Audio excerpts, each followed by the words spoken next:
Hello, everybody, and welcome back to some beautiful WARNO action. As we are finally getting into the playoffs here, starting in Division 3, where we're gonna go in with Mike versus Cardinals in for our first game of the day. And we will have a second quarterfinals from Division 3 later, and then after all of that, we're gonna go into a live game between Stardekk and Scoof from Division 1, figuring out who will move on into the semifinal there. First, we start here with a best of three. Best of three pick and ban work kind of similar to how they uh, work in the best of twos until the last map, where the final map that wasn't banned will be played, and the two players then will pick blindly. There is a potential for mirror matches here, and also obviously you have to play a bit around what you might think the other player might play and so on. So a bit of a difference to the normal pick and counter pick, but balanced so that there is no counter pick in the final game. And if we get there, we will have Punetta versus 7th Panzer, but we start with 31st Tankovi versus 19th Motostreleka. And then 5th Day versus 16th. Good, interesting matches here. Vertigo and Thaler gonna be the first maps, and then we're gonna finish it off on Omen. So this should be an interesting matchup. As 19th Motostreleka and 31st, both T72 divisions, both with a decent bit of lighter infantry, thanks to Czechoslovaks landing some hand to the 31st especially. And T55 AM1s here on one side against AM1s on the other side. So Czechoslovak material being thrown in on both sides of the fight here as well. We have the B-Man here coming in for Cardinal Sin on the right side as well. And this will be seemingly a lot about the fight in the north here. Obviously, Dimitri and Boris and center, usually where you gain the advantage in the tick, but often where the game is decided is this triangle here between the center and the Boris points and Anna point forests that hold that line. If you get pushed into there, then the enemy can first of all swing south. They can push deeper into Ivan or towards Powell and really control the map and the reinforcement roads there. So it is usually the way to go to invest a good bit more into the north. But the balance between the north and the south always interesting on Vertigo. And there is a bit more going to the south here for Cardinal Sin. There's only one Motopushkomnitsky on the side of Mike here going in there. This should be quite an interesting one. I'm gonna cast today alone. Unfortunately, Chloride has to work today. And yeah, also after all of the WARNO League today, I'm not gonna finish streaming just yet for today, because then we're gonna go into a Star Wars mod 2v2 tournament where I'm gonna try to get Obi-Wan Kenobi and the 212 to the top of the tournament, being joined by Starbrecher there in a 2v2 tournament set in the Clone Wars era. So that is going to be quite interesting as well. And yeah, we have a good couple of OT65s here coming around, BMP1s, and all of that sweet stuff. But on the other side, BMP2s coming around, but only one of them. The Me 2 URPs could be disruptive as well. The AA situation here on the other side is Yester cars, so they should be fine with the big blob, but the B-Men might be in trouble. Some of the Recon BMP1s might be in trouble as well. And I'm really interested to see that both sides here invest into more of these T55 M1s. I haven't found them to be that amazing, like compared between the normal T55 and the 55 AM2s. They feel quite weak. They don't have the survivability of the AM2 with the smoke and the better frontal armor. And the extra range is only limited in its helpfulness. Yes, you get better accuracy out of it as well. That is all nice, but penetration is so low that you usually don't really want to fight on the long ranges, and then when you push closer, you pay extra for that extra range that you don't use. So they're in a bit of a weird spot. I don't think they're bad, but I feel like T-72s are still the better option here to some degree in both of these divisions. So surprised to not see them around here at this point. BMP-1s and OT-65s going to go towards the south here. Yeah, the southern force is a good bit bigger for Cardinal Sin, but that obviously means that Cardinal Sin will have to fight in the north with less and hold on to Anna. And me 17 here, the jammer helicopter with the big tanks on the side. Plus 2 planes, including an Su-25. Oh, that is dangerous. This might be the real danger here. The Esther cars aren't great against these. They are okay, but they aren't great. And all the recon units obviously are in big trouble. And this thing here shows up. This is trying to get its first victim, being this BMP-1 here. And it isn't going to have a good day. Yes, first unit down. Esther cars will open up fire here in a second. Strelzy's getting hit. Okay, they get the S-25 forced back relatively quickly. Me-8 goes down here as well, but still 2 losses here. MiG-23 trying to come in. Will go after the Me-2s. There is a coup. Oh, when the coup immediately hits, and the Esther likely gonna deal 1 hit worth of damage. Not quite. Coup gets another shot out though, and that finishes the job. Oh, that is unfortunate. The Esther versus the next Me-2 Europe will get the kill there. Me 17 push back, and Mike going for the throat here, going immediately into the Anna Forest, trying to use the advantage gained here. The Conquerors, that might be impactful. This is a good spot for it. And the T-55s here already engaging. Not quite getting the Solzhenitsyn in transport. MP1 getting the Yester car here, that's quite unfortunate as well. Yester car in the north in trouble, goes down as well. Both Yester cars on the blue side of things going down here. So situation here not lost yet. The Malyutka ATGM units here in quite a good spot. Yester car killing off the Me-17, good as well. Conquerors here, as I said, good spot there. And the infantry getting pushed back, so Cardinal Sin stabilizing the situation there. And pushing Mike back. Just needs to clean out that one last unit here. The OT-65s, they are only recon units. They don't have any weapons. They're purely for the optics. Whilst Yester car... Ooh, that Conquerors is flying a bit deep. Getting a Conquerors ATGM in a helicopter for free. That's a nice one. So, in the end, kill-wise, the situation here is still decent for Cardinal Sin. Just needs to find a way to clear this out. The double investment to tanks here instead of more infantry, that's going to be annoying because you need to clear out this forest before the enemy can start pushing over the open field again. As I said, the Conquerors helps out blocking that a bit. And the southern successes here, getting the full south for free, that is really, really nice for Cardinal Sin. But the north still under pressure. OT-62 rotating around here. That's interesting. Mike, believing that there is nothing here, will have a rude awakening when, yeah, okay, gets the Solzhenitsyn out there, but the T-55M1 already on it. Yeah, this OT-62 cannot go down here right now.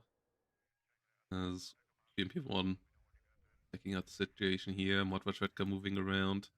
MTLBU moving around. Ooh, BMP-2 immediately gets got by the Conquerors. Conquerors really important unit here right now. Me-8 recon helicopter coming around to try to jam the enemy here as well. This is basically the same kind of unit, just with a slightly different array here. Not the big boxes, but rather some mattresses in the rear of the helicopter.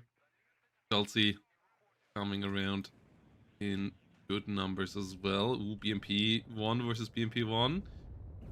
The one of Cardinal Sin got the shot first on enemy target, but doesn't quite get the kill here. B2 Europe going after the OT-65. Big line of sight there though. Conquers That would be a nice hit. OT62 does not quite get hit, but there is some pushing power now with T72. So OT62 cannot quite get in, or at least it can maybe get in, but it won't drive in there. Can only stop the tick here right now. It just started anyway. BMP1 here getting involved. Another BMP1 coming around. T55AM1 could fly around there and try to deal with this. As the tanks in the north pushing in forward. Mike has a T72 up here now as well. And has invested more into the south lately. So the northern situation actually might even start to get in favor of Cardinal Sin here. Gets rid of the enemy recon infantry. MTLBU does go down in the south. Ooh, Wizard Curry coming around here. Special forces being dropped in together with a Conqueror's unit. BMP1 moving forward, trying to figure out more. T55M1 getting into the fight here. We have the T72 in the north going down at the same time. Cardinal Sin here. Can they hold the line? Next AM1 moving around. A couple of BMP1s going down. The Rachetka BMP1 does go down on the other side in the south though. So Mike putting up some real trouble here in the south. This is not going well for T55M1 of Cardinal Sin this time around. Has to disengage. Conquerors moving around here. Could maybe go up this point even. Staying this far back wouldn't really help. And maybe some northern pressure could be nice for Cardinal Sin as well. Has a new CV in form of a T72 AK coming up.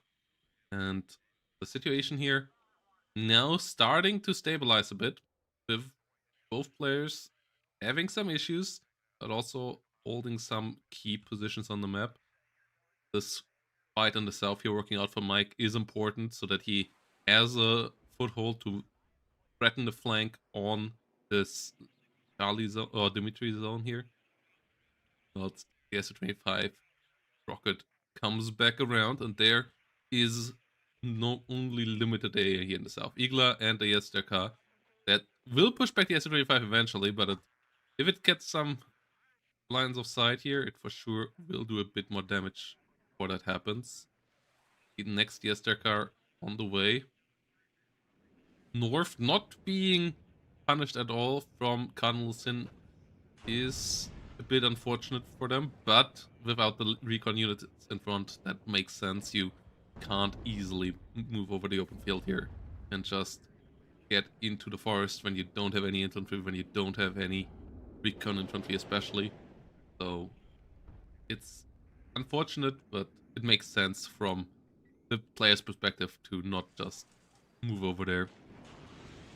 They obviously don't quite know how limited the forces there in the north were, and that Mike has started to shift around to the south. All of this is only known to us. From Cardinal Sin's perspective, this might as well just be here, and then a push in the north would make no sense at all. Igla going down up here. Yes, their cars doing their best. We saw the Conquerors going down here. Ooh, Yestercar even getting some decent damage in here. Likely won't quite get the kill, but yeah, a lot of damage there. So Peri RPO in a decent spot. Yestercar over here has to be careful. The Wizard Curry keep on pushing. So Peri RPO moving around, and seems like Cardinal Sin rotating to the south as well. Is on a +1 right now. No capture of the southern zone here or Mike yet, so +1 will slowly tick up.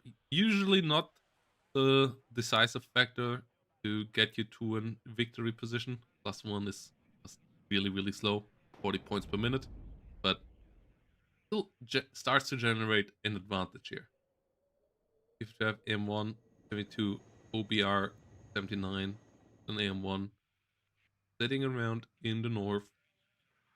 Next we have OT 64 coming around. Ooh, T55 AM1 gets good. Yeah, that's the issue with them as well, because you can't react with smoke or anything. And you always need recon ahead of them, otherwise they are relatively fragile little tanks.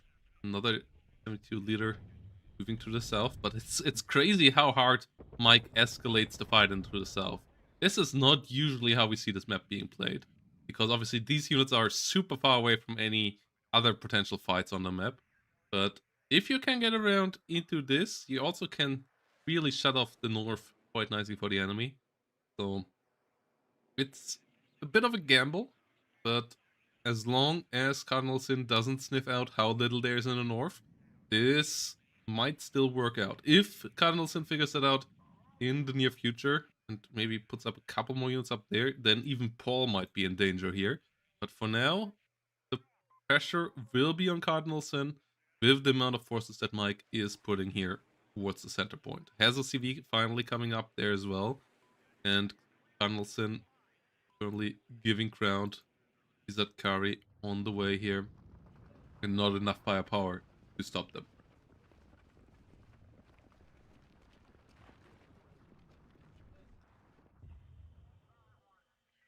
That Kari trying to get in. We have another Yester car moving forward. Well, MiG-29 nearly running out of fuel. Has been around for a long while. First time that we see an artillery. Being a Dana here for Mike. Going after the tanks here in the north. Tanks actually just at that moment start moving as Cardinal Sin figures out how little there actually is. So good timing there by Cardinal Sin on that move. We'll find the RT units. MiG-29 not finding the hit there and is now out of fuel. Forced to fall back. The helicopter stays where it is. RPG-7 is a 7VM. Against the T-72, it's not as deadly as you would expect. It still hits well there as the tanks move forward. And yeah, this is still not quite what you... Yeah, you still need infantry in front of this. You still need fire support there. 2 tanks sacrificed. Conqueror's unit at least did go down. But the T-55AM here of Mike now pushing forward. T-72 leader not helping out right now. That's a mistake. Malyutka, another T-55AM coming around. The AM over here. Slowly moving towards it. But yeah, if with a bit more firepower, this still can be stopped. Vizat Kari here. Clutch reinforcements at the same time. In the south, the tick has been stopped. TV has gotten control, and there is a relatively powerful push being set up towards the Dimitri zone by Mike as well.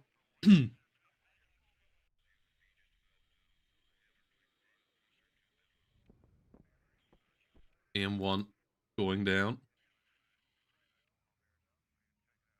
T-72 AK will rotate, trying to get in there. This is good movement. The Vizat Kari got shut down by the MiG-23 in helicopter. Ooh, this is really getting fragile here for Mike up north. M1 moving around. T-72 does get shut down in the south. That Kari being involved with the RPG-7 VLs there. So that's a crucial kill. Southern line here looking fragile now for Cardinal Sin as well, but gets rid of all the Motostrelci. Pushkumnitsi disengaging, Malyutka getting into an ambush position. So this might get quite painful here quite quickly for Mike in the north, meaning that Mike also is forced to pull the trigger in the south. Double Dana, maybe not the best investment here right now, with the pressure being on all points of the map right now. Movement here coming around from Cardinal Sin as well. The C-72 leader getting around, the leader in the north, starting to get the capture on here. What kind of reinforcements do we have on the red side? One T-72B for the south, another T-72A in the north. A couple of MP2s here coming in as well. These units are great. Question is, will they be in time here? Will be close. Coop here should disengage as well. Through the smoke and then away to the rear. Obviously not that easy to pull off. Lamia's getting overwhelmed. Strelzy's a bit too revealed as well, so that all the vehicles, and there's a lot of vehicles here, so Mike can open up fire. Ooh, B-20, Mi-17 with the Vizat Kari nearly falling. And Donaldson not pushing deeper yet in the north. I believe that is a mistake. Pressure should stay on up here, but the push has been stopped. Mike and Maranelsim likely both being busy microing in the south here right now. So far Mike has done a pretty good job in this engagement, taking out enemy units, not losing too much of his own units. Swatava getting involved. Ooh, alignment impossible? I haven't had that often in WARNO. GM actually can't fire, but the C-72 AK is in trouble. Has smoke, so it could just smoke off and disengage. Gets a hit on the Swatava. Doesn't find the kill. The Streltsies go down as well. At the same time, Malyutka gets the coup. Does get finished off afterwards, but killing off the coup. Opening up the air here. Interesting path maybe now as well. With the coup down, the strike aircraft of 31st potentially could come around. Not the best air deck, but still some okay options in there. Mi-24V AT rotating south. Will try to figure out some engagements there too. Whilst the T-72 AK and T-72B zoning around the enemy here. There we go. 72 M1K getting around for the capture. Cardinalson up a couple 100 points, nearly 300. But the engagements currently slightly in favor of Mike in my book. And oh, the Mi-24V here running into the Esther car. That's another good kill here. That position for Mike really strong.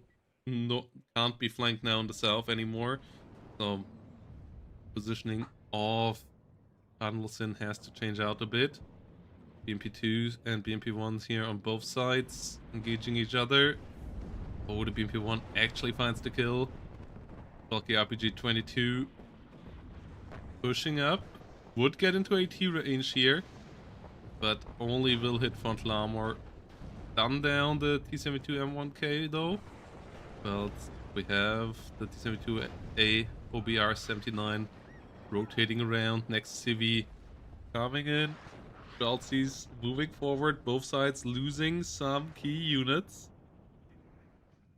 Another Malyutka making it deep, but the Mi-17 here figuring it out. No infantry up here. Oh, good kill there. BMP1 sitting around. The T-72 doesn't have any recon for it right now.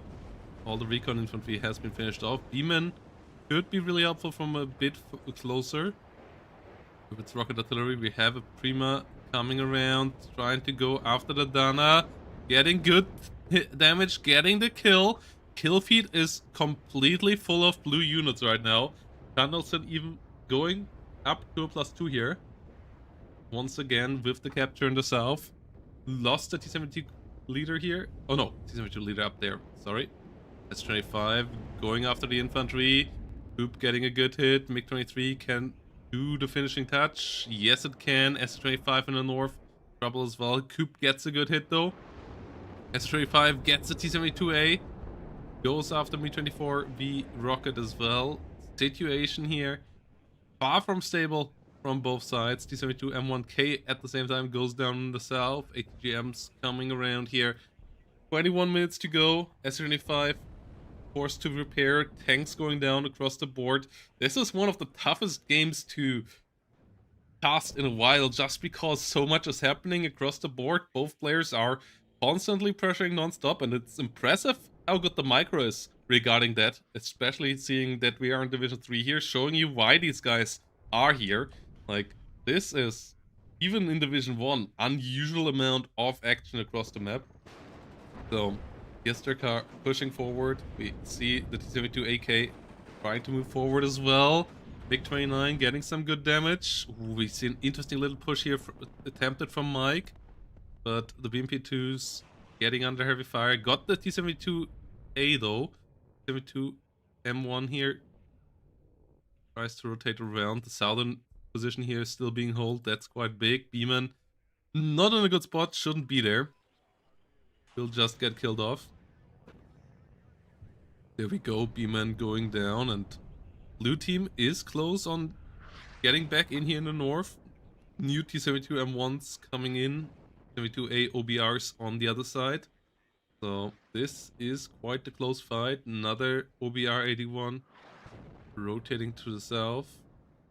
Well, Sedana losing its brethren, still trying to deal some damage. Beeman number 2 going down quickly here in the north. The lack of infantry here for Cardinal Sin right now is a big issue. The lack of recon infantry, but just normal infantry in general. Spotting not that great. OT 65 going down. 55 AM1 rotating up north. This position here being held. These extra units quite nice. A Pram S moving around. A Dana going after the Conquerors in the middle. Whilst we have the Mi-24V rocket doing a really solid job getting damage out there. Staying away from the Iglas, and red team now pretty much out of units across the board. A couple of deaths lately, really painful. The lack of recon kinda hurting Cardinal Sin badly here, and now the question is, how do you stabilize from here again? How do you keep the +2 up? How, or at least keep it at the +0?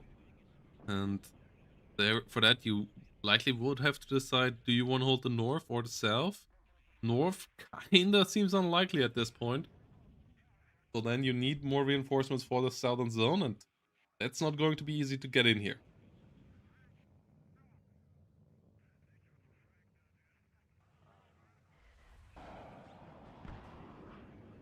Ooh, Mi-23V rocket goes down. Attack against the T-72A OBR-81, getting good hits in there.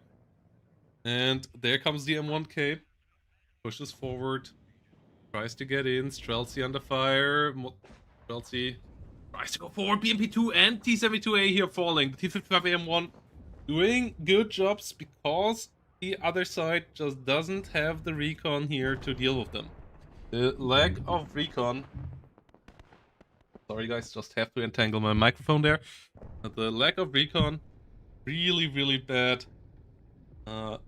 for Cardinal Sin right now. And Mike is a bit careful here with the T-72M1K, but can just move in here and just has so much more forces. Is about to collapse the north here as well, get back into the zone. The infantry moved in there. Too many vehicles here for Cardinal Sin. Now the infantry comes in again, but now they don't have a safe way into Dimitri anymore. Dimitri already basically being cut off here, and the BMP-1 in the north gets in there.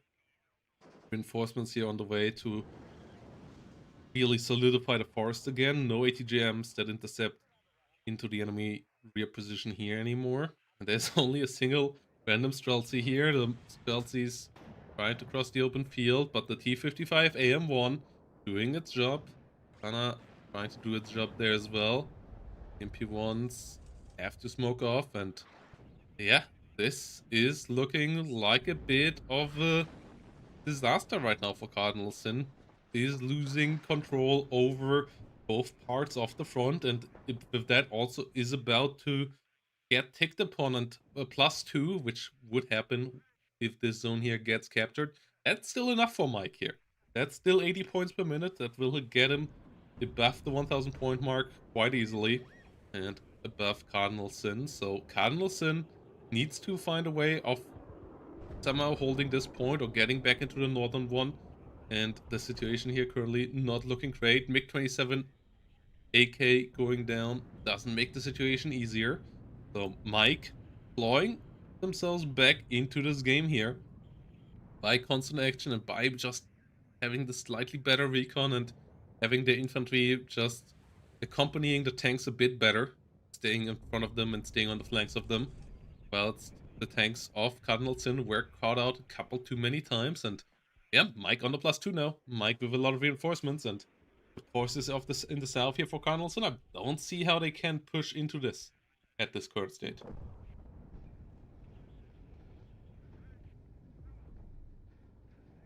MP2 trying to come around. T-72 leader goes down. The T-55 with some good kills here. Wells is here with some crucial RPG hits. Units trying to push forward. See the Conquerors up north trying to get involved as well. Will lose line of sight. As at least the north needs to hold out, with the push seemingly being in the south. We have M1 engaging the AGS here. BMP's helping out. Montretka finally a recon unit trying to figure out some stuff here again. Prima could be reloaded, could be really helpful in these attacks against some of these clusters. Killing the Dana was nice, but you still need to get a bit more value out of this unit than just that, so reload here would be big. Plus you have T-72Bs and OBR-81s coming in here for the south against some AA, actually. Group there. And some more CVs moving around as well. AM1 here gets the first Conquerors. Might find the second one as well. 2 Conquerors units going down. BMP1s going down on the other side. ATGMs all across the board. BMP2 now down as well. T-72 and the BMP2 here doing a good job. The T-55, the BMP2 over here, a bit too close for comfort. Luckily for it, the Mi-24 is out of cocons. It's the one with the great long-range rockets. Lots of Conquerors under fire now as well. Does get killed. As the T-72 AK trying to get in, but there's still a Motostreltsy. New infantry units are needed. New tanks already on the way, but the infantry once more being the big issue, and side shots here against the T-72 AK. Conquerors can catch the routed unit here and finishes it off. No CV for the south right now for Cardinal Sin. And it seems like Mike is stabilizing here again. Getting control over this part of the map. Staying at a +2. 13 minutes remaining. And 500 point gap remaining as well. And that's the time period that Cardinal Sin has to strike in to stop the tick, at least, to stay ahead in points, to not get the enemy over 763 points, because I just don't see Cardinal Sin being able to push both the north and the south at any of these points now, but even just pushing either of them might start to become a bit problematic here.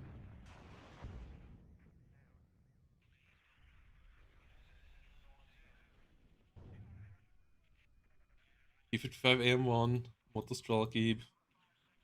The situation here in the south not looking good for Cardinal Sin. Might have to pivot up back north. The lack of reload on the Prima really painful. This is a really expensive unit. It is a pretty powerful unit, one of the best MLRSs with its relatively small but quickly firing clusters, so that it usually gets pretty reliant damage and still often enough gets the kills. That obviously could be deciding the game in the north or get some good damage in here in the south, but it doesn't get reloaded. That just won't happen, obviously.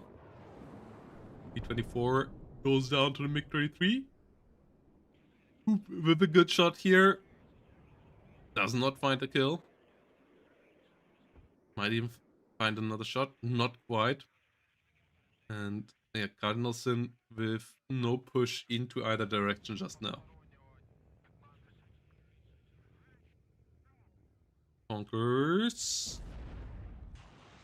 Checking the BMP2's not killing it. Next shot out. That finds the mark. That gets the kill. Mike on the +2. Slowly but surely getting onto the same points here as Cardinal since 3 minutes and a couple of seconds here, or 4 minutes, close to 4 minutes here away from taking over the lead. As we see smoke coming in the north, but without infantry, that's a bit of an odd choice. Trying to push into the enemy position with this kind of smoke.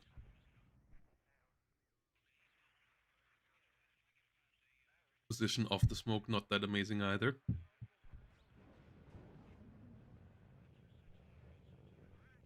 We'll have a couple more reinforcements here for the south, but the lack of recon here being the real issue for Cardinal since around the map.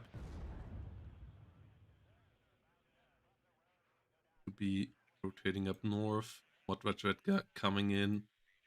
The Supply truck coming in for the Bremer. Trying to finally get this resupplied, but only 10 minutes remaining now, and it will take a good while to reload. It has 1,500 points supply costs. The reload time, what, 65 seconds? Oh, 3 minutes still, which means that the Mike will get ahead in points before the thing has been fully reloaded. And yeah, the timing here currently not quite there for Cardinalson to push, but Cardinalson needs to do something here. Can't just wait and see the tick go up. The T-72s from the south maybe could rotate north and try something. Try to force the enemy to rotate up as well. But the lack of infantry, the lack of recon here, that's just the kinda death sentences right now for any aggressive play. And without any aggressive play, you won't be able to come back here. The enemy FVs and T-72s are just a bit too numerous at this point. Mike, slightly more than a minute and a half away from turning around the game. Keeps up the take, and thanks to the cost efficiency of the Czechoslovaks, can reinforce with quite the forces as well. And yeah, T-72 is pushing forward now. Recon infantry trying to get the job done, but Mike has really done a great job using the flank in the south and constantly keeping up the engagements, constantly having slightly better intel on the enemy than they have had on him, using the RTs with the GSR, for example. Get good intel here around, which enabled a couple of key side shots, and it's here on reinforcing your roads. Prima about to be reloaded. Could maybe fire up north, but I believe even that wouldn't really swing it. More reinforcements there coming in, and the last couple of seconds that Cardinalson will be ahead in points are currently ticking, so Cardinalson needs to move. Is moving in a new CV here in the south. That's not going to be that helpful. Oh, T-72 B getting side-shotted. Yes, the recon here. So powerful. Maybe doesn't quite find the kill. There is a good couple of blue people going down as well here.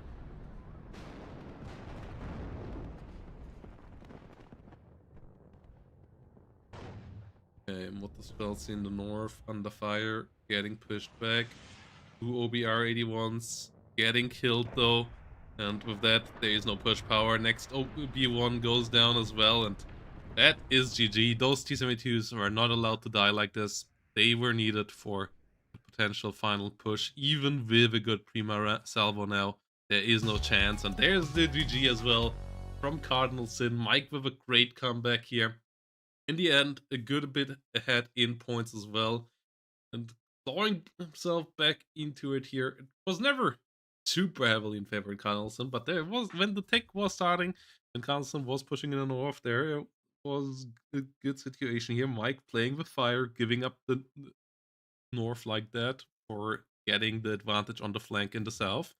But it did work out, did get the more cost efficient trades, did make it wide with better recon, and yep, got rewarded there in the end for some good gameplay.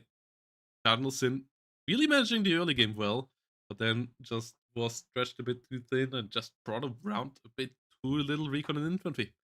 And that did cost him here. So GGVP to both players here. And we're gonna go into a quick break, and then we're gonna be back with game number 2.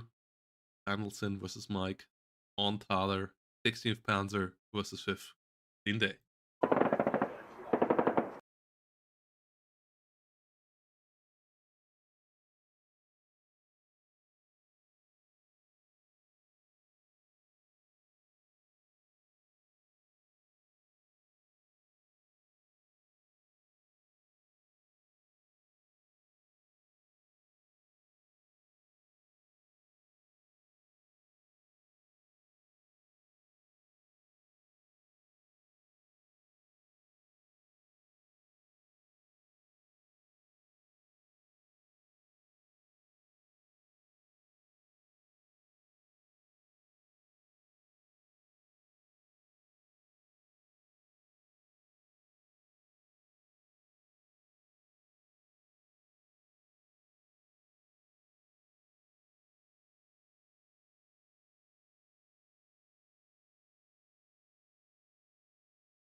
And Mike versus Cardinal Sin, game number 2.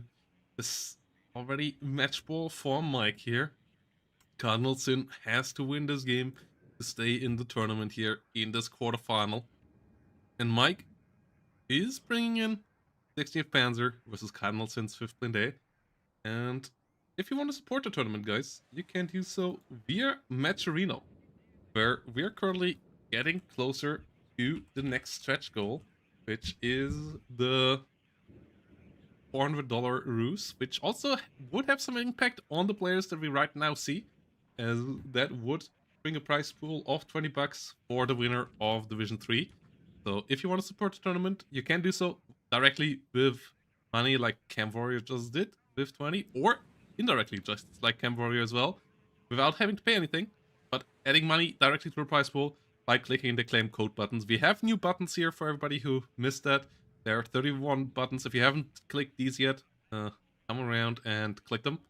So second batch of buttons is around and adds free money to the prize pool, 25 for the human pressing one of those, and that's just free money to the WARNO community, added directly into the pockets of some of the finest players in WARNO. And these two here trying to figure out if one of them might be one of those, as Mike here on the left side brings around 60 Belgian with a really heavy focus on the north of the map, and not as much directly into the center, which is interesting. Delta on this map is usually where the early engagements happen, and then later on we see pushes towards Golf, Foxtrot, Alpha, and Bravo. But this time around, it seems to be maybe a flank towards the Echo zone or just directly into Golf here. Like, what you can do as the left side is often try to cut off this reinforcement road here by getting into this tree line and this tree line. But this is a lot of forces up north. Whilst on the other side, we have a pretty aggressive move towards Alpha. So not quite playing to the base rules of the map. Both divisions are relatively light. Their heaviest tanks end up on 9 and 8 frontal armor respectively. The AMX-30 is the slightly better tank, thanks to the frontal armor and thanks to the autocannon that it has coaxial. Both sides have relatively light IFVs and cheap IFVs as well. The AMX-10P here with the 20mm on the one side, and then the AFV with only 2 frontal armor, but the great Ehrlichen autocannon on the other side for 45 points. So cheap IFVs here, cheap infantry. The infantry on the French side a bit better against vehicles, or a lot better against vehicles, with the better anti-tank launchers with the Apilas and the LRAC. Whilst on the other side, the Belgians, they don't get great launchers, but they usually get quite good gun loadouts. Like the Mech Fusiliers come with 3 MGs, 2 light sub MGs and 1 medium MG. And that gives them surprisingly heavy firepower for a smaller infantry squad. And they are pretty affordable for that as well. So yeah, it might be just a swing to Alpha and Golf here. Likely going to be a pretty escalatory game here. Both sides going pedal to the metal, setting up the pressure here, which is how you usually play both of these divisions. But in a matchup between the two, you obviously also could opt into the more defensive gameplay, trying to punish that aggressive opener from the other side. But we'll see how this goes. The AMX is here, getting ready. Now VLRA declares moving around. Humvees getting in as well. We have the AMX-10 PC moving in the north, being that little French IFV as a CV option. And yeah, the push here is coming in. Donaldson is realizing it, but obviously will need to wait for reinforcements to actually react to it. Same time, push in the south here. Pretty impactful as well. The AMX-10 Supplient doesn't want to be here though. Not with the Milan 1 still being relatively unstressed. Gets another shot out. Would do a lot of damage here. Yes, nearly killing it. The 4 frontal armor does keep it alive. As we have the JPK 90 here getting after the Dragon Paras. 2 Dragon Paras here. That's a pretty heavy investment into infantry that can't help you out in the vehicle combat here. But Milan 1 goes down. AMX 30 EBG. Those just got buffed.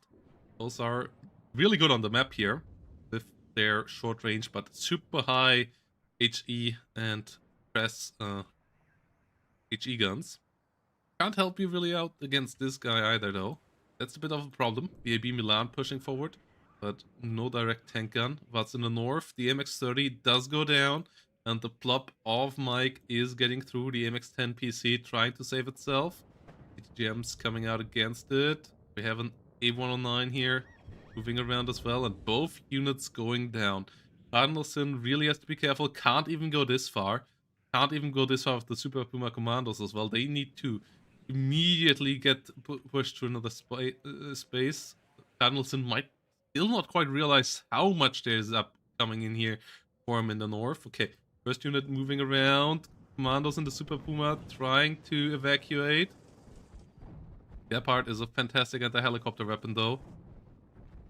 And gets the kill there, losing those special forces infantry. They are one of the trump cards in this matchup for you as the 5th plane day. So losing them like that, this is really, really painful. And especially now without any infantry around here. Yeah, the southern push here did work out. The flight truck bringing the suppliant up to par as well, but BB Milan did go down as well, so Mike did do a good bit more damage to the southern push than Sin did to the northern one so far.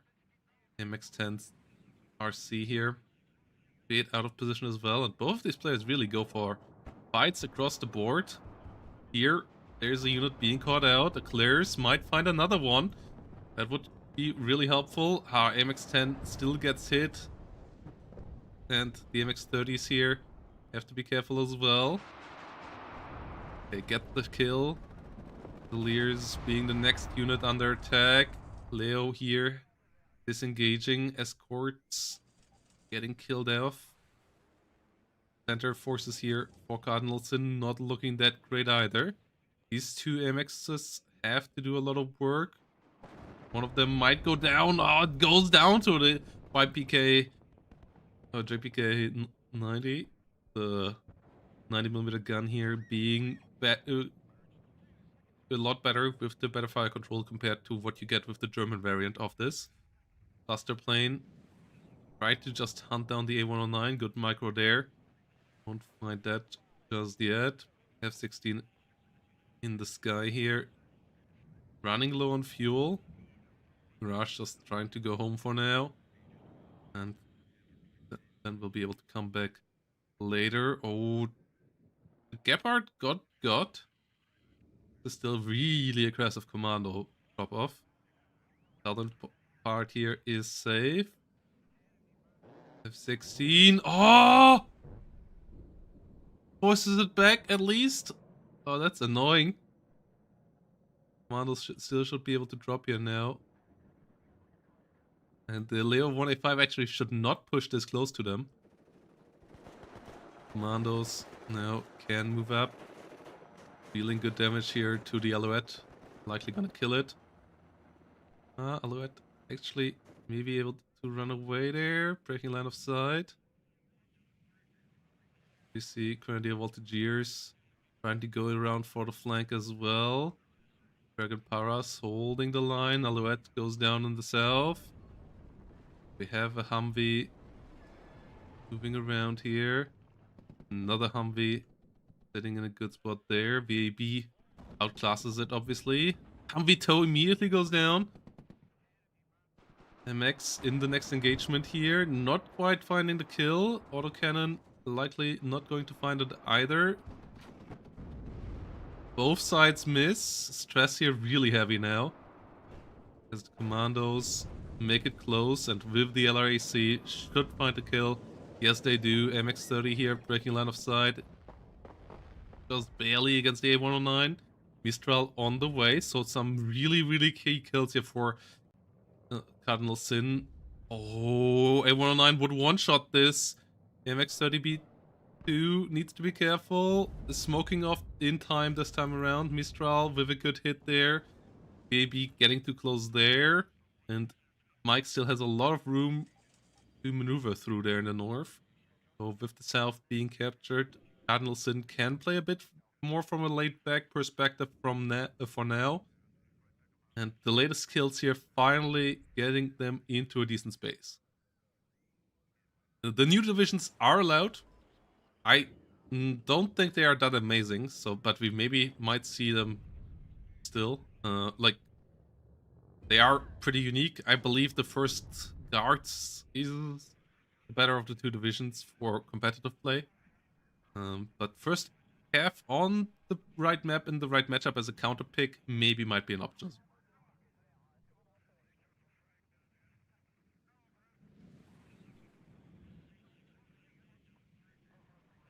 Picklers disengaging, Dragon Paras moving around. Commandos under fire. AFVB, T25 getting to attack there as well. Mirage coming in with a good cluster run. Getting some decent kills. Takes some good damage. Has to fall back. Whilst we see AMX-10 piece moving in here into the south. Commandos under fire. Forced to disengage. To be P2PC engaging towards the north. EBG there. Moving up. 45 points. It can one-shot kill any ATGM or so if it gets close enough, but obviously that getting close enough part is the tough thing.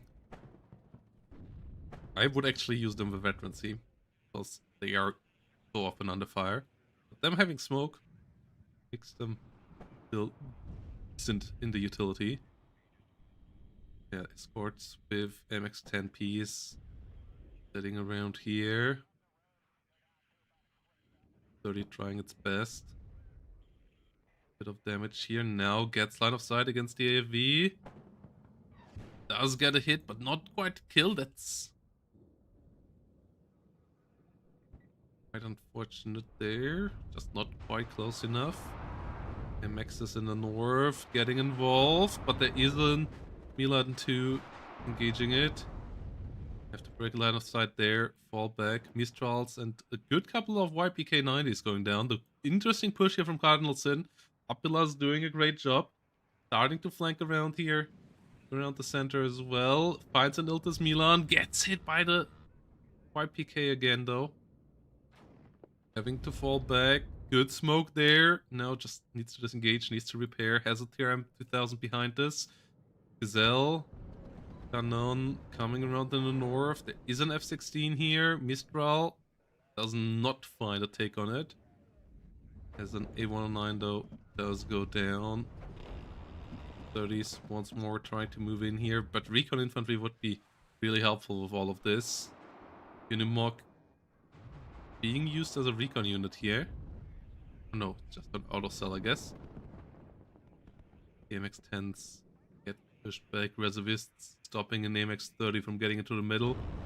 EBGs and the Gazelle cannons in the north. Under fire here. The V80S doing a great job. Milan 2 getting a shutout as well. Ooh, the northern push just completely collapsing for Cardinal Sin. Just being a bit too reckless. Once more lacking recon, just like in the last game. The recon situation here for Cardinal Sin in this game not as good as it should be. MX-10 RC Sublined moving around. This time around though, it's not really on the lack of investment, but more so because a good amount of them bent down already beforehand. Or that AMX-10 should not get too close to the reservists. You really want to keep these guys alive. And against the reservist splinter side, it won't stay alive for long. Yeah, smokes off there after realizing what the terrible position it is in there. A109 rotating back. Interesting push here for an enemy rear zone. Getting up to a +2. Whereas on the other side, if he's pushing forward, MX-30 does get a kill, but does go down as well. Commandos being shot down there too. And EBGs getting good damage out there. The Mistral doesn't want to be here. Gets a good hit as well though. EBG is reloading, is using its terrible MG. Try to assist here in this fight. Not quite close enough to do more damage.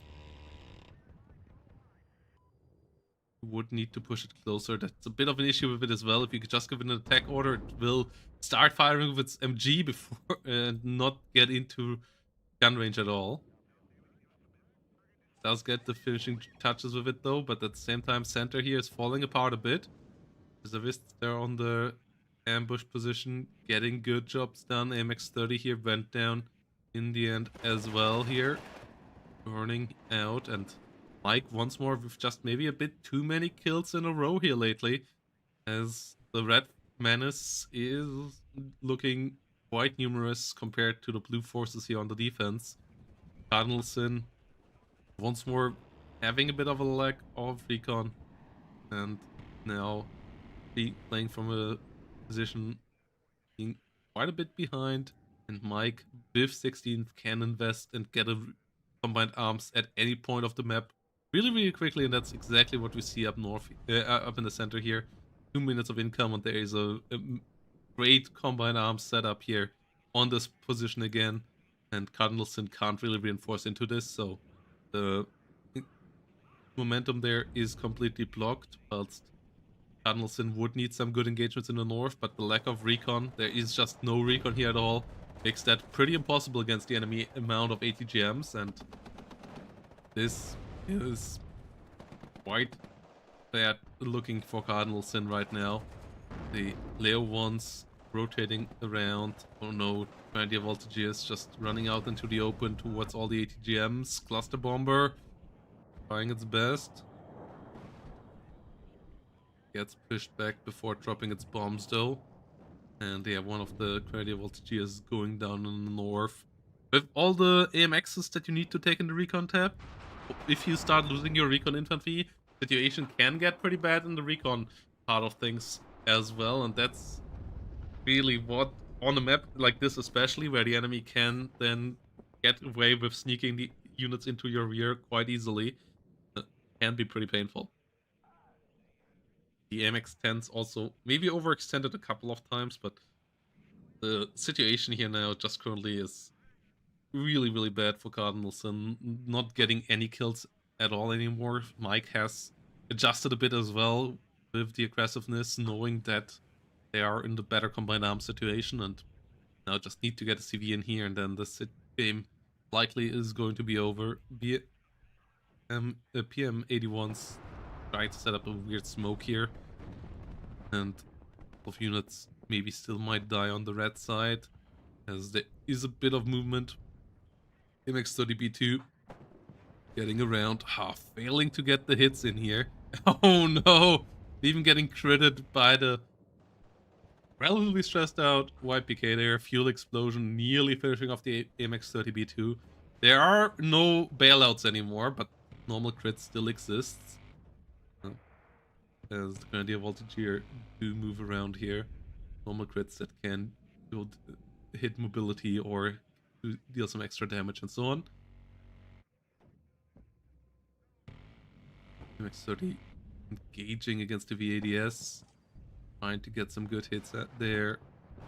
Leo 1 versus the MX-30B2. MX-30 does get the better hits there first, but yeah, the ATGM situation here really well set up by Mike. The situation still keeps on falling apart for Cardinal Sin. They just don't have enough units to have a cohesive combined arms, whilst there is a cohesive combined arms at any point of the map right now for Mike. Mike gets the full control over the rear zone here. Sorry.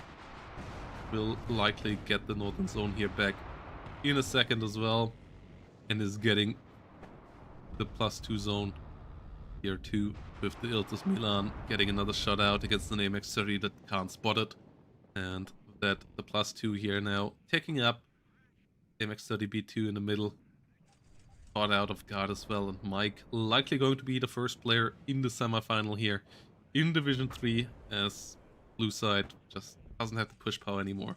Really good games from both players here, especially considering uh, that we are looking at Division 2, Division 3, but Mike just both times with slightly better combat arms play, slightly better recon, and then the setup of the engagements just being a bit better than what Cardinal Sin was able to do. And it's impressive how well both players kept up with the action across the board. Obviously, on Thaler, there will be some ambushes on the rear where you will get caught out if the game gets like this. But in general, they did switch between the south and the north pretty well on both sides.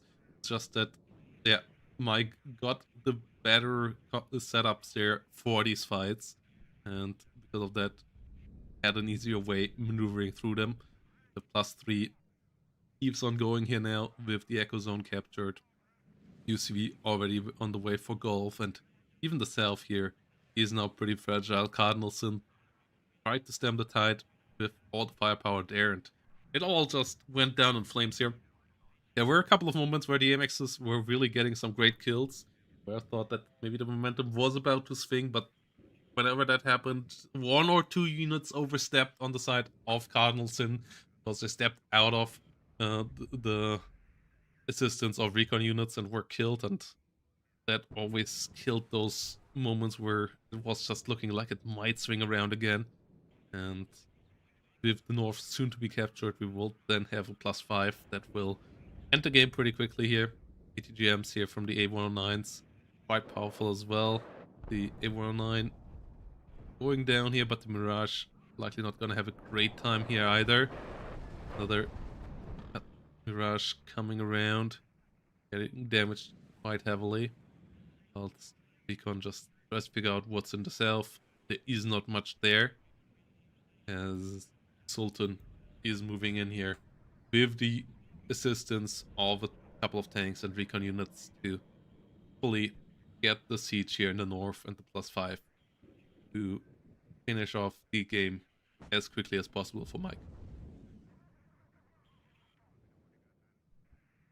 MX30B2 tries to get around into the center, but there is just too much combined arms here. Tanks, IFVs, infantry at every part of the map, the VADS around to deal with any helicopter shenanigans. Really, Mike playing fantastic games here. Like, Mike building terrible decks was impressive. Terrible Division Tournament champion after all. Getting some really good stuff there, but the gameplay there already was pretty solid. And yep, what we saw in Division 3 here looked pretty impressive as well. And Cardinalson didn't feel like they were out of shape or anything, but they still just couldn't keep up both games here. So Mike, for sure, being going to be a tough nut to crack for any other player here, having to face him. Either starting to become my favorite for this division.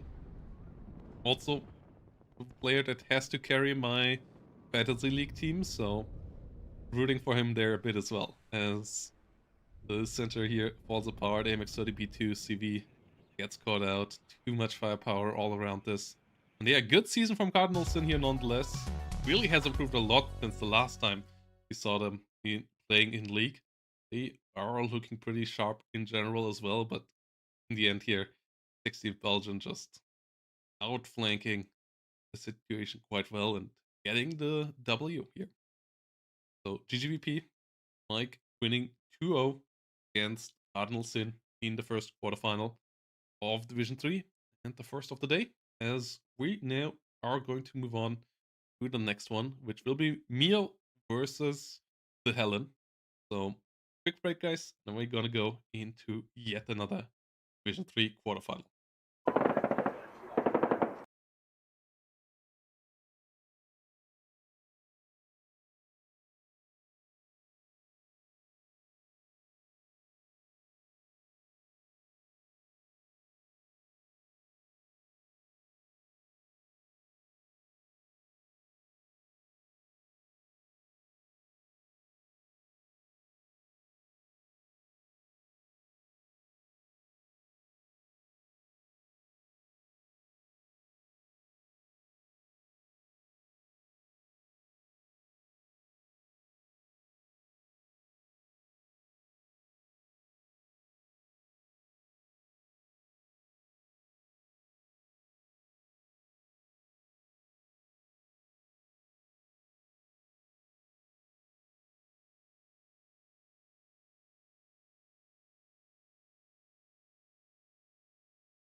guys had a 20-minute deployment in game 1, so I'm currently fast forwarding through it. We will get into it in a second here.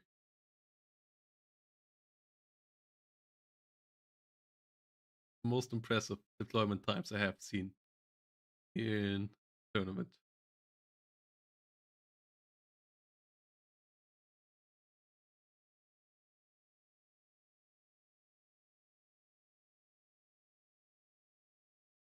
Wonder what happened.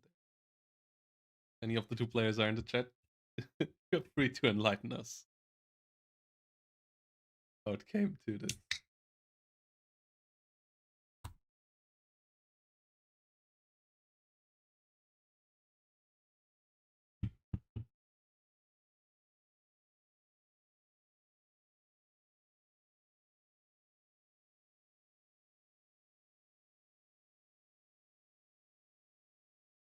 Nearly there.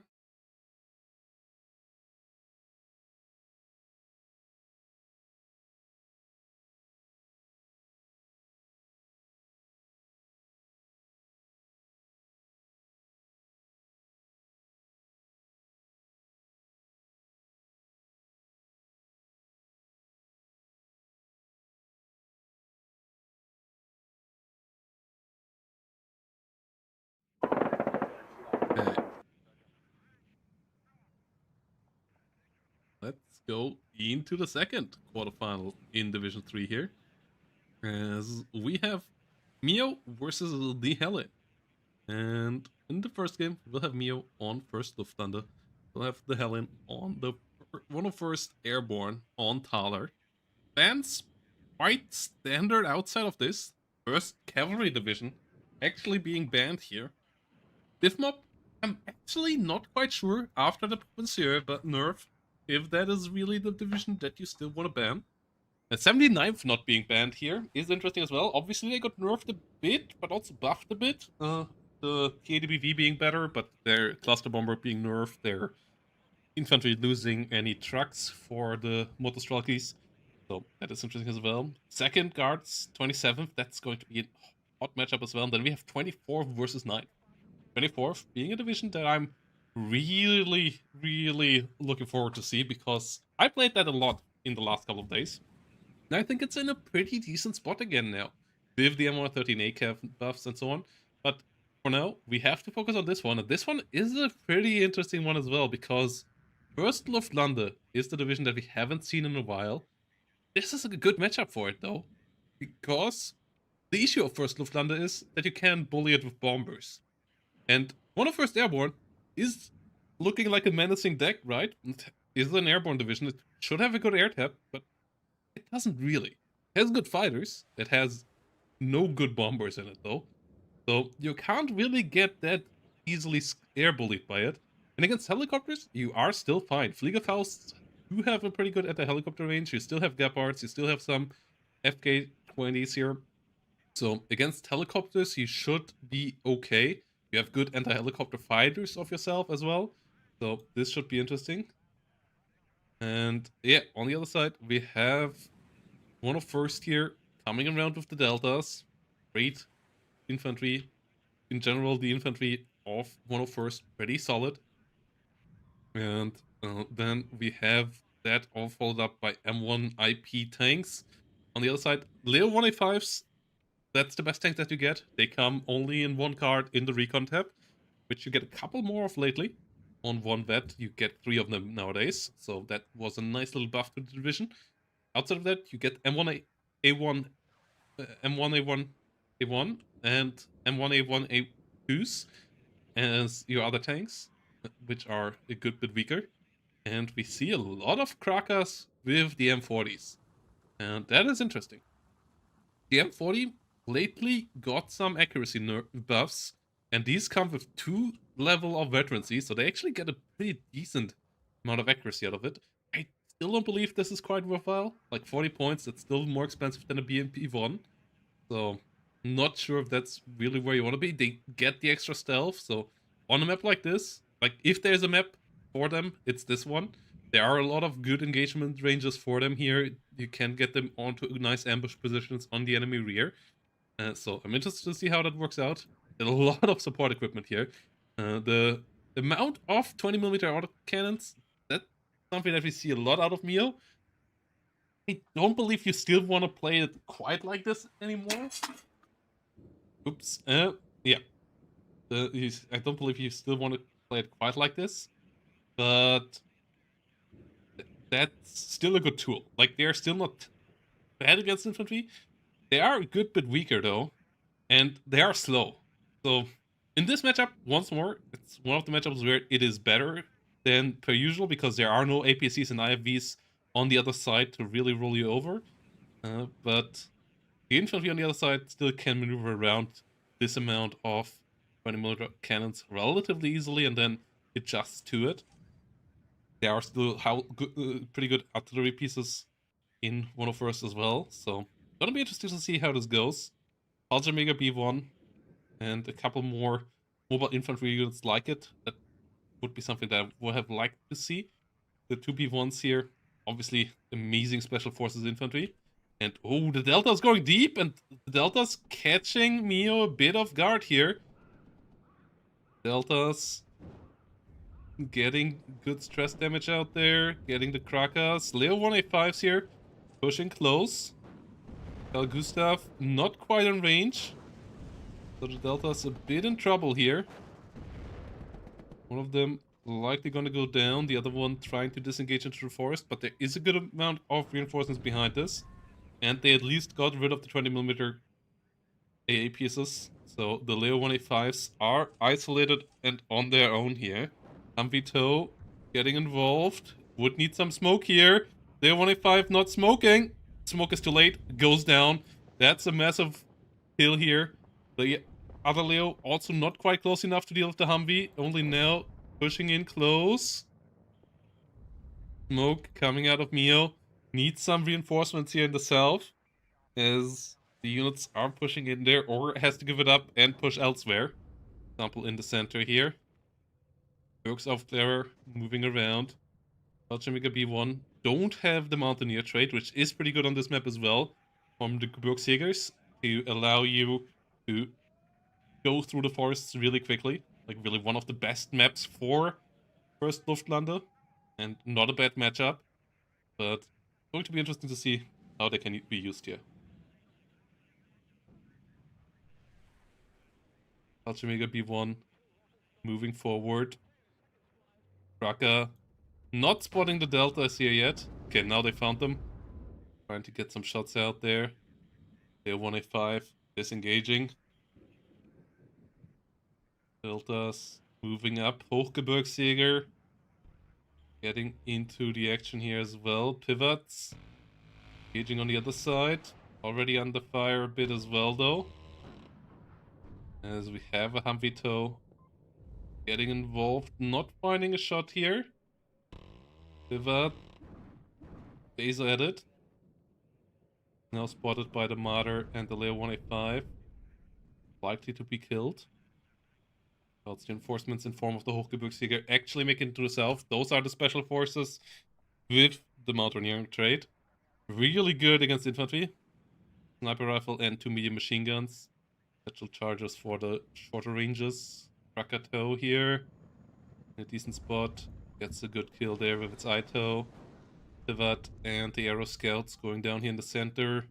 Works off Clara and Fallschirmjäger pushing in deep. Mio there with some good action around the flank. I like what I see there. Fallschirmjäger B1 need to unload a bit early here. Okay. Oh, they only have a quick move? They don't have an unload order. No, the Fallschirmjäger B1 go down in transport. With them together, the Hochgebirgsjäger might have even done the job here, but the Hochgebirgsjäger also getting stressed out by the death of the Fallschirmjäger B1 next to them, leaving them completely combat inefficient. Oh, together that could have been a decent enough force to actually hold the ground here. Alone, the Hochgebirgsjäger have to retreat there from the numerous enemy infantry units pushing onto them. Leo 185 getting a couple of free shots out there. Luftgebirgsjäger being a big 16-man squad coming in next, as we have a Phantom flying above all of this. The center being in the hands of Mio here is quite nice for our player in blue. Gets to engage the TOW 2 up here as well. TheHellene overstepping a bit there. Kraka engaging against the Humvee Delta. Another Luftgebirgsjäger coming in here. Big squads moving in for the fight. They're 1A5s engaging into south. More Gebirgsjäger here, all coming in helicopter. Really trying to move around quickly. M1IP together with a Kiowa warrior engaging in the fight. Panzer Grenadiers getting a Panzerfaust shot out. Only one though. Fallschirmjäger B1 trying to go deep. Kiowa warrior, good kill there. Luftsturmjäger, the Luftgebirgsjäger. They have a Carl Gustav getting out here, trying to get out on this hillside. I'm not quite sure if they actually can land there. Okay, yes they can. Took them a bit longer, but they do. Phantom here, going after the helicopter. Will he find the kill? But the M1IP is down. Little Bird, they have a decent amount of firepower, especially with the Gao here, to run over the Gebirgsjäger here in time. 20mm autocannon pushing forward, trying to save the day. But the 16-man squad goes down. AA here nearly out of ammo. 2 more popping up. That's infantry units here going down in the south. Another M1IP showing up. Gebirgsaufklärer not really having the AT to deal with this. Doing a bit more stress. The Hochgebirgsjäger not able to engage. Luftsturmjäger would be the one with the Carl Gustav to maybe have a difference there. AT planes and so on could come around as well, potentially. No Gepards out here yet, though, to assist against the Phantoms. The 20mm Zwillinger not really doing it. Luftgebirgsjäger here now getting in, missing its first shot as well. Normal Gebirgsjäger moving around. Leo 1A1 moving in from the rear, trying to pincer this M1IP. Running through a good amount of infantry fire, but the pivot at least got stopped. And they will have a side shot there, will get a good shot there. M1IP goes down, Hochgebirgsjäger die as well, but that is absolutely a trade you take here as Mio. M1IP numbers, they are a bit higher now that the card comes with 3 availability on 1 vet, but they are still not great. Fallschirmjäger B1 here in a great spot as well, and TheHellene is in a bad spot here. Has to worry to not fall apart. Yeah, when there is a map and a matchup, then this might be it for the first Luftlande, because there are no good bombers on the other side. If there would be good bombers, the situation here for Mio would be a lot more troublesome, but they are not. And the Fallschirmjäger B1s here, holding a great spot, getting a good couple of kills. The center line is falling apart. Leo 1A5 under fire by a good ATGM, but Zwillinger assisting now, getting the stress, getting the stun here. Leo 1A5 does live. Fallschirmjäger Führer getting killed by the Humvee TOW. That just barely stays alive. But even the self here, Mio is looking relatively solid. Keeping up the fire. Fallschirmjäger Führer moving in for the +2 zone. Oh no, the ATAS nearly getting killed by the Zwillinger. Yeah, Zwilling everywhere means that the helicopter here really have to be careful. The ATAS can't just use rockets. It's the wrong Apache for the role here right now. You would want one with rockets to assist against the lighter units as well. M1IP in the south, once more close to going down. The 2 more Leo 1A1s here moving up. UH trying to kill off the Humvee TOW. Luftsturmjägers, they still have 1 more shot in their Carl Gustav. Moving away, Humvee TOW does go down. Leo 1A1 not quite strong enough to get the kill. And the CV does arrive here in the rear. Humvee TOW pushed back. As the little bird is moving around, Apache ATAS have to assist their big brethren. No smoke anymore in the M1IP it seems, otherwise that for sure should have smoked off. As the F4F comes for the Apache, does get the kill there. Stinger doesn't find a hit. Situation here absolutely critical right now for the TheHellene. Doesn't really have anything to hold the south with. He's under big threat in the south. Has his own big battle forces squad now in the form of the Green Berets ODA coming in. They have a good 84. They have good firepower against enemy infantry units. But there are more and more units coming in here for Mio. Straight running through the middle. And the +3 here is a fantastic tick for our there in blue, as TheHellene is really pulled thin across the board here.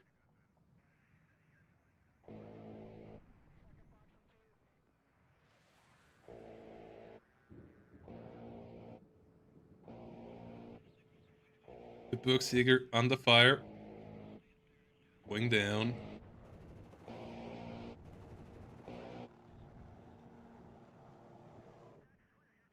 More CH-53s and UH-1Ds moving in here. Trying to grab some good positions there in the center of the map.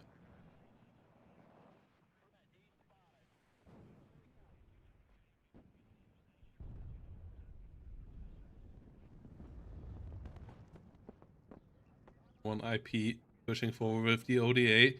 This has to work out. If this push here is not doing it, then there is a lot of trouble for our player in red. Like, then the center is completely collapsed. These guys have to hold the front line here. Zwillinger under fire by the M1 IP. Leo 1A1 trying to rotate around. Oh. Shows frontal armor now to the Leo 1A1. Okay, that one disengages as well. Luftsturmjäger and Gebirgsjäger coming in for the ODA. There are still two Zwillinger, so the little birds, they won't work out. When the Green Berets are not in cover. The Green Berets are not in cover. Even the UH-1Ds also can help out now. The M1 IP knows about the Leo 1A1 and is not pushing towards it. Gets side-shotted and killed. Oh no. This is a disaster, and yeah, this likely is just game. Green Beret is going down as well. The southern situation here not looking good. The Leo's flanking towards Alpha. There is no pressure in the north. Yeah. We see some Luftlande good action here from Mio. Really impressive gameplay. We have one of the more difficult to play divisions in this game. For sure, a really, really fragile one when you want to play it in ranked. So practicing it is a bit harder as well. You might have to sacrifice some ranked ladder points for it. But in a matchup like this, on a map like this, they can be really powerful, and Mio made them work here. Collapsing the one of first of the TheHellene and getting map number 1. So, yep, GGVP here. And Mio really making it kind of look easy to play first Luftlande. It for sure is not. There were a couple of good engagements there nonetheless for the TheHellene for sure, but they were just pulled thin, and the amount of random combined arms engagements were just a bit too much. The M1 IPs were caught out of positions a couple too many times. Like, they were not fighting in the spots where they were supposed to be. They're not supposed to be the tip of the spear in this matchup. You need them too much as fire support, and that when they were caught out by infantry AT here, which most West German divisions, they don't have the best infantry AT, but this division has a good mix of Carl Gustavs and some Panzerfaust 3s there as well. They're not just Panzerfaust 44s everywhere. To actually make your life quite miserable, and yep, they did a good job there. So Mio getting map number 1 here, and that means that the TheHellene will have to be on his toes in the next one and really have to get that map if he wants to stay in this Mono League season. Next matchup going to be Albion Duel with 27th guards for the TheHellene and 2nd guards for Mio. 2 really high performing divisions right now. So I'm pretty excited for that as well. And hey, Cam Warrior, thanks for the Twitch subscription. Thanks for the support there. And yeah, quick second, and then we're gonna be back with game number 2. I guess the ban was just because Mio didn't want to play against it, not knowing it well enough.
game number 2. Once more, pretty long deployment time between these two players.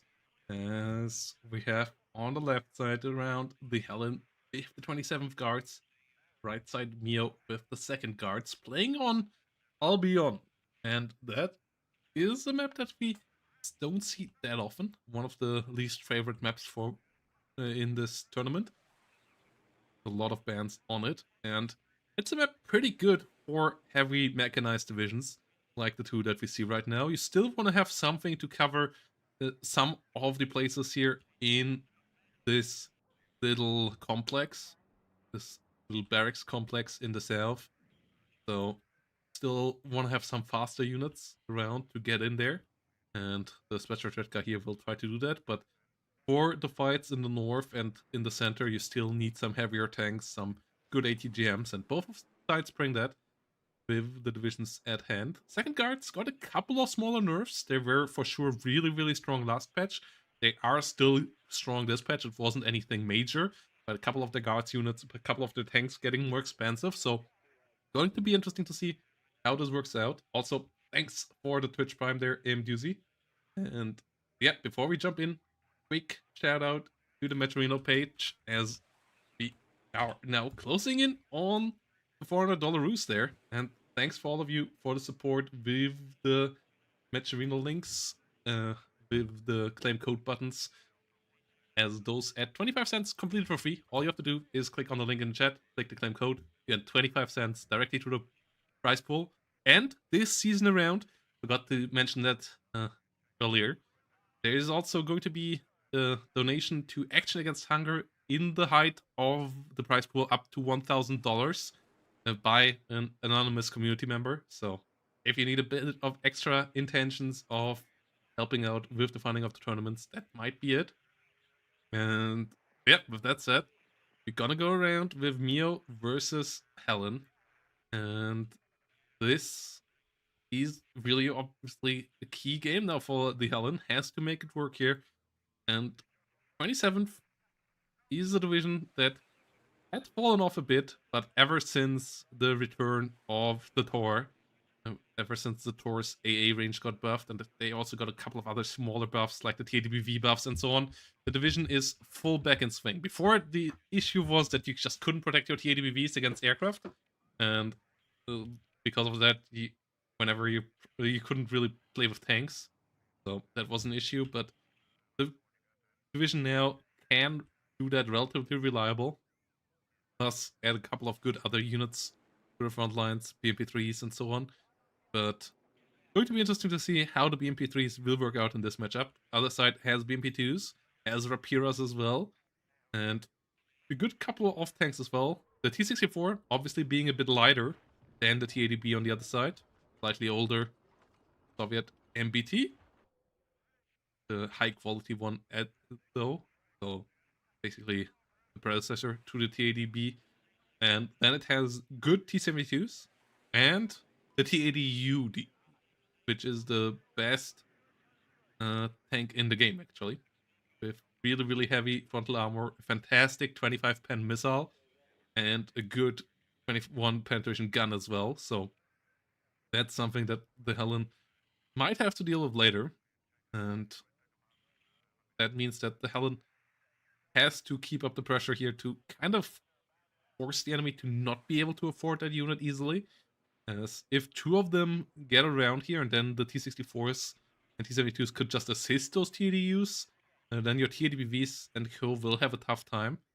So, going to be interesting to see how this all plays out. The Mod Redka here and Spec Redka on both sides, coming in BTR 80s on both sides.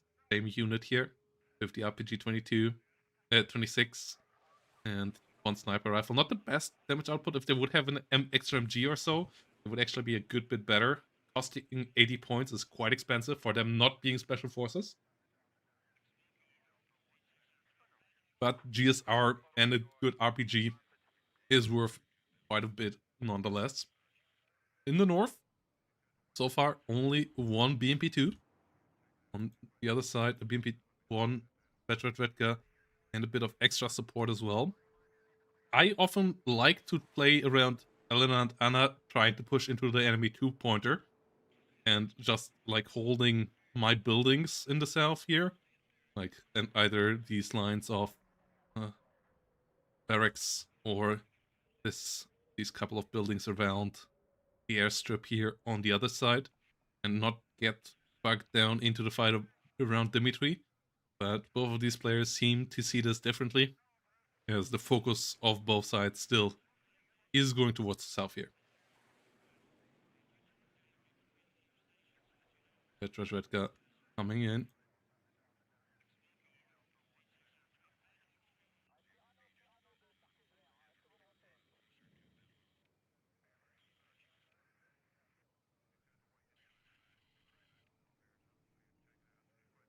Petra coming in here with a decent amount of forces. Redka Saperi, Redka.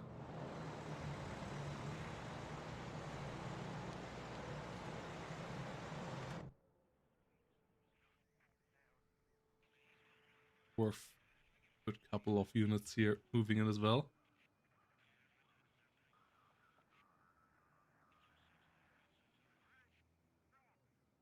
Gonna be interesting to see where the first engagement's gonna be here. Mio really seemingly playing the defensive gameplay here. Not going into Dimitri. Getting a lot of ATGMs out. 2 Piras. Yeah, this is a good building to hold, so I'm trying to push forward to this. Makes sense. But TheHellene gets the Dimitri point for free. And won't get pushed into Elena quickly. We have Kodetsi showing up in some of the BTR 80s as well. That's BMP2s moving in for the southern part of the map. Lamia moving in here.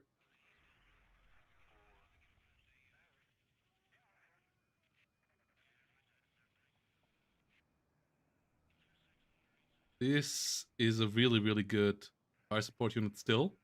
It's not as strong as it had been. That's another nerf for sure to second guards, but also to 27th here. Both of the divisions for sure want to play around with Lamias. Them getting a bit more expensive and a bit weaker in their fire support, making them not quite as busted as they had been last patch. Still really helpful in fights around buildings as they ignore cover, so they still stress out enemies. Good for sieges as well. BTR 80 versus BMP1 here should not go out well for the BTR in the long term. They're okay, yeah. Only firing at passenger units here with the BMP1 means that it is not firing its ATGM here. Otherwise, this fight likely would already be over. But eventually, yeah. 2A28 he is going to hit. Pushing back the BTRs. Thanks to their 2 frontal armor and their 10 hit points, not getting killed here. BMP3 assisting against enemy BTR 80s as well. As Motostocky Medis undersold. Mio trying to move in the northern part of the map as well. We have the Tor and Estrella moving in here too. There are good MiG-21 cluster bombers on the other side, so you have to be careful.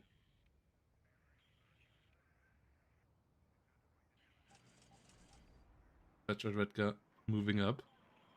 His ult is on the top, Securita.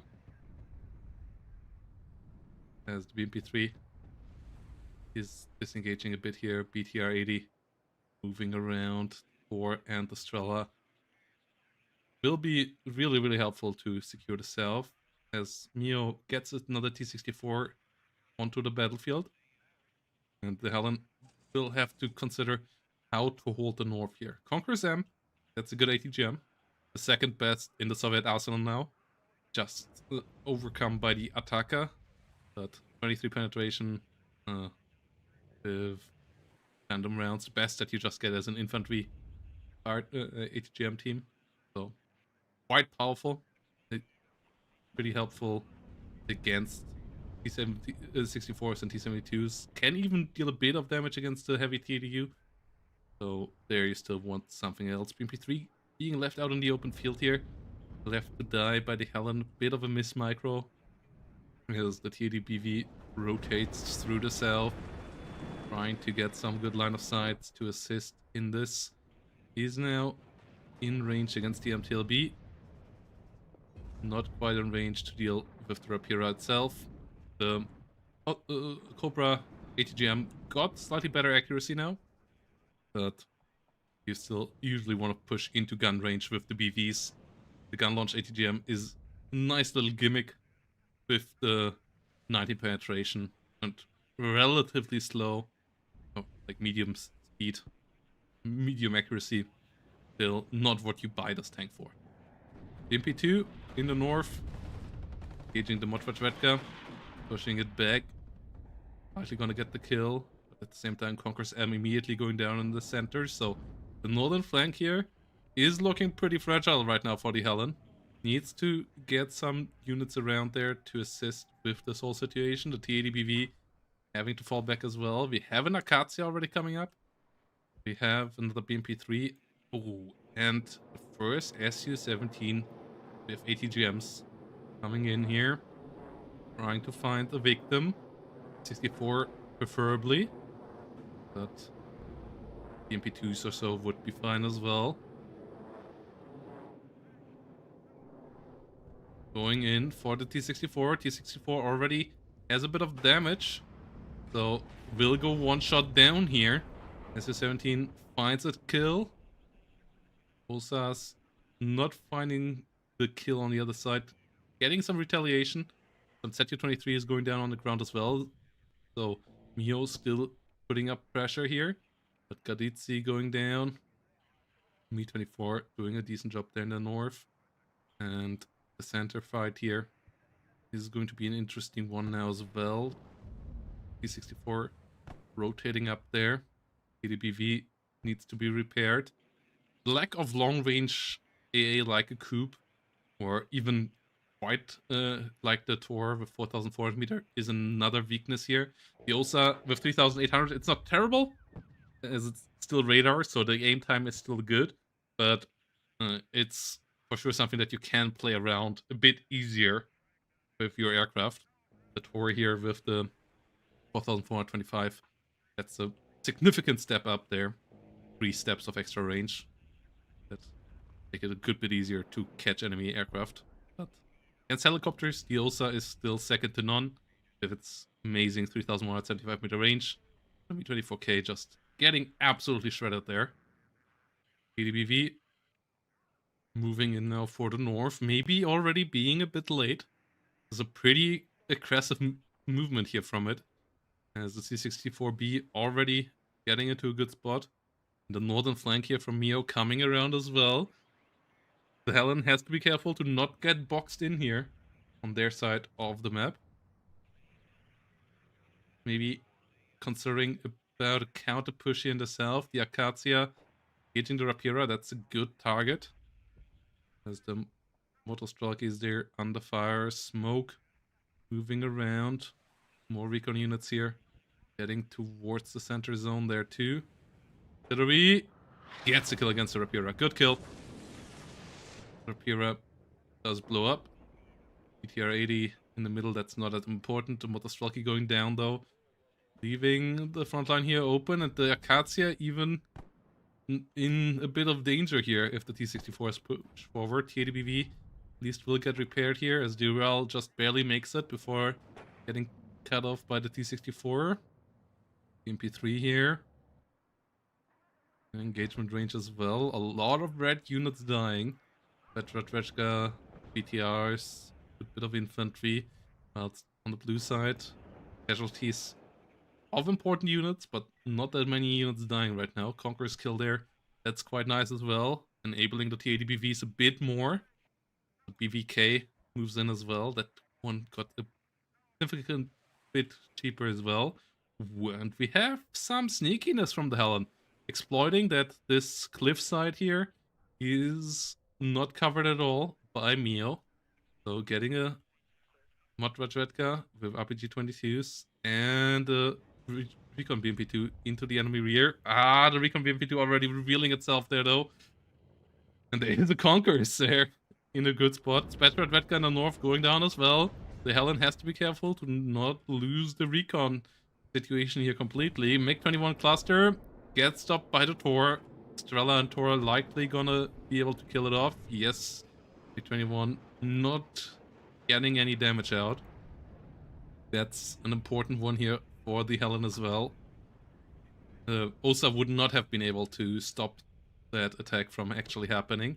MP3 with a good hit against the T4 here. KDBV needs to assist, as the Model Strelkis here will try their best as well with their RPGs. Oh, Gradetzi not being unloaded. Big mistake by Mio. Might lose 2 infantry squads here in transport. The Model Strelkis missing that many times, but in the end still working out. Yeah, being caught a bit out. BMP2 in the rear not going to be a problem, but 4 infantry units and 2 transports there just wiped out like that. Mio overstepping the welcome a bit, giving the Helen a bit of breathing room. T64 here being under lockdown by the BMP3 as well. This was a bit of a botched push here from Mio. Still has the pressure up in the north. The 80BV cannot die here. The Helen has to be careful and maybe just disengage there, give up the zone in the north, gets the BMP2, but loses the T80BV. Rapira getting the kill there. Has the BVK not, still up there, but losing that T80BV is really, really painful. B24 getting engaged by the Strela 10M3, getting killed off by it as well, so the Helen finding some valuable kills back once more here. Both sides taking some heavy attrition right now, but the northern push here going so well for Mio. This is still looking quite scary for the Helen. Getting some more ATGMs, getting some more Motostrelkis around. MP3 for the north as the Acacia just tries to get some shots onto enemy units. TDBV is engaging infantry here right now because that's the only thing that it can easily spot. BTR-80s here under fire as well. Same time, BMP3 overstepping its welcome once more. Another BMP3 lost like this. Yeah, BMP3s are not supposed to push their high-speed ATGMs and their long-range HE guns. Like, you usually don't want to push forward with them. The 30mm autocannon is a nice extra if the enemy is pushing into them, but they are not armored enough that you just can use them aggressive like this, especially considering their point values. So, Belajor here moving around. BDBVK getting in as well. Belajor gets killed. 30mm Lamia going down. BMP1P goes down as well. Kira under fire. And goes down. Oh, MiG-21 cluster. Does not drop. Oh, big mistake there. Attack order was a bit iffy there for Mio. Should have just targeted ground, likely targeted the tank, and then it was respotted in the last second when the dive already happened, and it didn't drop on because it tried to re-engage the unit. So big loss there. On the other side, the SU-17 here similarly sacrificed, so both sides sacrificing their good AT planes. Okay, Acacia coming around for the Osas now. Conquers M. Again, get into a slightly better defensive spot in the south. But it's getting a good kill there in the north against the BTR-80. We have more T-80BVs and BMP2 Vajvetkas moving around into the northern part of the map.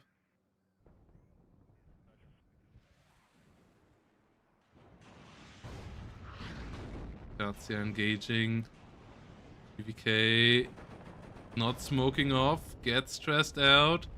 BMP2 goes down. BMP3 realigning. Will get shots out there on target. Conquers M. Getting a good hit against the T64B. 64B smokes off, has to disengage. Conquers M. Finds a kill here against the enemy. Motostrelkis holding the line. T64 getting got there. Both sides still bleeding a lot of units here. This BVK here, once more key unit. The T64B kill here in the south. Quite big, so that Mio likely won't just be able to push into the southern zone here now as well. We have another Conqueror's M trying to go really deep, a bit too deep there. Conqueror's already aiming at it. Okay, quick reaction here from TheHellene, unloading it in time. Katsia now aiming for the T64 actually in the north, as we have a Recon BMP2 and a BMP3 here, engaging TADBV, moving around as well. Good reaction, but the artillery is on target. Oh, at the same time, Guadizzi not quite seeing the TADBVK. If they get a bit closer, or if the TADBVK gets closer, that still could end up in a kill. Guadizzi, find the RPG shot, find the kill. Both sides here continue to lose key units every minute or so. They keep on the flood of reinforcements, but this game is so on the edge right now, as Mio hasn't been able to get any of these 2 key points up here to turn around the take. So for now, a +1 for TheHellene, but losing a Ratchetka BMP there once again. Recon units here trying to move around. Osas pushing forward. Are so many key units here dying once more. Conqueror's M, Plamia, Mi-24V. This situation is not looking great right now. T-72 OBR trying to move around, trying to get closer. Autostral Chimeris getting onto the battlefield. A good couple of T-64s reinforcing into here as well. TADBV already pushing quite close. There is a Conqueror's missile system. More Conqueror's M's and 30mm grenade launchers moving around. The BMP3s have to be careful. They don't really have the recon here right now to get the engagements that they want. Finally see the Conquerors. Conquerors does miss again. That's lucky.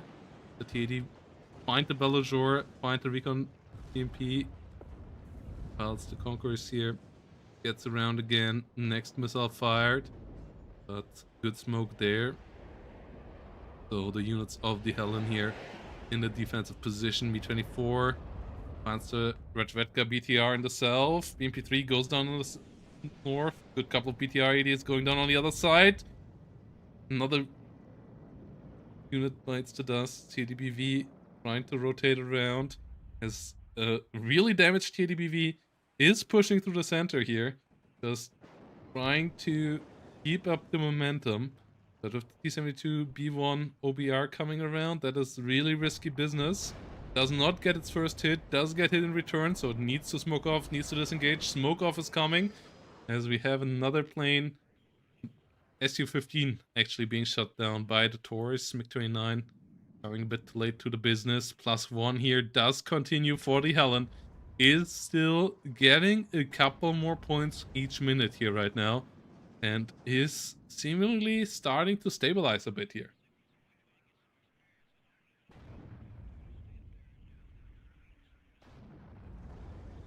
TDBV engaging the Saperi, not able to get on target there. Okay, we have another Su-17. ATGM does find the kill there.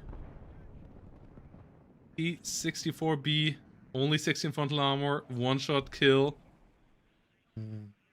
Good one there by TheHellene. Katsia pushing back the Saperi RPO, and the +1 slowly keeps up ticking. This frontline situation here now stabilizing a bit for TheHellene as well, getting this forest back so that your reinforcement roads are not as open anymore is a big W. The Conquerors getting killed off here. Nice little one as well, and Mio has to be careful to not just start throwing units away here. Last 2-3 minutes here, really going fantastically for TheHellene. Whilst Mio's combined arms is seemingly starting to collapse a bit. A lot of tanks now being brought up, but the assistance for those tanks is currently somewhat limited. Lamia pushing forward. The grenade launcher under attack in the south. MiG-29, AA-2 gets got. Whilst the T-72 B1 is pushing closer here through the south. Lamia goes down. Ratchetka engaging the Lamia here in the center. Lamia with some decent engagements there. Will find the kill. Conqueror's M Ooh, that could be a great shot. Could be a fantastic shot. Yes, side shot here against the T-64B. Another key tank being taken out. No tank here right now up north for the TheHellene, but enough ATGMs to make it a slightly uncomfortable. Only one Conquerors and one BMP3, but still making it slightly uncomfortable for these tanks of Mio to push. So situation somewhat stabilized as more TADBVs coming up to assist and the BRDM2 Conquerors moving up there as well.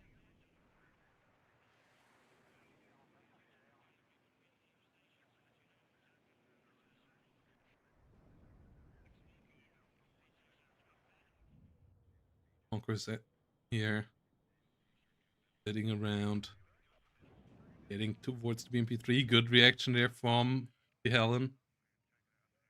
Quick timing there on the micro. Both of these players really have a decent amount of micro, and it's really impressive how much better the Division 3 has gotten compared to the last seasons. Like, the amount of micromanagement here in these games is pretty phenomenal. Obviously, they are still timings missed and so on. It's not quite the top level yet, but yeah, whoever makes it here through this quarterfinal will move on to Division 2 next season, and both of these players already showed that they would deserve to get there, just like Mike already did in the first quarterfinal here that we saw today. BMP3 edging towards the T-72, and this might be caught off guard once more here by Mio. Luckily, the BMP3 doesn't quite find the hit. B-24V hitting around in the rear. This situation really has started to plateau a bit here. Conquerors M not able to find an engagement, but that is fantastic news for the TheHellene. Slowly but surely building up the advantage here. About to reach 600 points in lead already.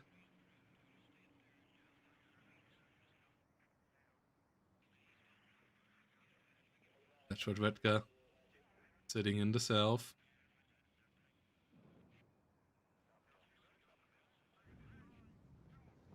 He'll be snap down here in the rear.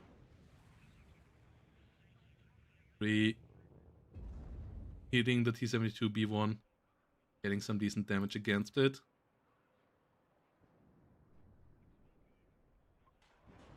Next ATGM away. There's M here. Not able to get on top of the units in the north here lately, and by now we have 4 tanks here again, a couple of BMP2s, so that's enough firepower to overwhelm the Conquerors just with one salvo if you have a bit of recon around. Lack of recon is a bit of a problem. Good couple more units here coming up on the other side. The TheHellene getting another TADBV on the defense out there. Tor out as well to assist against any potential bombers. The north too. Situation here still seems to be rather stable. Literally hits the wrong spot. And trying to get the kill here, but the good position there from Mio, switching to the other building, knowing that the one over there is the more open one that could be relatively easily exploited. Conquerors moving in, trying to get the Conquerors M here. Won't quite find it.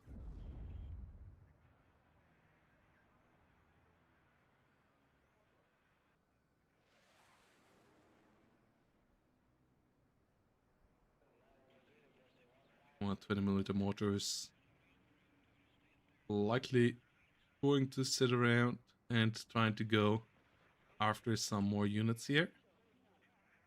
More Tors, more ZU-23s, more BMP2s, all moving in here. And this is all currently good for the TheHellene.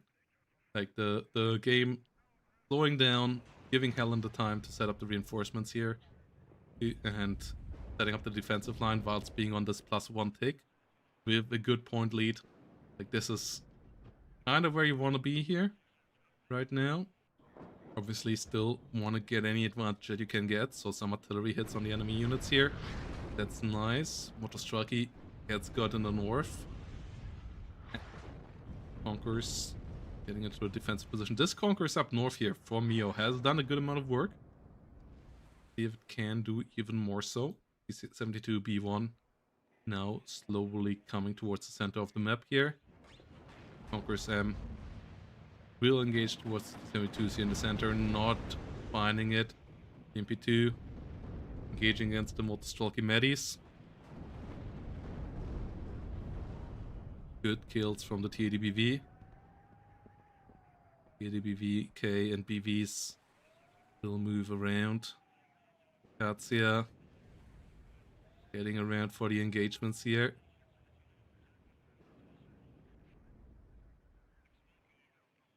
MiG-29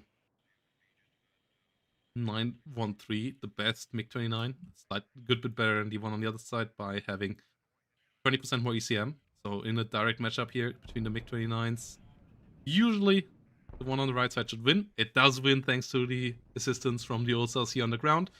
So kill against the one of TheHellene. As good smoke comes around here. This next engagement likely going to be this decisive one about how this game will end.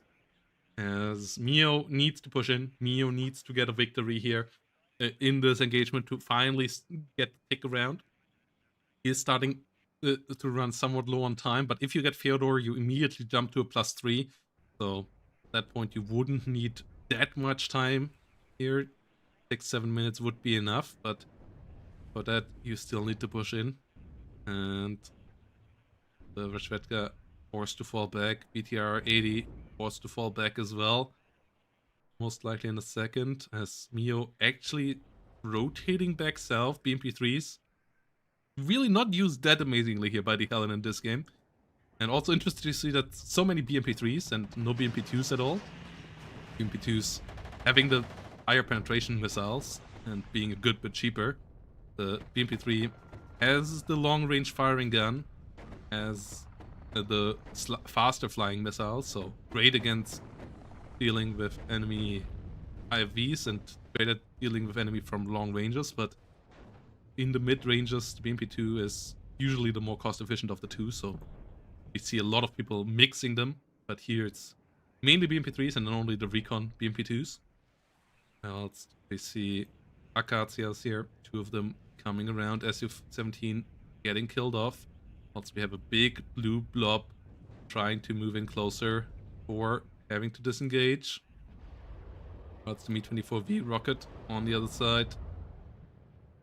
He's attempting to hold the ground here. Motostrolky Medis and Conqueror's M getting into the engagement.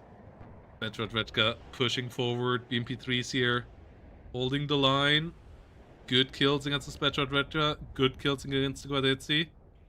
Else the Conqueror's M goes down. The Motostrolky here about to go down as well. As we have more and more reinforcements moving towards the front line here. Infantry in the center here. Quite numerous as well. Akatsia will likely get into an engagement there in a second too. Else we have ADBV, BMP3s all moving up. Trying to hold the line here. Nearly 900 points now. 850 points advantage now for TheHellene. So yeah, Mio needs to make it work here in the next 2-3 minutes. And TheHellene just needs to hold the line, and that's the great part for our player in red here. Currently, they're doing it just barely, but pushing back the infantry. Mi-24V rocket here about to reload, and then that can assist here as well. Keeping a BMP3 and a TDBV alive here, getting another two around. No push in the north right now from Mio. Mio fully focused on the southern engagement, and it's not going quite as well as hoped. Getting Estrella there, likely will find a bit more infantry in the south and the Tor, but the +3 not yet achieved. With the south, could get even further ahead here, up to a +5. Or no, but yeah, you need Feodor. With both 2 points in the south, it would be a +3 thing around here. As the Guadetzi leader pushing in. B24 holding the ground. +1 likely to be achieved here in a second, but that's not going to be the swing. T72s and T64Bs getting into the engagements here a bit as well, but there is still the T80BVK over here, getting another kill against Guardetzi. Gazia not finding the enemy target there that they really needed to. Well, more reinforcement infantry are coming in for the south. T60, T72 and BT80 pushing forward. Oh, the Guardetzi Comrade not even getting the capture here, not even getting the tick online yet. And it's only 9 minute 52. Even a +2 wouldn't be enough at this point. And the Guardetzi Comrade will go down to the T80BVK. So no take from them. Another one is on the way. As the middle T72 does go down as well. A good couple of blue units just got evaporated over the last couple of minutes. And this is starting to look like the TheHellene might get us to a potential game 3 here, as the T80s are starting to do the job. There's still an MTLB down here, so T80BVK rotating to recapture the neutralized zone as well. So this likely won't get up to any tick for Mio either, at least not in the long term.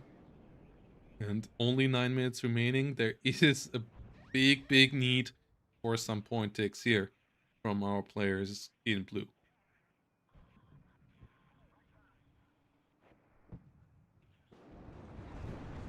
Tanks engaging in the north. 9 minutes to go. Gazia counter-batterying the enemy mortars here. Trying to stop the endless smoke plumes popping up, getting one killed.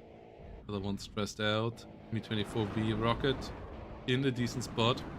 Holding the line, and it's only blue units dying. The T80BVs did hold the line perfectly here, and with those kind of engagements here going on, yeah, there's just basically no chance anymore here for the blue team to get through in time. MiG-23 moving around, 8 minutes remaining, and still no take for our player in blue.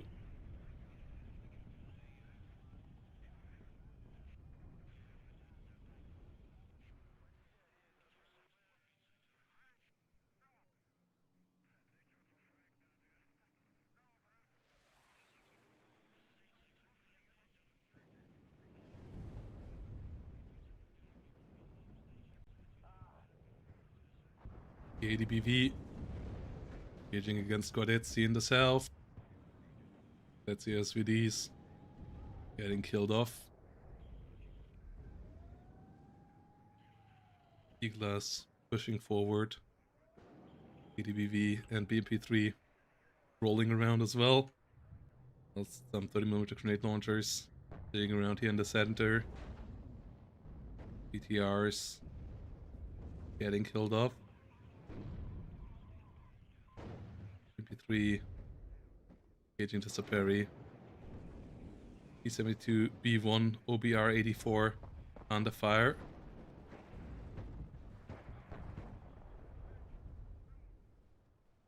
Very RPO getting damaged as well, but it's the trying to push forward here.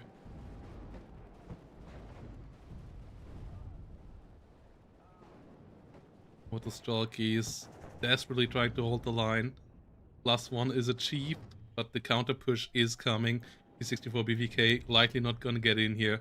Too many tanks in the way. Ooh, we have a Bellagor in the north. Needs to get the full capture. MTLBU moving around in retaliation. Conquerors coming around. There is still some T80s fire support here, but the smoke mortars did achieve a bit. +2. That's not good enough.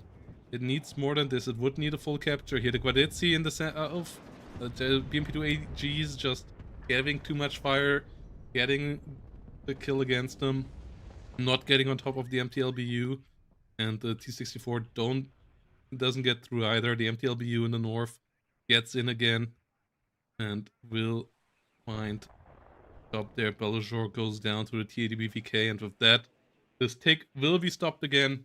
There's not enough time. 5 minute 38.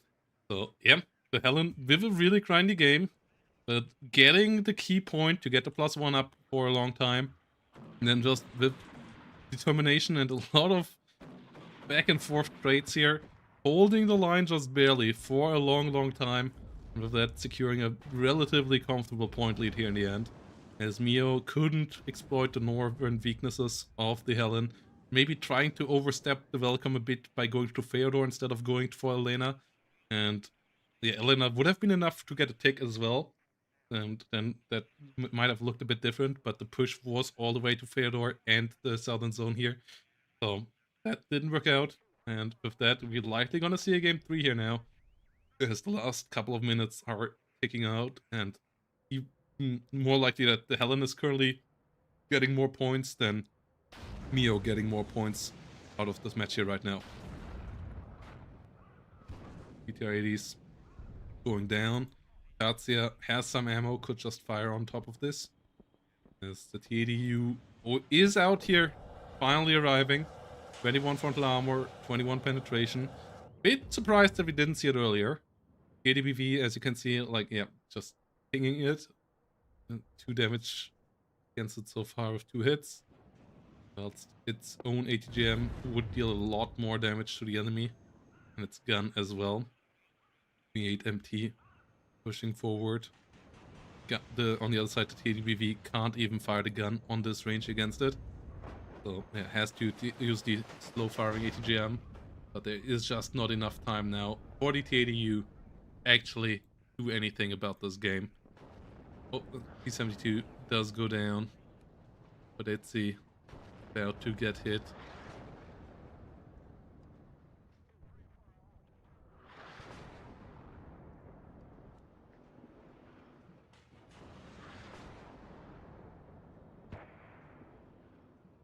It's bombarding the south.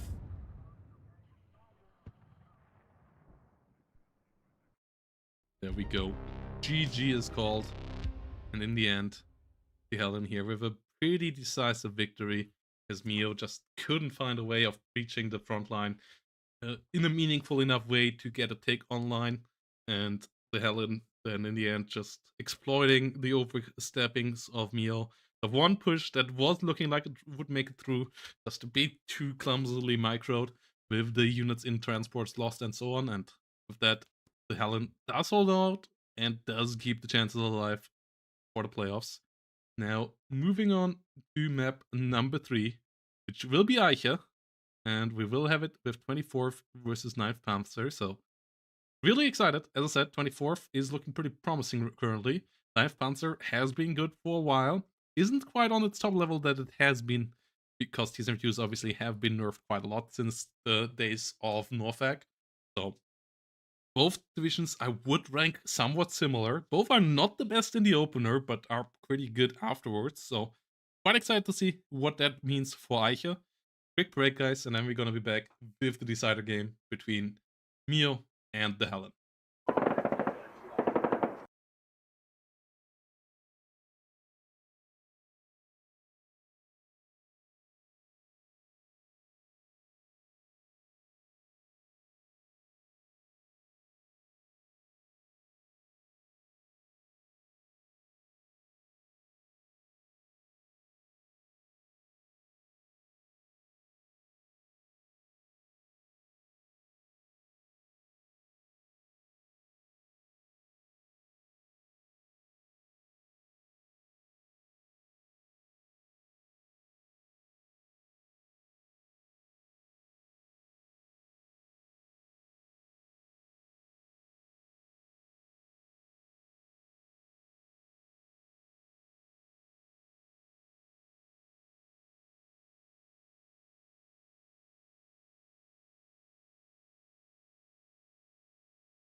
And so here we go. At our game, as we have TheHellene and Mio ready for our final little match here. With Mio on the right side, getting around with the lovely Knife Panzer. We have TheHellene on the left side, bringing around the 24th US Infantry Division. And as I said, that division has gotten decently buffed lately. M113 ACAF, for example, have become relatively solid. The National Guard M1 Abrams have gotten cheaper as well. The military police leader of theirs has gotten cheaper. And the M1IP has been buffed a while back, twice. First in price, then in availability. So the Bradley Bros division is in a good spot. And on the other side, Knife, as I said, lately only gotten nerfs, but it's still in a pretty good spot. Doesn't have the greatest of openers. The Me Too Urns can rectify that a bit though. And afterwards, it has a really, really solid T72 push, but T72s have been nerfed quite a bit as well. They are for sure not as strong as they have been in the past. Their win record is really on the 50% mark currently, so they are neither bad nor are they great. They are a good tool, but you have to get to use it here. And this is a map where longer ranges of the Abrams for sure can play their role, but you also still have some good spots, especially around Dimitri, where you can easily get the T-72s into their engagement ranges. MEV here coming around with the 19 penetration, 16 frontal armor mix up. The Strike Eagle currently is not functioning. It and another LGB bomber, I believe the F-16 one, currently not dropping their bombs. And then the couple of the American ATGM planes with the older Maverick missiles also not firing those, but Eugen is on it, should be coming in with a hotfix. That means that your air tap is pretty strong on the defense with good F4Fs, or great F4Fs still. They are one of the most cost efficient fighters, and strong F15s as the top end. And you still have some decent strike and cluster bombers there, with the F111 cluster not being as terrible as it has been in the past, thanks to the faster drops of it, but still not being great. Like the Strike Eagle not being around is for sure a weakness, but the better recon here and so on, that's going to be interesting. So I'm quite excited to see how these two players will manage this game. Yeah, all of the games were played on the new patch, so that's why we also saw the ban of First Cavalry Division. They were played yesterday. That's why First Cavalry Division was banned as well. But we got a Bradley Bros division, the Bradley Bros division. People just didn't like 24th, so they were like, "Oh, we need a Bradley division." Meanwhile, we had a Bradley division all along, and that actually is now in a better state of my eyes than First Cav. And actually, for sure, can bring around a lot more Bradleys than first you can bring around in First Cav. But the community got baited by the Bradley propaganda and the 24th hate. The Americans just never happy, always need more divisions in their game, can't have more West German divisions in the game playing in West Germany. Our West German brethrens suffering does continue. So, yeah, we'll see if we finally will eventually get a bit more West German representation. Like, Landshut will bring at least one, but we obviously get more Americans with that as well. So yeah, OH58 Scout here, moving forward. And what 50 A1 moving around as well. Yeah. American consumerism striking in WARNO as well. Always dropping the toys, always demanding new toys. Being like, oh, we don't have a Bradley division. And 24 always existed, but obviously it's an old division, right? It's not shiny enough, so it was forgotten. OH58 CS here, moving forward, trying to go after the Me Too Urns, trying to get a kill on it, but good reaction here from Mio. Disengaging. Meanwhile, the aircraft troopers here, grabbing the center of this fight. One of the few big infantry squads of 24th. That's one of the weaknesses of 24th, that because you get most of your infantries and Bradleys, Most of your infantry squads are 2-man squads instead of bigger 8 or 9 or 10-man squads that you usually want your infantry to be for the infantry engagements. Group here, getting a kill on one of the OHs. One of the 2 Meteorns gets shut down in the south. The other one disengaging here. Neo holding the flank around. Whilst the aircraft trooper here trying to hold the line. Needs to disengage in a second. And getting out of the line of sight. Bradley and M1 Abrams here rotating around. Bradley getting the kill against the BMP-1. Whilst frontline here gets shot up by the Meteorns. AA here needed. So would be quite nice. We have the M1IP coming around. 18 frontal armor, 17 pen, and we have one of the F111 clusters. The reload time is pretty long. They are pretty small cluster bombs, but with 8 of them, you still get a pretty decent saturation here. If the coup doesn't get a hit, this will be a good run. Gets the Shilka, gets the BRM, gets good damage out. The coup does get a hit, but still doesn't quite get the kill. So, in the end, that cluster bomber will be able to come around again. And did do decent damage here. The M1 Abrams just not able to quite get on target here against the MEVs. Waiting for more assistance. So, the firepower here on the blue side still not quite good enough to keep up with the MEV fire. Bradley, National Guard, engaging with the ITO, not getting around on it.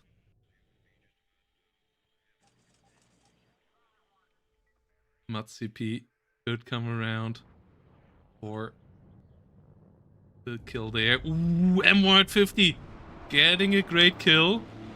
Really, really good job. Next one here. Another potential rear shot even.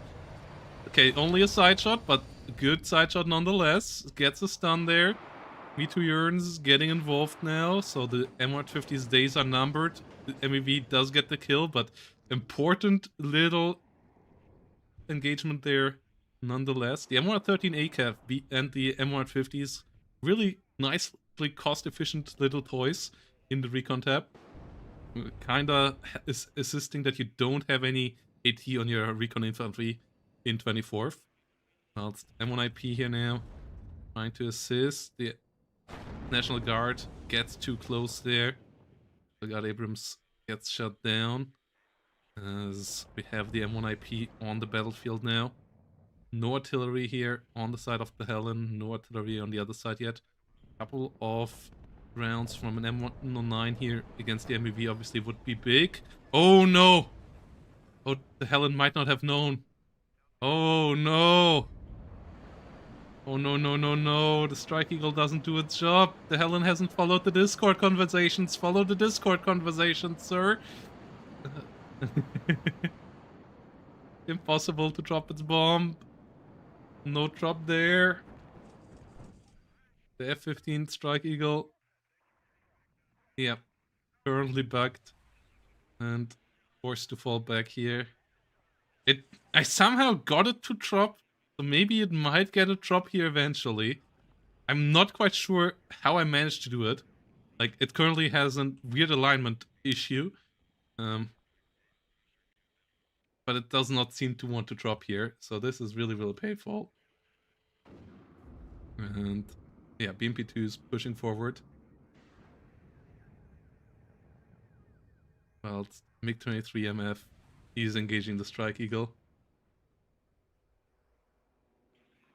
Phantoms trying to get around. But yeah, 315 points invested there. Just as better anti-helicopter plane with decent baiting capabilities against enemy coups with its high ECM. But the Phantom here going down now. Yeah, not being able to use the Strike Eagle for sure painful at the moment. As I said, you need hopefully fixed soon. National Guard M1 and M1IP being around. Another M1 IP leader coming up to assist with this whole situation. The repair is going on here now. National Guard Bradley getting hit. by the BMP1. Firepower here for the TheHellene currently not great. And National Guard probably obviously now heavily stressed out. Can't really get into the engagements. OH gets the kill on 2 Me 2 Urns. Should fall back from there now. Eagler already on the way. Obviously, that's something that the TheHellene doesn't know, but even without it, very fired alt shot just should disengage and reload. As the Abrams here getting involved against the enemy mod of clearers. OH does go down now. As the T-72 MEV gets close enough, gets the engine destroyed. Retaliation from the National Guard Abrams, but the other one does go down. Smoke does not come out on time, so the MEV at least does go down as well. Still not a great trade here for the TheHellene, but at least not a terrible one in the end. As this fight here in the center currently not working out for the TheHellene. I feel like forcing yourself into this fight is putting yourself into a big disadvantage in this fight. Your advantage of your tanks is the range, is the speed. So not playing around the higher speed and the higher range of your tanks and getting into the fights where the ranges and the speeds don't really matter, because it's all about breaking line of sight, moving forward, and then just the raw penetration and armor values.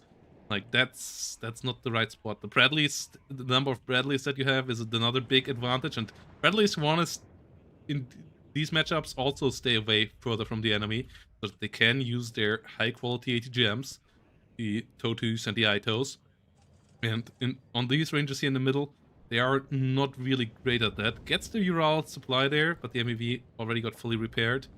One more Bradley goes down in the north, and Dimitri now gets captured by the blue team, but I believe there should have been a bigger play around Anna, and then being able to keep up the flanking moves here around the side.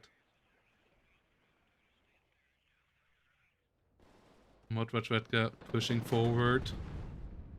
Modschützen going down. Good kill. Modschützen pushing in.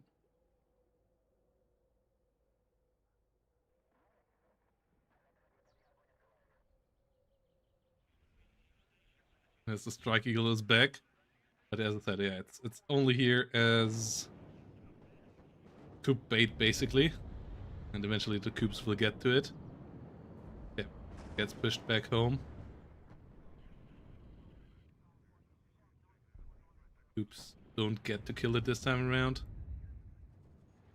That's much it's an RPG 27 getting too close here. Yeah, Abrams just sitting around in the open here currently, not looking great. And we got rid of bailout, but double engine destroyed here. Painful RNG for the TheHellene still. At least these tanks still can shoot back. Otherwise, with a bailout earlier, the other T-72 wouldn't have been killed. With an engine destroyed, the M1 here at least still can try to fight for itself. But yeah, you see Bradleys here, that's not their territory. That's why you want to push around here, because then the Bradleys can do fantastic from around here. Or push around the flank in the north, and that's happening right now. But here you have that weird force that you have to get through. National Guard Abrams going down as well. Situation here not developing amazingly for the TheHellene.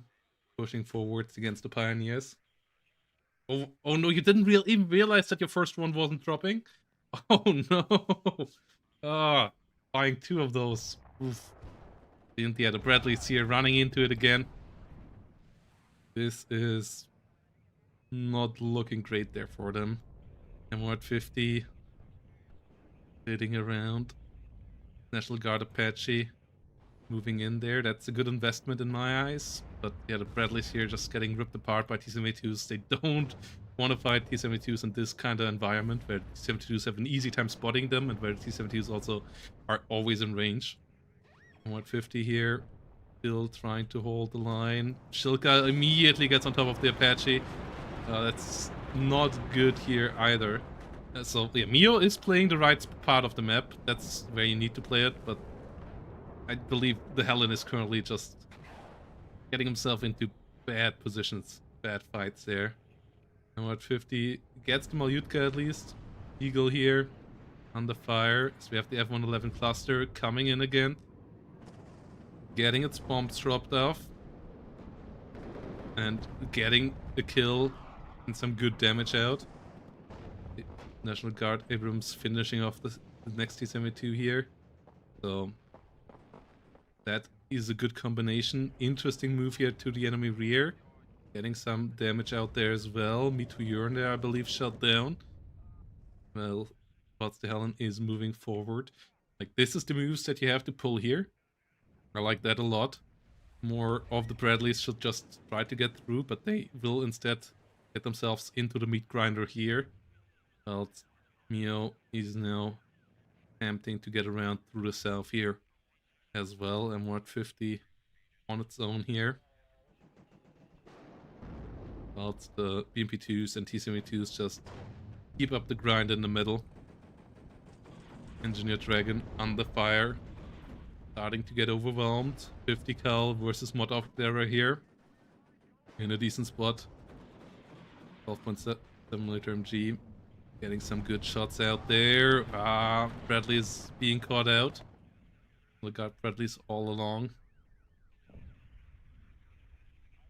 MUVs moving around as well. Another F-111 cluster. Coming around for the T-72 MUV. But likely won't just kill it. Yeah, does get decent damage, good stress. Oh, the M1 IP is in the right spot again, okay. As the BMP-2s now push towards it. Gets one on the way out. With all the infantry with the good RPGs. You have to be careful there. That MUV is overstepping. Does go down as well. M1 IP doing a lot of work here right now. But can't do it all. Has to fall back here eventually now. As the M1 IP on the way back gets a couple more shots out. Needs assistance there. Recon Bradley coming around. We have a Malyutka pushing in. The bow is a bit faster, but it doesn't get a hit. And the Malyutka, even though it got stunned, still finishes the job. That's unfortunate there for TheHellene, as Mod Octera is getting deep into the zone here now. The Bradley engaging the BMP 1K now. That doesn't have smoke. Gets killed off there. Won't get into the rear. +2 currently, thanks to this situation here, as we have more Bradley infantry moving to the center. Trying to get into some engagement ranges, but Neo is busy clearing out the rear zone here. Recon Bradley stunning down the BMP. Likely gonna get that one as well now.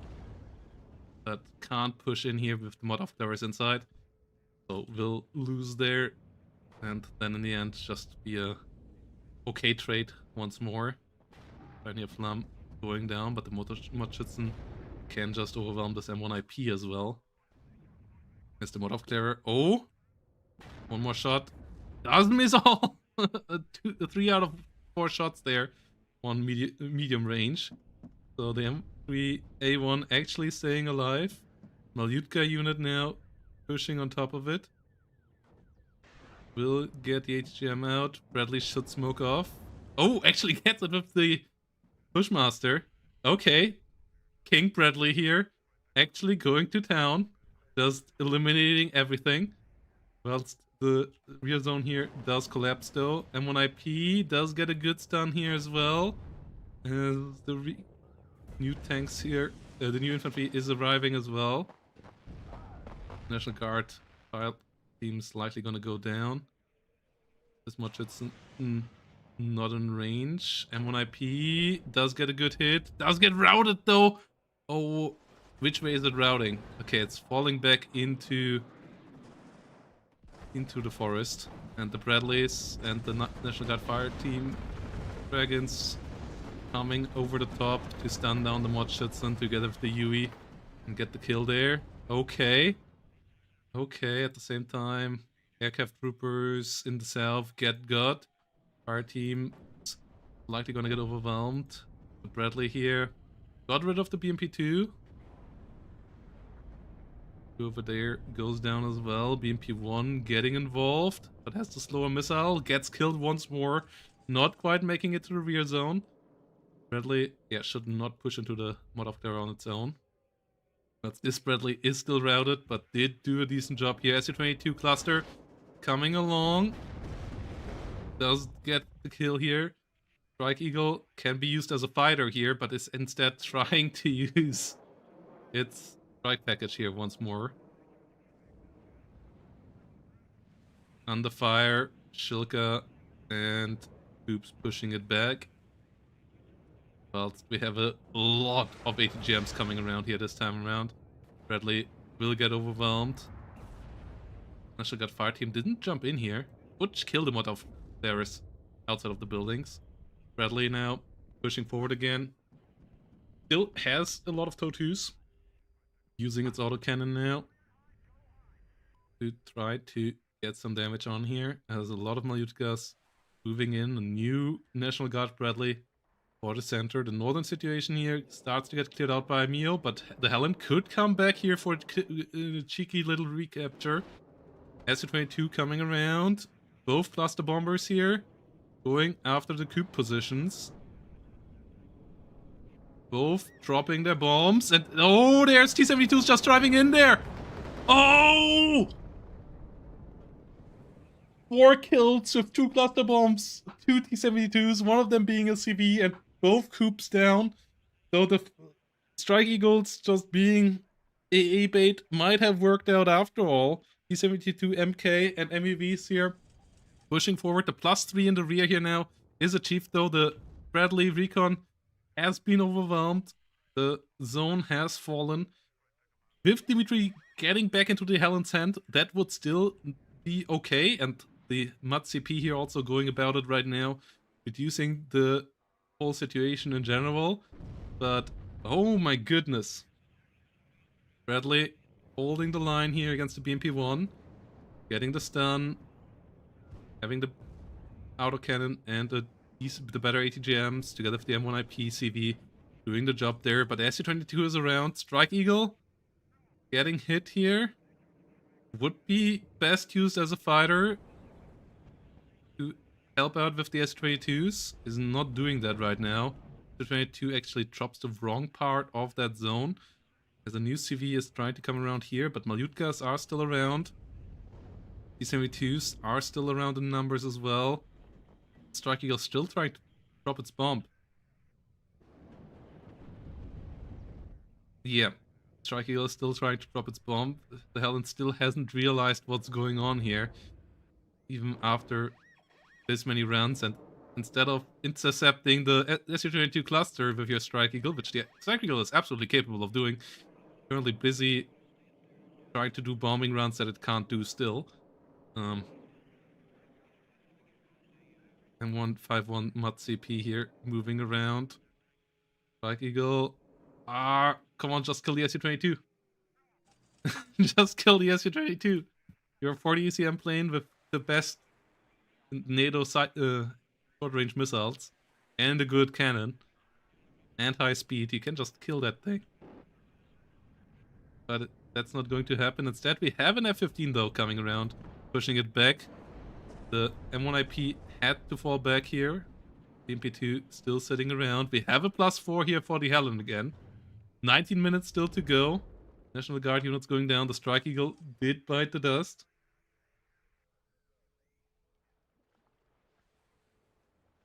Yes, it was played yesterday. We have the Hog assisting 2 M1IPs. That should not end well for the MEV here. Already being stunned down. Trying to fall back.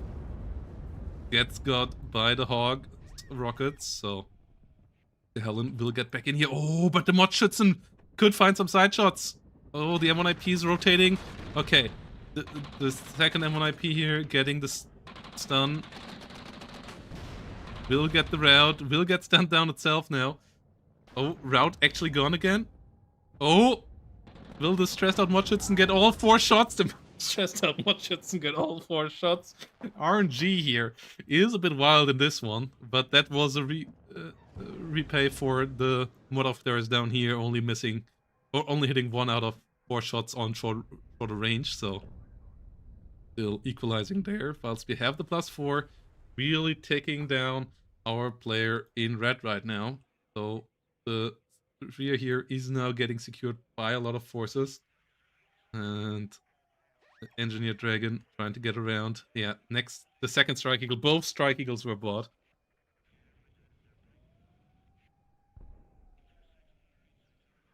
Perfect coup bait.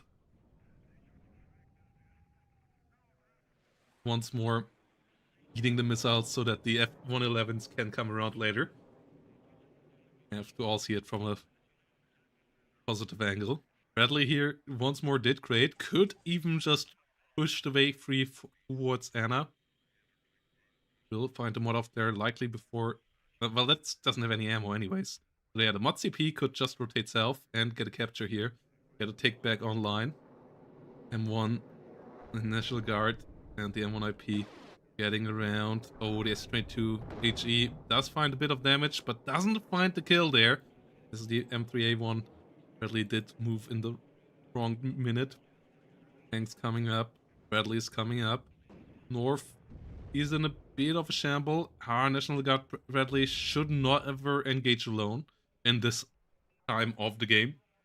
They always should be behind an M1 IP. Because obviously they take a lot of stress damage thanks to the reservists and the zero veterancy, and they don't recover stress that well. With the leader tank close by, they at least recovered a bit faster, going up to Vet 1. Or a lot faster. The difference between Vet 1 and Vet 0 is insane, but still, they take a lot of stress here from each hit, so you usually want to keep them around behind an M1 IP or so that can take the stress a bit better. Also, having more frontal armor can take the damage a bit better. Whilst the gun is the same, so 30 points you still get a sim gun, slightly lower accuracy, and the faster tank. F111F could come around here for a cluster run. Not doing that just yet. Malyutka gets got by the Fireteam Dragon. Bradley now is pushing forward. Hog not in the right spot here. F111 cluster coming around for the Shilka? No, coming around for the T-72. Not quite getting it. The BMP-2 did get got. As Bradley is pushing forward. The Hog is just going into the fight here. Not winning it though. Yeah, one of the Bradleys should just move down here and kill the Chilka already. Mr. Bradley is moving forward. Still has a lot of toes. So the T-72 can be killed here. But we have a push over the plateau now by the Hellene's forces. Bradley's M1s all coming around. MiG-23 trying to push back the F-15 here most likely. Oops, out of ammo. And the MiG-23 could get got here. Get got as the F-15 now switching target. But pushed back nonetheless. BMP-2. One already down. Next one under fire, but 2 new Matcherino with good RPGs. And the T-72 here getting into the fight. Getting hit hard. Gets hit even harder now. The Matcherino not quite in range, so the tank goes down. Center here gets overwhelmed. 14 minutes to go. Rear tank here goes down. The BMP-2 goes down as well. SC-22 HE coming in. Does get good damage. Doesn't get the kill. As we're back to a +1 for the Hellene. MUD-CP could just drive in here, by the way.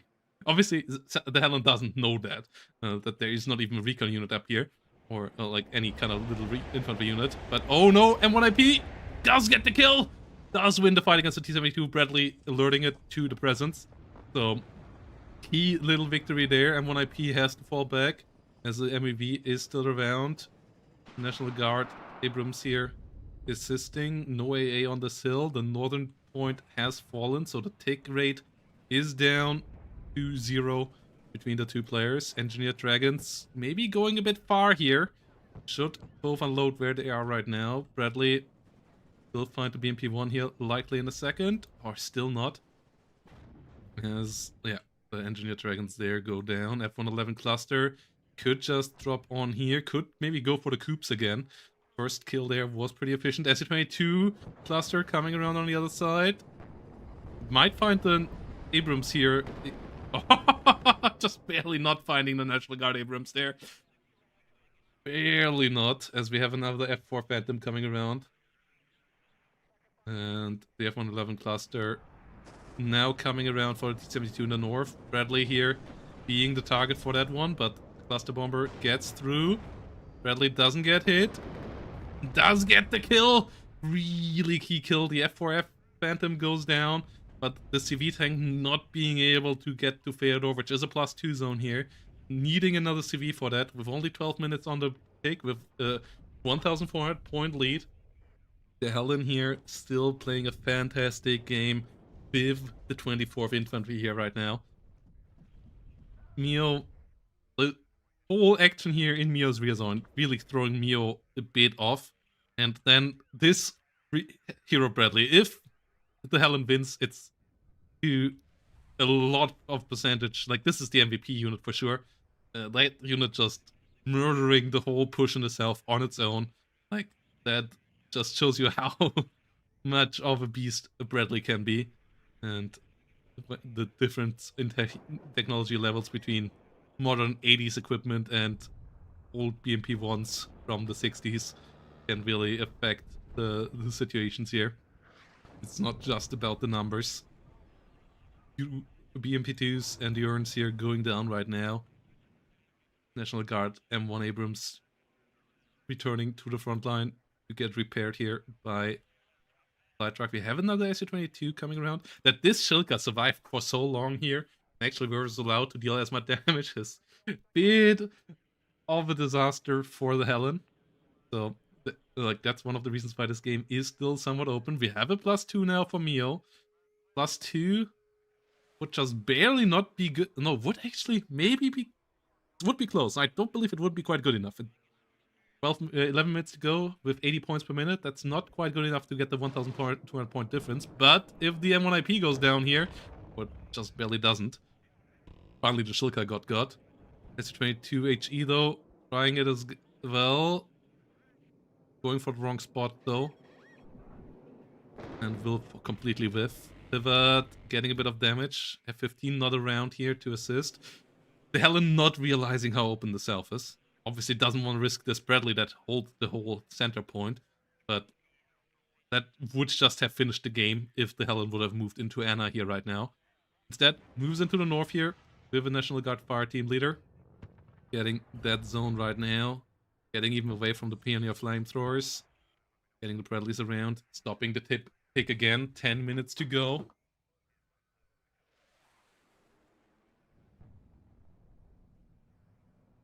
Whilst we have another National Guard Apache coming around. National Guard Apache number 2. F-15 Eagle moving around here. But once more being too close to the coops, and this time around they hit twice. M109 is around, so could deal with that. National Guard Apache should rotate to the south here. Finish this T-72 off, and then maybe even get an angle on here. Like, this M109 not firing non-stop against the coops, against the T-72 on this point and so on. That's a bit of a big, or like not a bit, it's a massive mistake here right now. Like, this M109 should be constantly forcing this to get out of there or get repaired or move into a more open spot of the zone. Well, it's MiG-23, oh, coming around. Apache's not going down. So, we'll have trouble here. Still visible. Okay, finally goes on. MiG-23 surprisingly not dealing really any damage there. That was a bit weird. Whilst the F-15 gets hit by the coops again. Does survive, but oh, another SU-22 here. Lurking around. Trying to go for a good drop against the M1IP here in the middle. And with only one pivot, you're never gonna kill this. With 3-4 pivots, that might look different.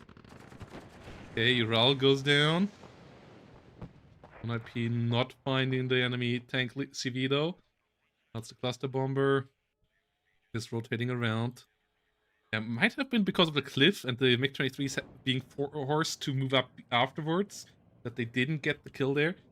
Bit weird. Let's see, two Su-22s still alive. Yeah, the F-15s and the F-4s failing to deal with this, and the AA on the ground not being numerous enough. That's quite a bit of an issue here. +2 still going on. New Bradleys being brought around for the south. As we have a cluster bomber finally going for this Bradley here. And with that, Mio might open up another issue here. Pivot. Dealing a bit of damage. Oh, that's not where the National Guard one is, where the M1IP leader is. Oh, the Su-22 once more not getting the kill there. Only getting the CV truck. Pivot goes down though. M109 still not firing. This M109 could have done so much damage already. The Apache goes down here. Strike Eagle once more around. Emptying the coops. So the F-111 cluster can get through. It needs to go through now as well. As the National Guard Apache does go down. M1IP is around on the flank. T-72S overstepping its welcome here. Gets side-shotted. Fireteam Dragon. Fires its Dragon. Does not get the hit. Cluster Bombers kill the own Fireteam Dragon. Not finishing the job there. And the Strike Eagle still trying to drop its bombs. Still trying to drop its bombs, but at least this time around, by accident, getting the kill. Okay. Actually dropped its bombs because of this. I don't believe that. I think that was an attack order on the unit. Okay, so so you just need to target something else in the sky at the same moment as you attack. Then they drop the bombs, guys. That's an easy thing to do, right?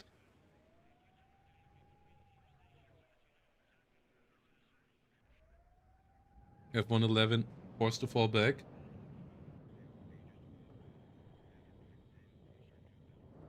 National Guard M1IP forced to fall back.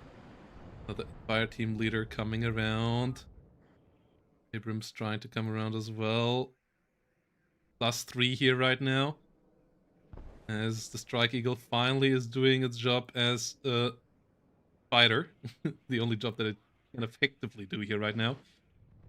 Whilst the OH Scout is finding the Matcherino, but the fire team units need to move forward as well. +3 is enough here right now for Mio. So, and oh, the MATCP is visible. M1 leader in the middle is visible as well, and the M109 not firing. Ah, the anger. Then I see artillery being bought and not used, and the cluster bomber also not just going for this right now is a bit weird. And now a lot of Su-22s are coming around again to attack the Matcherino here right now. Yeah, cluster bomber getting the job done. M109 not firing on this. M109 not firing on this. This is a really, really rough thing right now. And the F-111 cluster not coming around for stopping the tick in the middle either. And now it's going to be the other way around, and that might just lose TheHellene the game here. As the CV does go down, the CV in the south does go down as well, and now the tick is going to be too fast. F-111 could have just killed this. And then the M1IP could have retreated or done something else. M109s could have done a lot of work here. But it being non-stop here, not firing, likely is not going to change it here. And now we have a new CV arriving, but a +6 is going to make this advantage disappear so quickly, and the cluster bomber now coming in way too late, not doing anything there. Obviously, the 2 Strike Eagles really painful, but yeah, these couple engagements here by Mio, the push in the south, really good. The Su-22 is coming in nicely as well, and the Bradley here, the engagement in the last push here, that could have been a lot better with a bit of assistance of units already on the battlefield. Good kill here for the Bradley. TOW2 Bradley doing its job. In general, a bit too many National Guard Bradleys and a bit too little of the TOW2 ones in my eyes earlier in the game. But yeah, MATCP gets in here. Another M1IP moves in towards the center. Yeah, if this T-72 would have been killed and there would be no tick right now in the middle, the situation would still look great for the TheHellene, but there is the tick in the middle right now. So the M1IPs will have to push even deeper. As oh no, the CV in the south even goes down. Now the M1 IPs would have to rotate south here to stop the CVs from arriving, but they're not moving at all. Okay, now they're moving deeper into the center. But the +5 is just too much here. That's 200 points per minute. M109 finally gets into action just as the enemy units are moving. And it's not hitting anything. As the mortars are going around with the smoke in the north, trying to get sneaky National Guard leader in there. M1 IP is just coming in too slowly as the point lead here is swinging around. And yeah, it's close, but it's now only taking a minute for Mio to get ahead in points and still 3 minutes to go. And with the tick here in the rear, it was a really close game. The strike eagle's obviously really, really unfortunate. Yeah, interesting to see how long it took for TheHellene to realize that as well. That they just didn't drop bombs. Yeah, unfortunate that that was a part of this game, but it wasn't the only thing that was costing Hellene the game here. Like the M109 being bought and only firing 3 rounds for 10 minutes basically, but it could have had really valuable targets the whole time. And a couple of the missed positions here in the middle, and then in general the choice of engagements here in the early game in the center, instead of trying to play it wider, where your Bradleys have the better day, and where your M1s can use their range advantage and speed advantage. Like those choices made it a lot harder and allowed Mio to now have the higher numbers on the battlefield.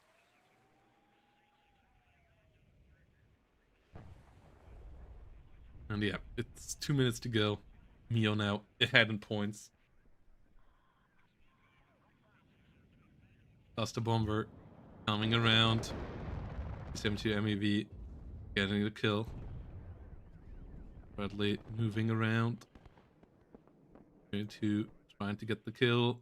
MiG-23 MF moving forward. Well, S22 AT tries to get the M1 IP. Doesn't get it. And yeah, another IP trying to come around here in the south, but yeah, if the center T-72 would have been killed by Cluster Bomber or by artillery, both of which could have done it, then this point situation would still be fine, but it is not. Yes. Point lead now way too big. Could maybe stop the take with some push here through the south, but won't get any points here anymore. And with the 100 point leads here, it will be Mio who moves on to the semifinal. S22 Cluster getting a good hit here again, and MK even will find the kill here. So, yep, good usage there. F-15 Eagle getting around, but will be pushed out immediately because too many MiG-23s in the sky. And, yep, GGVP. Mio with a relatively solid reaction to the curveballs thrown by TheHellene's way. A couple of oversteps here into good enemy ATGMs, and that really shows you how much potential there would have been for Hellene if he would have played it wider. But yeah, the center play here by Mio generally quite strong. A couple of the S-22 bomb drops, pretty terrible. Once more an indication of don't try to just predict where the enemy is. Actually drop on things that you know are there. Otherwise, you set yourself up for a lot of terrible runs. Like half of the ones that went blind at least missed, maybe even more. And that cost him a lot of time, but in the end, Mio still prevailing just barely. And with that, we'll move on to the semifinal.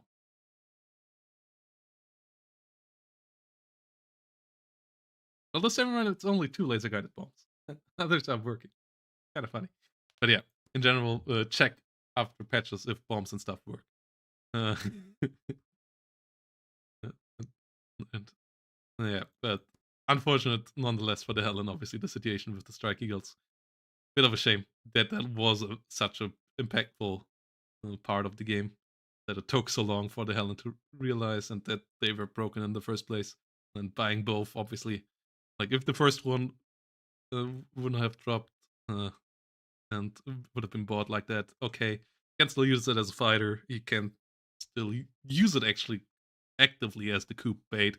so that your cluster bombers go through, but obviously investing in two of them and then also taking so long to actually recognize what's going on, like, yeah, that does cost you a lot of resources and time that you just can't afford in a tournament game. Yeah, GGVP to both players, nonetheless, a strong series, and in the end, yeah, Mio will move on here to the semifinal.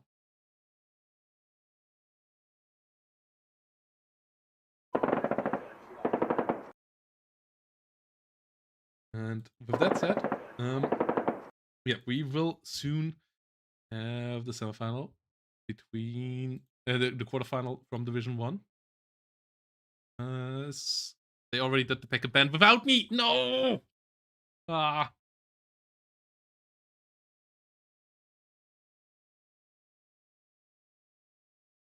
Okay, but at least we can talk about that.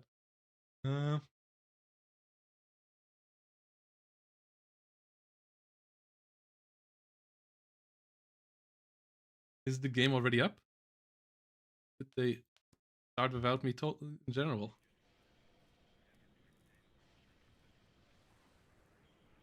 We have to check.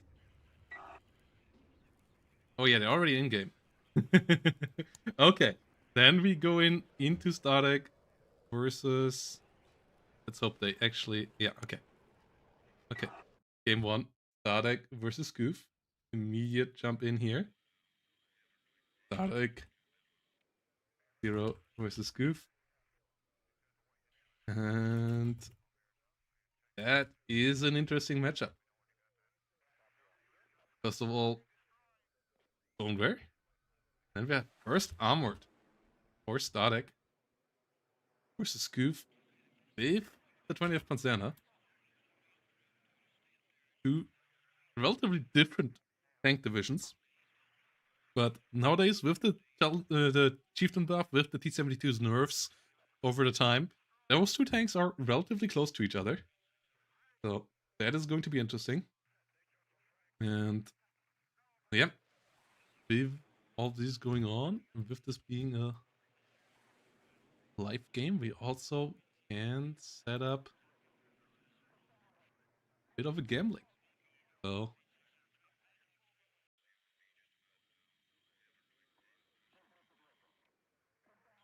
let's get in.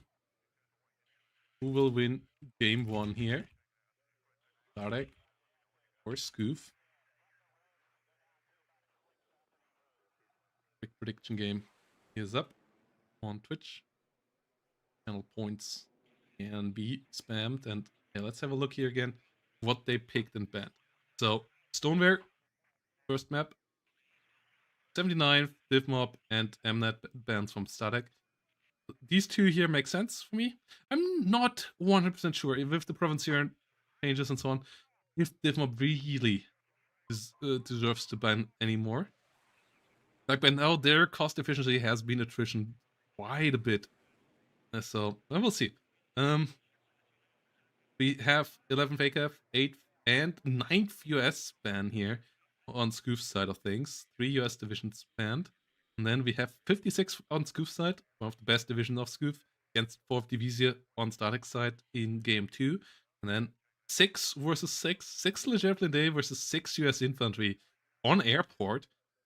That's going to be a weird one if we get there. Vertigo being map number 2. So interesting matchup there as well with the 56 in there. Usually not the map for Vertigo, not the division for Vertigo, but gonna be interesting nonetheless. So yeah, here we have the 20th Panzerna coming around with the T55AS for the coffin launchers into the northern zone. We have Ross Specialny GSR moving around, and on the other side we start with a Challenger Mark III from the get-go and a Chieftain, so the heaviest tank in this matchup immediately on the battlefield. Whilst the north is a bit of Terrier power. Stardekk using the forward deploy component quite a lot. 4 Terrier power is coming out with 1 vet. Scimitar and Ferrets here immediately following up through the south, so bit of a flanking attempt here towards Bravo and Echo. trying to go for this tree line here to both cut the reinforcements into Bravo and also kind of threaten Echo at the same time as threatening Bravo from the side. That's something that we see quite often from the blue side of things. Because if you go straight for Bravo, your reinforcement road here is pretty open. So if the enemy gets in here or ever pushes you out, you can't really get back in. So attempting to go through this part of the map makes a lot of sense for the blue sides. Well, yeah, red side here often goes a bit straighter towards Bravo. This tree line here protecting quite nicely. And the gap between Echo and Bravo not being as big as the gap here. So that is a decent move there. Whilst up north, we see Honkaroos being deployed, but we don't quite know where this is going just yet. And yeah, the point gamble is still up, guys, if you want to put up some of your channel points. So far, only Scoof has points on him. If you're a believer in First Armored, maybe chance to win some channel points. And yeah, Stardekk and setting up here with rifles, with Sultan, Korean moving around as well. I don't believe 20th Panzer is still S tier. I believe both of these divisions are A tier, with the 20th Panzer still being a slight bit better, just because being more rounder. Like, it's a better map, the division for ranked. For tournament play, both are on a similar level, I would say. The Tornadoes currently being so strong is one of the key reasons why First Armored is currently in a really, really sweet spot, whilst the Chieftain and Challenger buffs over the last year really helped out the tank part of the division as well. Warrior Pleak is still a fantastic IFV. It finally got nerfed, so it's not the most busted IFV anymore, so it still might be the best. Like, it's not busted anymore, but it still might be the best IFV in the game. Fantastic speed, good armor, great ATGM. The new Bradley might beat it, though that new Bradley is also really expensive. And obviously, you also can't get that many out of it with the limited cards. And yeah, no ban on 56 for sure is interesting here. And as I said, I don't quite agree with the dev mob ban anymore. But we'll see. I believe top level players should be good enough at dealing with that gameplay. So on some maps it still might be worthwhile, but Vertigo, Stoneware, and Airport are not div mob maps in my eyes. Like, if Omen would have been open also, I would have agreed that div mob ban is maybe still necessary. Of course, and a couple of other maps there as well, like Tala or so. But on maps like these, I don't quite see it. Well, yeah, here we go. Area powers moving up. Ferret, Scimitar, Gazelle, all moving in. We have an SC-22, M4, moving around. Big rockets here, really quick to reload. Can deal a lot of damage. The Stereo Para likely going to be toast. Oh, good movement there. Perfect moment for the unload, so that the focus of the SC-22 couldn't switch to the Terrier Para, so it only killed the transport. Perfect unload there by Stardekk. Really, really good micro. Gazelle number 1 goes down. Gazelle number 2 tries to get through. Specialny now, though, will be able to go deep. Honkaroos here on the other side, holding the line, but gets shut down by the Scimitar. That's a Challenger push here through the south. He's trying to get some movement through the southern part. Carriers moving forward. Malyutka and Fagot trying to get the units here moving around. Ooh, good stress. Rifle could move forward. Centurion, Mark 5 AVRE. Really, really helpful against units like the Rospesnalny up here. Against those smaller squads. But in general, also just a good support unit. 38 points so far achieved by Stardekk. Area Para moving around. Now it's the Scimitars get the kill against the Honkaroos. Malyutka and Honkaroos in the north moving around. We have the Ferret trying to flank up north. I love the Ferret as well. Has very good optics for 15 points and smoke. Like, this is a fantastic little recon vehicle, and can be especially good in situations where you want to do a recon vehicle rush, as you then have the ferret as the first one in front of scimitars or foxes, so that the enemy opens fire on it first, and then you lose a 15-point unit if the enemy kills it. And very good optics also helping out the foxes and the scimitars, which only have good optics to actually see stuff. So having a ferret, for example, a push like this down here makes perfect sense. Really love that thing. Scimitar here helping out in the north, Saperji under fire. And Centurion moving around. Area powers disengaging. Challengers and chieftains engaging a bit as well. SAS patrol moving in towards the south. And yeah, the advantage of rockets compared to attack bomber runs is that you can use the guns at the same time, tank engine, and you also don't have to get as close to fire. So that's also the advantage in real life, that you are more accurate than with a high altitude bomb drop with out-guided bombs. And rockets are a lot cheaper than guided bombs. And you can just brave down the enemy directly, can just aim your plane at them, and then shoot the rockets and the good gun pods on your plane basically at the same time and hit the enemy.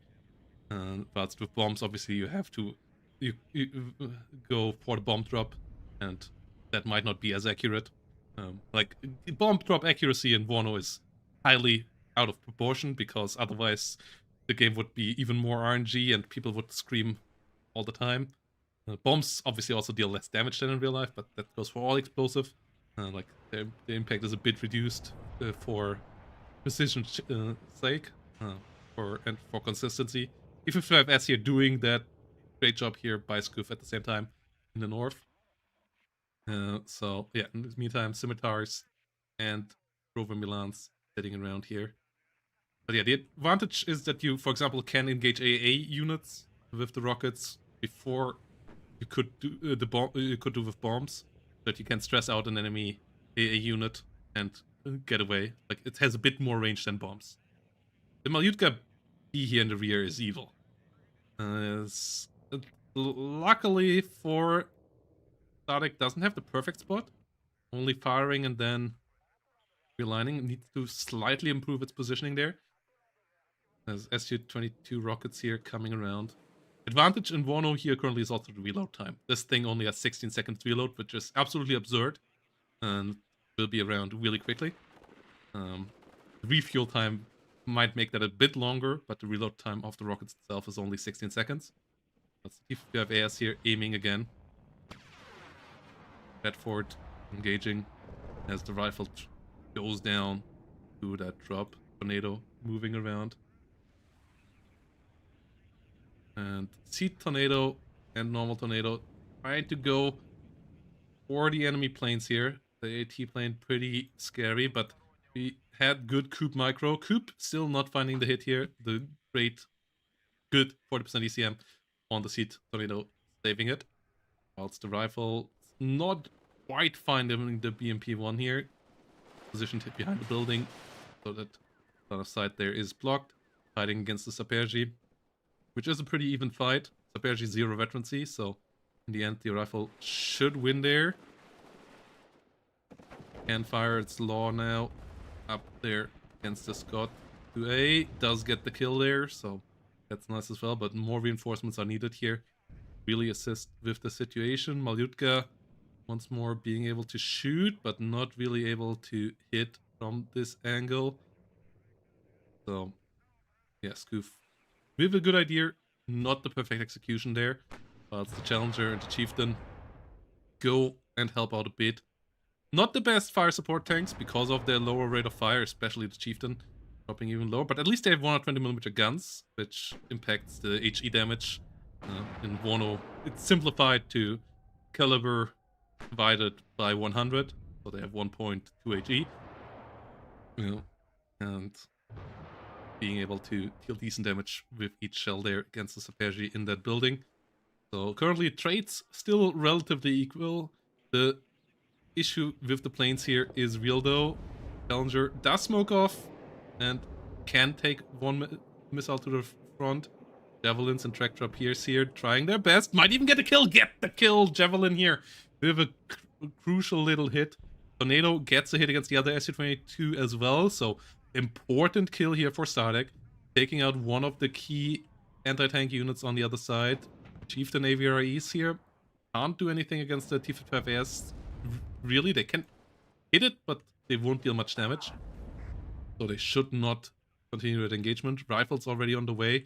They can do a lot. This one here still having 4 laws could, once it gets a bit more stress recovered, come around and deal with the T-55S. Hellarm dealt with the Malyutka there in the north, or it could kill anything. So that's cleared out as well.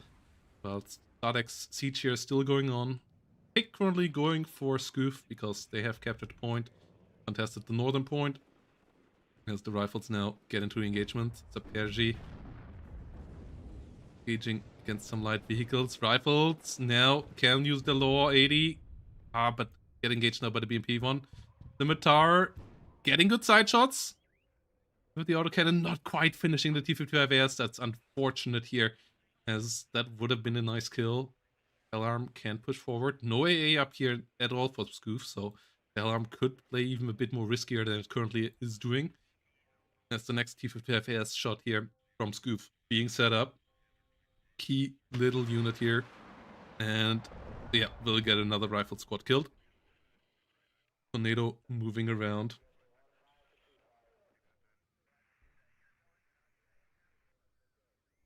Milan moving forward.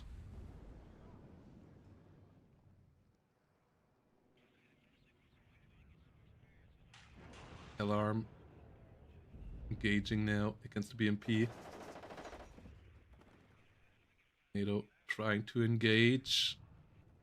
Very getting a shot out here. Chieftain Mark 9 pushing forward. Tornado gets pushed back by the coup. AA has finally arrived. Whilst we have more warrior pleaks coming in, Tornado does survive once more. Challenger Mark 2 pushing forward through the open field. Fagot ATGM not hitting the target there against the Challenger. Challenger able to disengage. We have new rifle units coming in from the rear. Rifles versus Pichota Smack. Engagement there in the center. Whilst new bombers need to come around. Scimitar moving around towards the south as Sultans move in here as well. Pick up the smack. Engaged by the warrior pleaks. Gerarden, pretty good autocannon in WARNO. Likely being a bit better than it would be in real life. But yeah, the Milan 2 and the good frontal armor for 65 points is what really makes this thing pop. The Milan 2 being able to one-shot the T-50... oh no, not one-shot the T-55S, but dealing a lot of damage against T-72s as well. Would be able to one-shot Leo 1, for example. And it can be really, really helpful here as well. The T-55S is still getting away with it right now. That's quite a problem.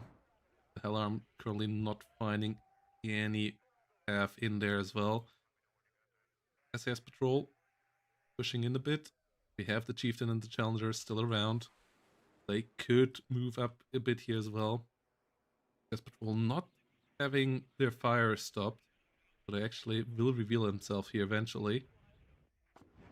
For Milan, not able to engage here either. Ooh, and here we go. Seed and cluster. Is it going for the coup directly? No, but it gets both T-55Ss. This time around, they don't survive. Tornado Seed under fire. Umbrella not doing the final shot. Can the coup? No, it cannot. So the Tornado Seed survives another time and assisted the cluster bomber in doing its job. So great run there. That swings around the balance in the north quite significantly. BMP1 leader goes down. That will stop the tick. Whilst the southern engagement here still going okay for our player in blue. Chieftains and Challengers now starting to engage. Stardekk setting up a siege here, but the Polish defensive forces getting pretty numerous by now as well. Rover Milan does not get the hit there. Fagot is negligible in damage here against the Chieftain Mark 9. It does a bit of damage. It's not but it's not that significant. Meanwhile, the Challenger over here though going down. That's a problem. Malyutkas and co did assist there. Rover does go down, so the siege here not going as well. Now the fire support is missing for the rifles. They should not advance here right now, with more MGs and so on moving in here as well to hold the line. Bomber could change that, but you don't want to send a bomber in right now without a seed plane assisting it. Rifles get a BMP-2 here in the north. Their great launcher finds a side shot, finds a kill against the T-72M as well. So the northern engagement currently still going fantastic for Stardekk. The southern one is fizzling out, but once the north is going so well, he can absolutely live with the south not doing as good. Warrior Pleak here, trying its best. Centurion can engage. Chieftains here moving around. The rifles getting close. Will get rid of the Scots. Can't stay there. Have to disengage again with the T-72s behind that. But the assistance here going on nicely. SAS patrol to give good line of sight here. So the Chieftain continuously can do its job. Firing some HE rounds slowly but surely at the enemy. As we have more rifles coming in for the front line.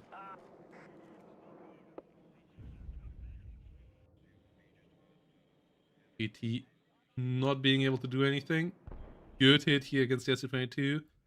Sultan in the north goes down, so that push in the far north fizzling out. Both sides here still trading close quite nicely, as we are in a pretty critical point of the game now. Whoever can decide the next engagement here likely will have a good time. Chieftain going down here. Yeah, recon is not quite where Stardekk would want it to be around this, and the tank concentration is also not quite up there. Warrior Pleaks here, waiting for the reinforcements. Supply truck on the way. All he needs to get here. You don't want to lose the infantry units getting attrition away when you could save them. Dana going after the Sultan. Scary.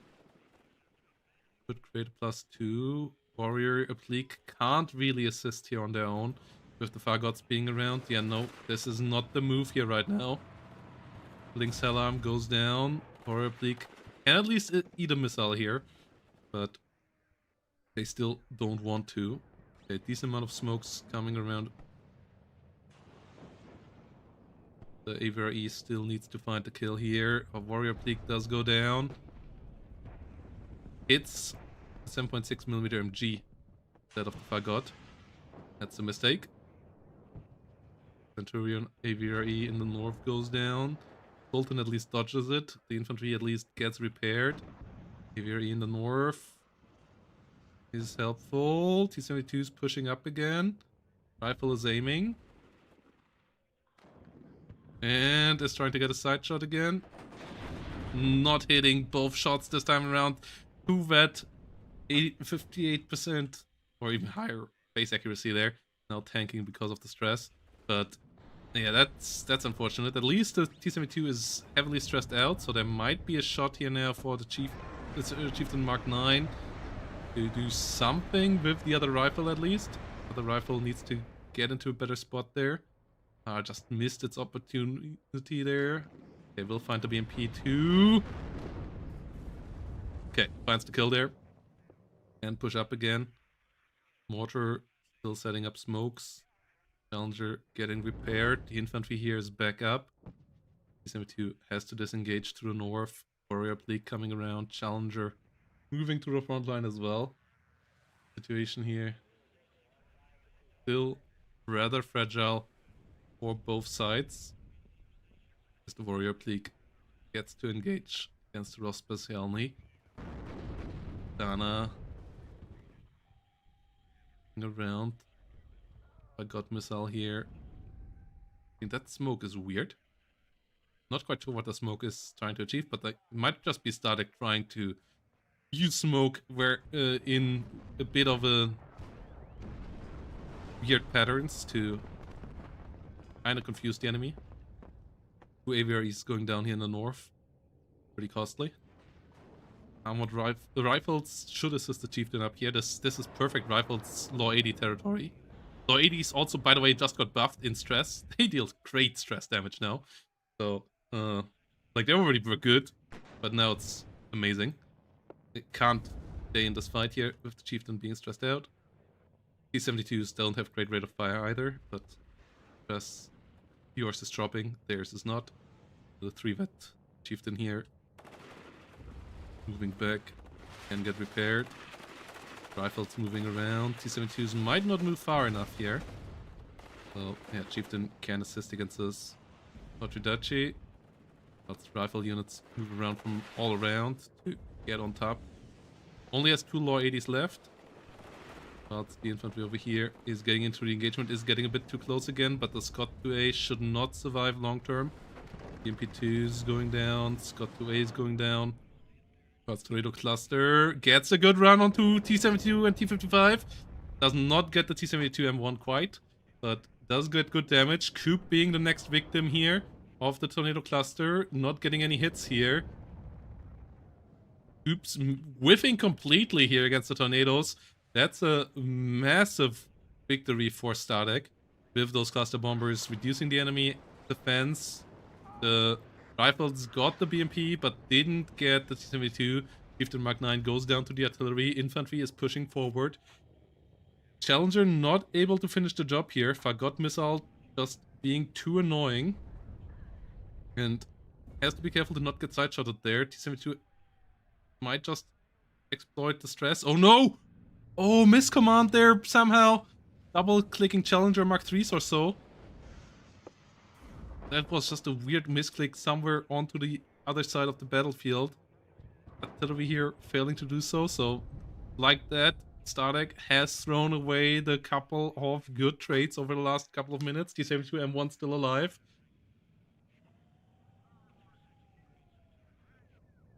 Well, I mean, even if it's a bug fix, it's still a buff. Like, it's still impactful for how it performs. Now, basically always stunning the enemy with the first shot. And Tornado Seed gets the Shilka in the north. Coop was turned off, but Tornado Seed getting a victim now. Tornado AA moving around. +2 currently is a real problem for Stardekk. He can't let that stay up for that long. Still has the air, still has helicopters, and he has the heavier tanks, but he's currently not really able to use the Chellies. His infantry situation here deteriorating a bit. And 109 trying to get on target. That Gazelle is just going to die. Got this. Getting hit here. Alarm. Can't just move forward there with the Strela 10M shooting at it. A mistake. And the Malyutkas here. Will find a kill as well. Will go down in return. Alarm on the fire. Oh, the Strela actually is out of ammo, but Alarm still can't push into that. Tornado moving around. We have another Coop moving around, so AA is coming back up. Yeah, you don't want to just get murdered by tornadoes dropping non-stop at you, so makes perfect sense to re-establish the Air Force there. Tornado AA. Setting up around it. Ooh. Gets pushed back. Alarm moving around. Need to go down there. Oh, one still dies. Yeah, the warrior pleaks here. Just going in. Just going overwhelmed. The infantry numbers are dwindling here a bit for Stardekk. Good play with artillery, good play with air. This is a bit too much here. Tornado will go down. Oh! Warp out. Last second, okay. But the infantry plays here currently. They are not there. And you, in the end, still need good infantry plays on this map. So that is pretty costly. Tornado AA is around again. So the SU-22 AT still might be in for a bad time. This time around, they do get the job without AA on the ground. And with the coup assistance, they do get the kill here. Hellarms trying to duel with Strellas is a weird choice. They go down in the end here. The Outlaw under fire as well. Yeah, no, this is not it for Stardekk right now. This matchup currently is not going the way of our player in blue, who just has gotten the better infantry engagements. T-55 AS in the early game also, reducing the numbers of the rifles that Stardekk had by a significant amount. And the armored rifles are some of the better mechanized infantries in WARNO, but they can't quite keep up with something like a Saperji. So that's still trouble. And now Stardekk is just desperate for trying to go for air dominance, and it's not really working out. Gets a cluster bomber drop here on the Shilka, but one tornado cluster going down, two tornadoes cluster going down. Yeah, this might be the moment where you just call GG here, as that was the desperate attempt for changing it around. 60 minutes to go. You need to go really deep here. Obviously, it's Division 1 quarterfinals. You don't call it GG here, but in the ranked game, that might have been the moment where I tap out, when both of my cluster bombers die after I realized that the enemy actually has way more AA than I hoped they would. Even having a coup here in the rear that still only needs a reload. And yeah, the Warrior Pleak and the Challenger is just not doing anything this game, because they always come in when the enemy has just killed the infantry. And then something like a Fagot here getting away with murder time and again. Like, this Fagot position is unholy in the amount of work that it has done. Helping out the Challenger kill, helping out the Chieftain kill, helping out with a lot of stuff up here as well. And there we go. GG is called. Game number 1 goes Scoof's way. And yeah, the KD in the end, quite one-sided as well. So, yep, GGVP here. Goof up 1-0 here in this best of 3. Getting one step closer to yet another semifinal run. But Stardekk might yet again have issues getting it through out of the quarterfinals. Next Stardekk and Scoof game already up, so we just jump back in there and we let you guys gamble away your points.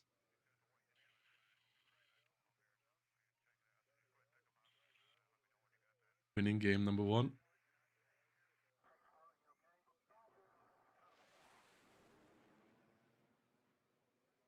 Stardekk now coming in with 4E Divisia. Scoof coming in with the 56 VDV. 6 air sold. So that's an interesting one as well. This is a map that Stardekk is really good at in my eyes. But on the other hand, Scoof is maybe the best 56 player out there. Having played it all throughout its heydays and still playing it now when it is still a really good, but not quite a top tier division anymore. It's still quite a powerhouse though. And yeah, Stardekk with Leopards in the 1NL as a good, decent start, but then especially the Leopard 2A, 4B, and C has fantastic tanks there, later stages, that can just dominate the tank duels here. One of the issues with 4th Division is it doesn't have cheap ATGMs. It doesn't have any IVs with cheap ATGMs, and in general, you have to at least go ITO, and even then, you don't have that many in that regard. Most of your units that you get are TO 2, so against a division that can bring out a lot of BMP2s, that is a bit overkill. ITO would be perfect. Like, if you would have gotten an IV with ITOs, that would be the dream. That would be exactly what you need to just kill a BMP2. The TO2 is a bit overkill, and if you lose your tanks, you might be in a position where the enemy BMP2s just murder everything else that you got. So you have to be really careful with your tanks as 4th Division. But yes, 56, you have to be careful to not get the enemy let the enemy get up to a decent AA plus strong tank flop that just can run you over in the later stages. Like, you have little holding power. Your T62 MDs are good on the longer ranges, but like everything of your division can be popped up by 3-4 layer 2s quite quickly if you get pushed into bad spaces, and if you lose your early spots a bit too easily. So it's going to be interesting to see how this all goes. Before we jump in though, one more quick shout out to the Matcherino page where you can assist with the funding of this tournament. Either with direct contribution or with the claim code button. Thanks to everybody who already did that. Everybody who did it in the first round can do it again. We have second round of codes by now, and we already claimed 50. So I know that there are 50 people out there who are willing to do this. So hopefully we find them 29 times again, so that we can add free money to the prize pool here. All you have to do is click the code in the chat. Also, thanks to all of you for watching. If you enjoy this, obviously leave a like down below on YouTube. Helps a lot with the discovery of the channel. Helps out with us getting more people into WARNO competitive gameplay. And yeah, if you like it and want to support the channel even more, become a channel member on YouTube or a subscriber on Twitch. That goes a long way for me to be able to afford doing all of this in my pastime, and also even a bit reducing my work hours on my 9 to 5, so that I have a couple more hours each week that I can spend into all of this here. So yeah, thanks for all of your support, guys. It means a lot. And that said, let's get ready here for game 2, because it seems like both of these guys are quite ready. And yeah.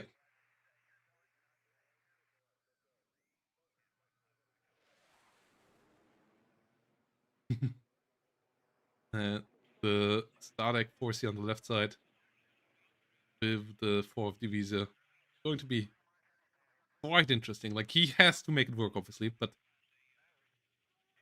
Stardekk is really strong with divisions like 4. So on this map, in the pure division power, I would rank it a bit higher. It's just the issue is that we know how good Scoof is with the division here on the right hand side. The Presence here, your Stingers, powerful opener, kind of canceling any kind of helicopter play on the other player side for the opener. Any dive bomber is completely high risk and suicidal charge mode as well against you, with the Stingers having 57% accuracy thanks to the Special Forces veterancy buff.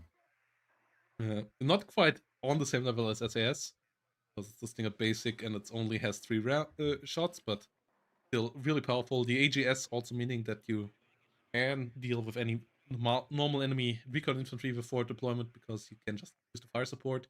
And then you have BMP2, the Rajvetka behind it, so the mechanized push that you have on forward deployment here, really pretty powerful. Me 8 MT escorting behind it. And then a lot of ATGMs here, just trying to zone out the Dutch tanks for as long as possible. Yeah, really anti-tank heavy focused, but it makes sense considering how weak the fire support of the Dutch is around that. Like, the white PR is not bad, but on this map, it's not its prime territory. With only 2 frontal armor, it also can fall quite quickly to any sort of armored anti-armor unit. Like, then Fagot kills it, Milan 1 kills it, and tank guns can kill it, even when they have low pen quite quickly as well. So YPR, really a flimsy little tool, but the Ehrlichen gun on it is great on the defense.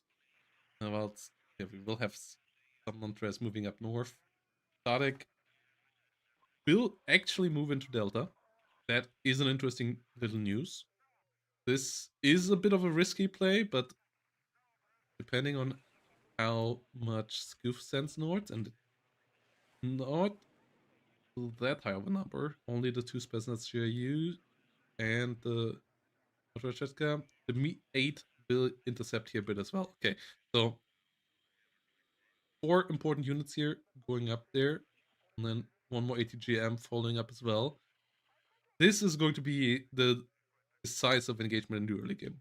Like, Scoof for sure gets the middle. That's something that Stardekk just has to live with. This Canner AT might even just want to go up to this tree line or even this building here instead of going all the way up here. Like, even that is a bit optimistic, but that is to be expected. Yeah, trying to contest Delta is the interesting part. If that works out, then Stardekk might be in a great position. If that fails badly, then Stardekk would have thrown a good amount of forces and then had to rebuild from there, which gives 52nd, 56 the time to actually build up against you again. So there we go. We are live now. F16A coming in here. Not having any shot against any of the ground units here.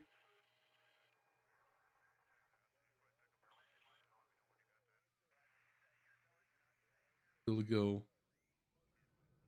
potentially after the Escorty. Yes, okay. That's a good kill. That's a great start. Don't want to unload stingers here. F5HE is a big gamble though. The F5HE is a big gamble with the stinger guys around. The BO 105 obviously does spot some stuff. So it just got shut down by a stinger as well. But Scoof not reacting that quickly here right now. So this actually will work out.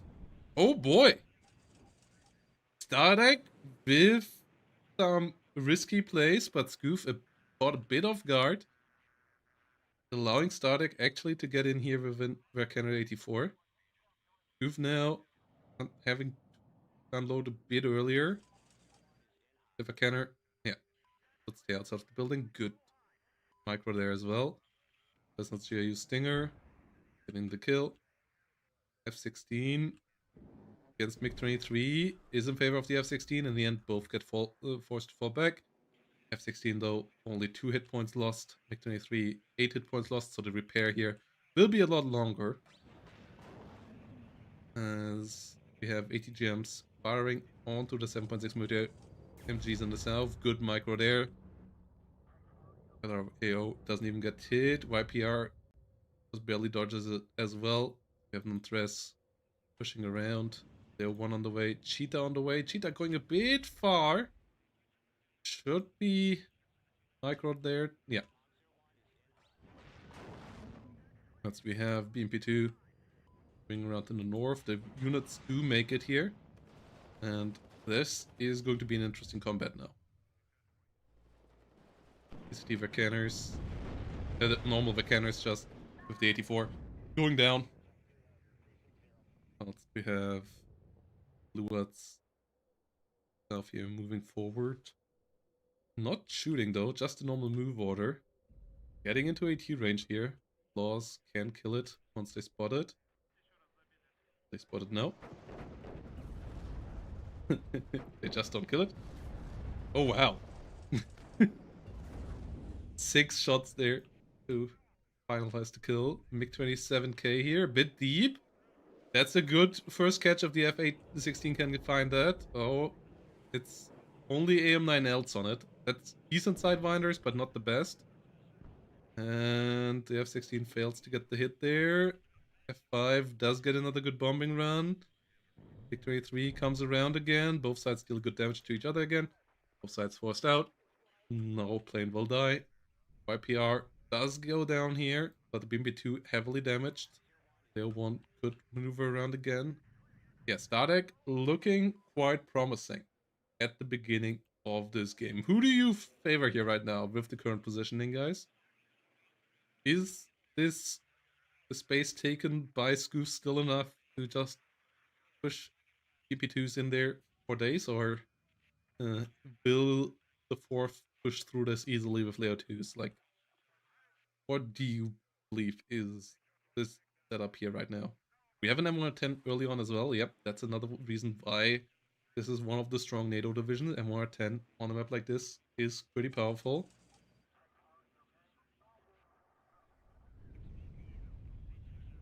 Entree getting on top of the Spetsnaz GIU. We are good assist as well. BP2 pushed back. The Cheetah though, that's a risky play. Cheetah has smoke. Cheetah could Smoke. Stardekk is not seeing it. Stardekk is smoking. Okay, dodges it. Leo 1 moves forward, gets around. Business GIU does go down as well. Leo doesn't quite find the kill, but another thing cleared out in the north. MR10 going to Pound Town. Aiming for the BMP2 once more. Last one here for Scoof, but Stardekk with the MR13 now going around in the north. Situation here. Stabilizing a bit. Oh, Metla. Too close. Gets got. Rana still around. Panzer infantry not quite in range. Should disengage there. Not disengaging. Okay, now tries to get out of there. Layer 1NL is putting itself into a position where it can kill off the MP2. Does fail to do so. MP2 is out of HGGM still, so the Leo can just take the fight and get the kill. MP2 in the south goes down as well. Leo 1 did get the flank here, and this is such a powerful position here. MP2 off Scoof in a really annoying position the other way around as well. But with Stardekk controlling the air quite well, this situation here currently not looking half bad. T62 coming around. We haven't seen the Leo 2 yet, but that makes sense. Want to saturate the front line first. Want to get full control over the air so that you get maybe one or two more Ihawks out before you get around fully. F5 here, not going for the bombing run. But the units are rotated up north. Leo 1 and the YPR with the TOW 2 being brought up. Deal with the position. Or 13. Standing still in a weird spot. 5HE. Returned back to base. MR10. Could go after the Conquerors. ACT Vercaners moving around. Those are the ones with the GSR. So they are really, really powerful on this map. Hawk doesn't get a hit. Reveals itself, but currently no artillery here on the side of Scoof. So Hawk not in danger. ACT Vercaners actually, trying to get into a really good spot here in the south. Have to be careful of the Conquerors. You want to unload it. Not getting unloaded. Oh, lucky there. Stardekk was not in time there this time around. Is going for the classic ATGM position up here. ATR 80 with infantry is moving around as well though. Spetsnaz GIU Stinger. So I did see that. MR10 goes after Conquerors, gets the kill. BMP2 in the north goes down. YPRs try their best to help out. MR13s, now that the smoke has cleared out, will finish the job. Nikki's won't stay alive. Yo 105 goes down to the Stingers. Stardekk is taking the flank position in the north. Nikki about to go down. Yep. 62's coming up. MR10 firing a couple more rounds. Not quite as successful this time around. T62 here still around. Cheetah, good anti-helicopter. F-16A coming around. Potentially could fight the MiG-23. The lack of long-range AA is one of the weaknesses of 56, so you often don't play with that much AA in the early game. So the moves of Stardekk here are somewhat justified, but good timing there with this flank MiG-23. First one does go down in the end, but the other one still gets a couple of missiles out. Doesn't get any hits, so its main gun won't be able to do the job here in the end either, but it still push the enemy out there, still trade 1-1. That's okay. And what 13's in the north, left out in the open there by Stardekk. Bit of a mistake. Did cost him the units. Pick not going on for either side, but 200 points lead here for Scoof. Double MR10 already out for Stardekk though. I like that. Like that quite a bit. Still no Leo 2 on the battlefield. Playing it slow and methodically. In this matchup, it's an okay choice to do it like that. Is that you want to be sure that you can protect them against the enemy HGM planes and so on. P62 here though, dealing with the Leo 1NL in north. Andreas not in position to help out there. YPR helping out against the PTR 70 AGS. Will get the kill there. Certainly Committees move around. Yeah, both sides continuously taking losses. There more tense firing, relatively blind there. Not quite on target, but this one still with AoE, yeah, does do damage. Nicky Medis getting fully stressed out there.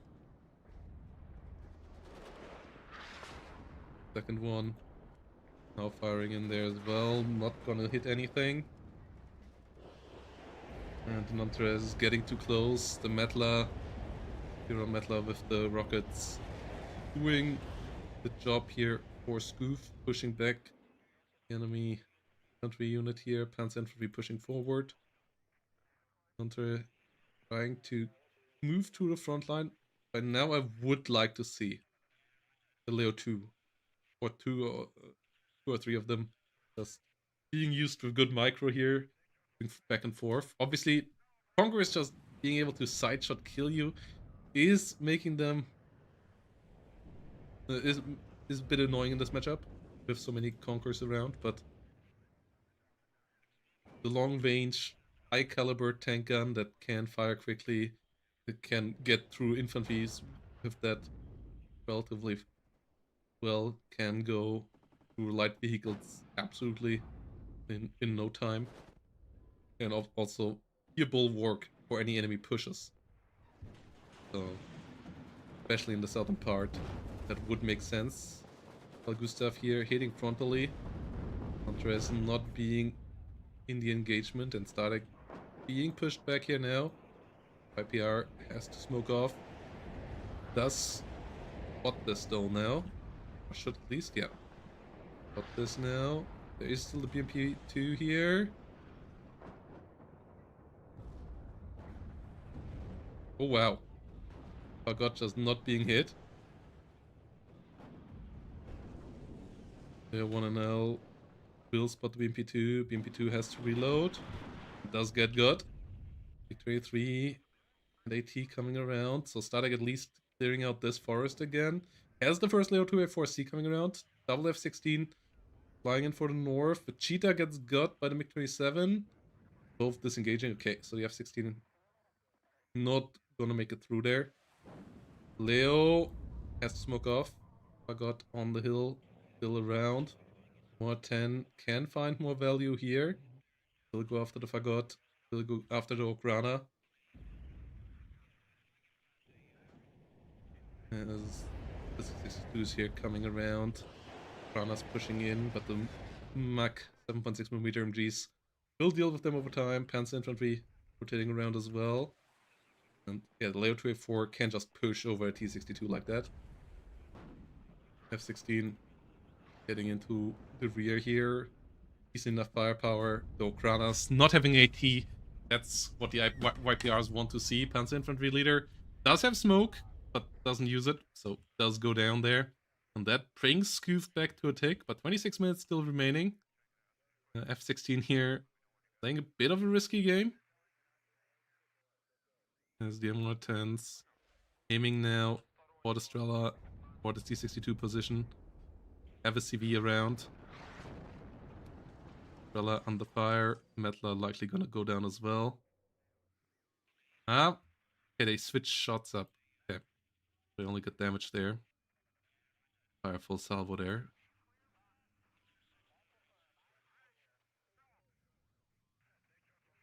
First Leo 2A4C. Okay, you need to escalate it eventually. Next one now coming up. As I said, I think the opener made a lot of sense. But yeah, now it's the time for the Leo 2A4s. I would have maybe liked them 1 or 2 minutes earlier. Zombie dropped completely missing because the CV did die. Rana here under fire. That's the Conquerors. Don't want to eat that. That's a perfect new target for your boys. So MR10, yeah, just completely going after the wrong target there right now. Eyehawk. Oh! Oh! The MiG-23s were both on top of each other when the Eyehawk hit, so it hit both of them. And now the F-16 came around at the right moment. MiG-23 here still... Okay, clearing house quite nicely. But that Eyehawk hit, that was sweet. F-16 cluster now can come around, goes after the T-62. Will find the kill there. Brother not able to retaliate there. F-16 will get pushed out. Will push out the enemy there as well. Igla get a hit, so at least the reload time is a bit longer. The Leopards now to return. YPR here with a TOW 2 getting around as well. The Conquerors in the middle got killed. Artillery re-aiming already. MR10 really, really good on this map. Yeah, this is one of Stardekk's best map. We have seen him beaten a lot of enemies on this map really nicely. So this is a tough one right now for Scoof to hold on to. But for now, Scoof is still ticking. Artillery on target there against Okrana.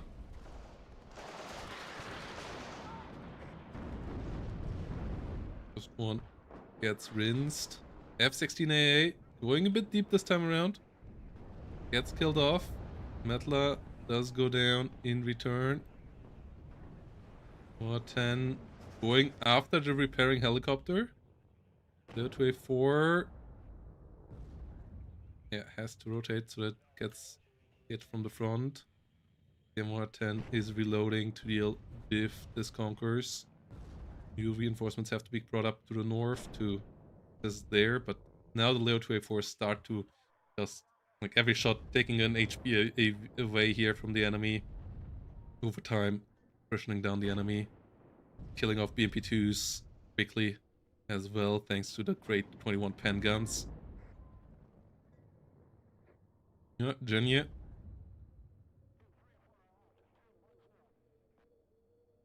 Two revealing itself here. Bit of a mistake. 10 aiming on the right things, getting the Conquerors, getting the Mi-24 on the ground. Two great valuable units. BMP2 goes down to the Layer 1NL. Value generation of the Leopards and the M110s, both amazing, and even 56 likely won't be able to keep up with this if it continues like this. And it currently looks like it will. Another Conquerors here being brought up. M110 immediately aiming here again, but that's not even good targets. Let's just go for the Conquerors again.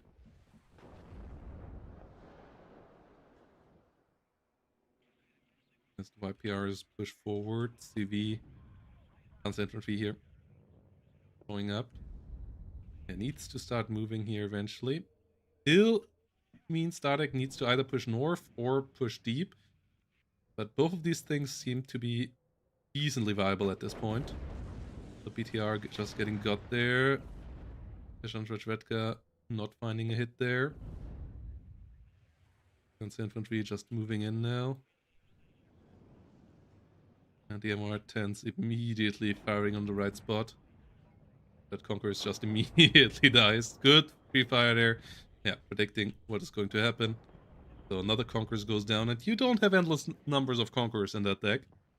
So those getting killed off, like even more important than vehicles of Conquerors and Fagots. Those you have a lot, but they can't be used in the same spots. You can use the Conquerors ATGM vehicles, country teams in. The DGS unit over here under fire. Conquerors getting a kill against the YPR. That is annoying. It immediately has to leave the building there. TV comes around. Both layer 2A4 is here now. In a decent spot. Redka Infantry getting overwhelmed.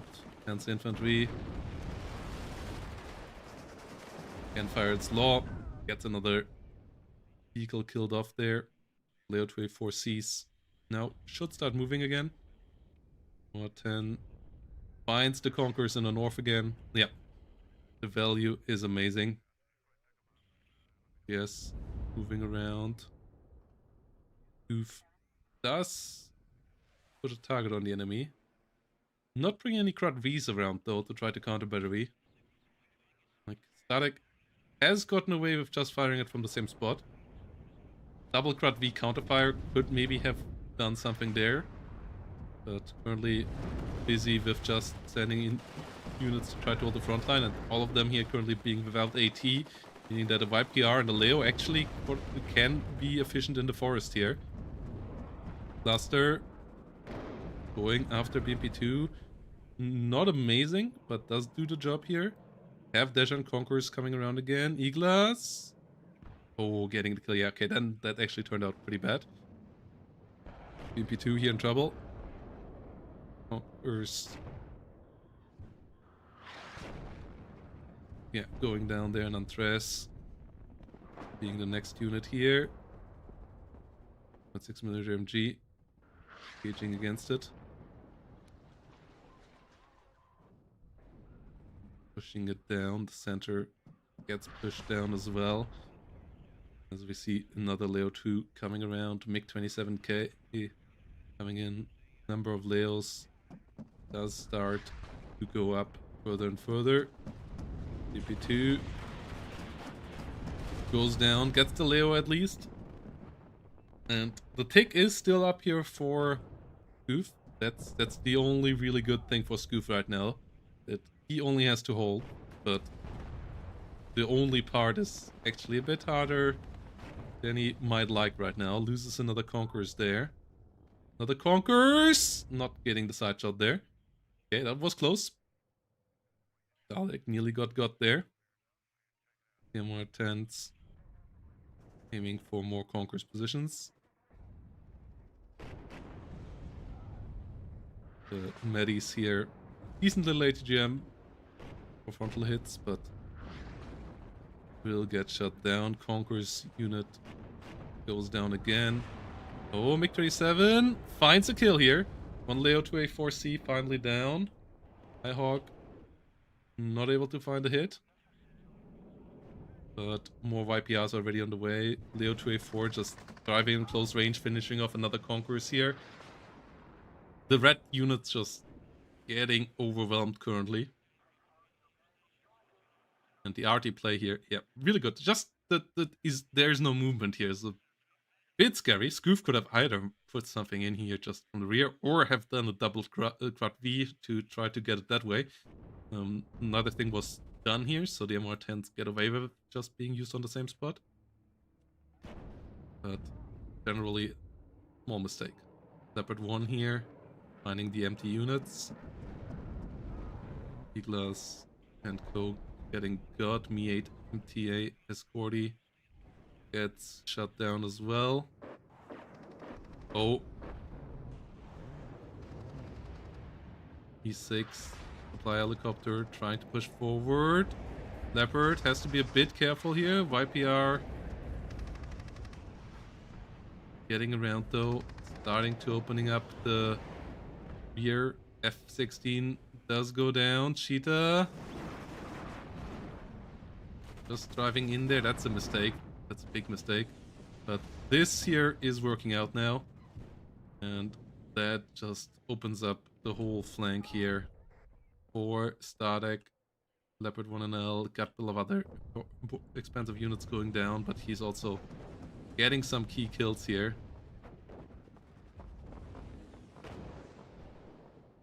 Like the Strela 10M there. Mi-6 goes down to it as well. T-62 comes around, forgot unit there up the hill, does a decent job as well. There's a cheetah move there, a bit weird, but new infantry in the south, reinforcements for the north. CV can eventually come around there. The T-62 doesn't stand a chance against the Leo 2A4. Does go down there. Forgot missile trying to engage. Another one moving around here.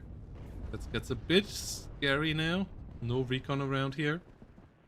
ACT Vercanners pushing a bit too. Oh no, Leos, you're too close here. Oh, that side shot material. Yep, that's a dead Leo 2A4. Second one having to disengage. Artillery coming around. Stardekk has to be a bit careful to not overdo it right now. He still has some minutes time to start to get his tick online. Just has to be careful to not lose too many units there. Leo 2A4C goes down. Me 24P in the north goes down at the same time. Stinger does get the cluster bomber. And Leo 2A4B now, yeah, being isolated in the north. Stardekk overstepping the welcome a bit too much.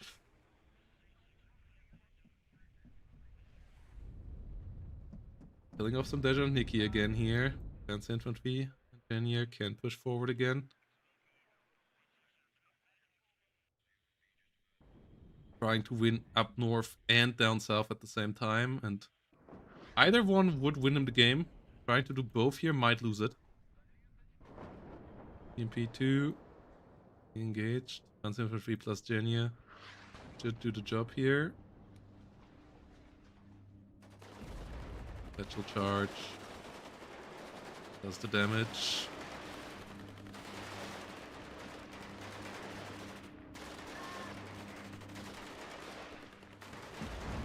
IPR does go down. R10 to do the shooting. This is not working out right now. Has more Leo 2A force coming around.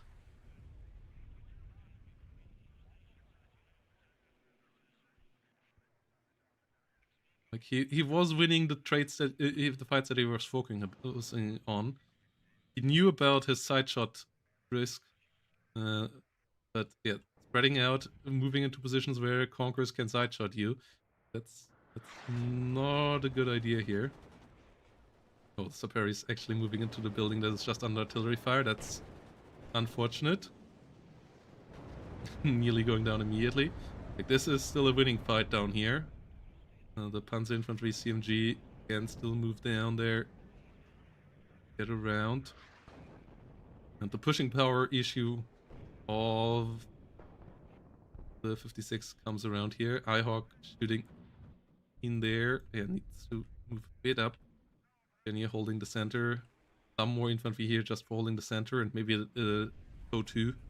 Like, that would be big. And then, yeah, currently the infantry plus Leo 2s just shoot down the whole bang in the south. Leo 2A4 can assist. YPR just does the job. Leo 2A4 can move up north. Ihawks fail to do the hits. Ah, that's unfortunate. Ihawk here gets one more shot. Fails to hit. As the leader is getting through. Okranas don't have AT. The Panzer Infantry leader can just get through. That's a +4. That will force the hand of our player in red. Panzer Infantry leader just needs to be careful to not go down here. Big 27 this time around does get hit. No cheetah with this front line, otherwise that would have been dead now. As the YPR actually gets got there. AGS still alive. KCD Vercanners missing 3 shots. Okay, 4-1 is the charm. Panzer Infantry leader gets the full capture. Leo 2A4 rotating around the flank. Ihawks are getting reloaded. New units here need to come up. More Leo 2A4s moving up. Bit of a defensive line here for the center. That is key and good as well. We have another MiG-23 coming around. So the Leo 2A3, the 2A4 going into a bit of a cover position makes sense. Yeah, there's the next MiG-27. P-62 running into Panzer Infantry. Carl Gustav's not going to be healthy. Oh, getting onto the leader now though. The smoke is working against Stardekk. Stardekk should smoke. Leader goes down. Yeah, the second Ihawk is in a bad spot here. It has, because of the mountain range, it doesn't really get the engagements that you would want it to get. Leo 2A4 leader coming around though. Leo 2A4B here. Could move a bit further forward. Elojor is on the way. So won't stay alive here. I got Nearly out of ammo. What's unit gets got? Yeah, okay. 64B. The Layer 204B comes around, gets the kill. +4 is still good enough here. So this should be game for Stardekk. If Stardekk doesn't do massive mistakes. Smoke, smoke, smoke, smoke, smoke. Smoke's too late. Okay, but the first missile does miss. Hawk's out of ammo. That's obviously something that's not allowed to happen. Light truck is on the way, but it's still a way out. So Layer 2s need to be on the low right now. KCD Vecana still has one shot here for the Bellageor. Yeah, this is a good spot for the Layer 2. Just stay there. It's going a bit further. Oh, this thing is visible right now. Okay, but gets the BTR that spots it. But Layer 2A4 is playing a risky game as well. The supply trucks being that far out is really bad right now. These supply trucks also just should be sold. 40-point units. 40 points right now into an extra ATGM unit or so could be really big. Okay. It's still here. Leo now needs to disengage. Yeah. Good micro.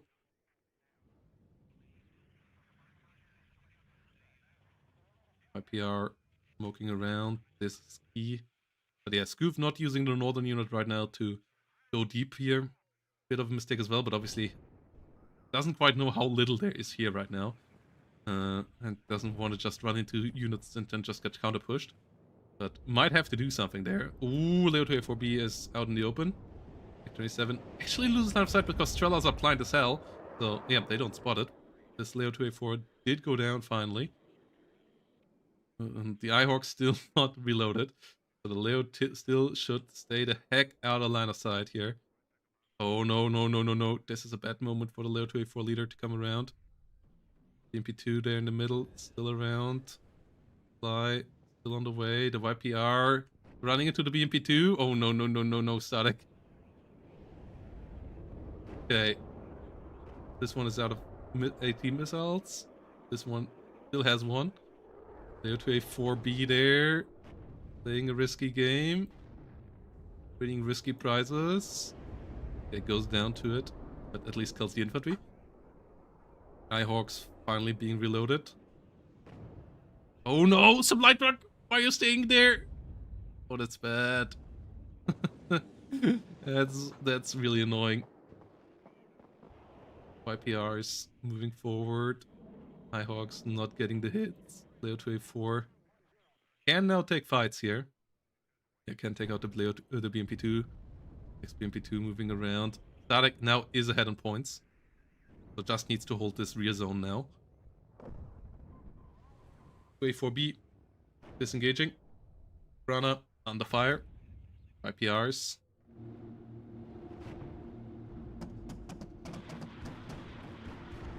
Actually hitting stuff even though they are moving. They don't have a stabilizer, but thanks to the veterancy, that actually doesn't matter.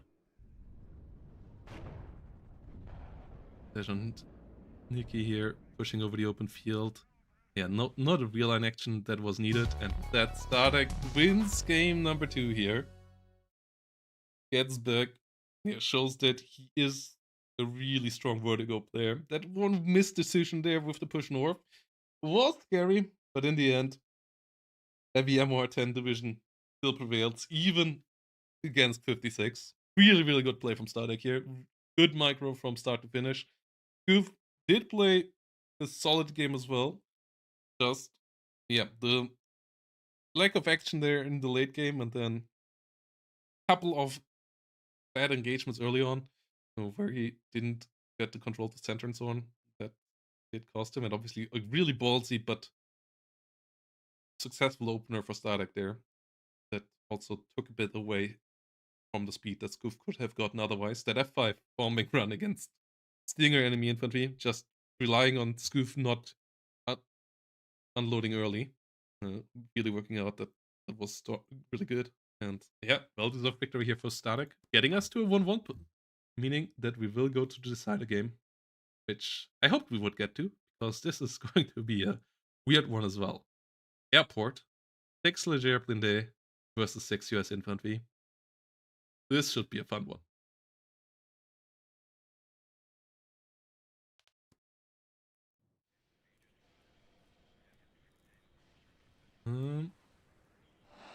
We don't have it up yet. Yeah, they are currently launching it. But yeah, that should be a really, really fun one as well. Two pretty light divisions. 6 US has decent ATGMs, but doesn't have any tank for airport. 6 Leger doesn't really have a tank for airport either. It has ranges, but it doesn't have anything that can tank an ATGM. Both divisions have good speed. Both divisions have pretty good air. Obviously, 6 US has the way better air.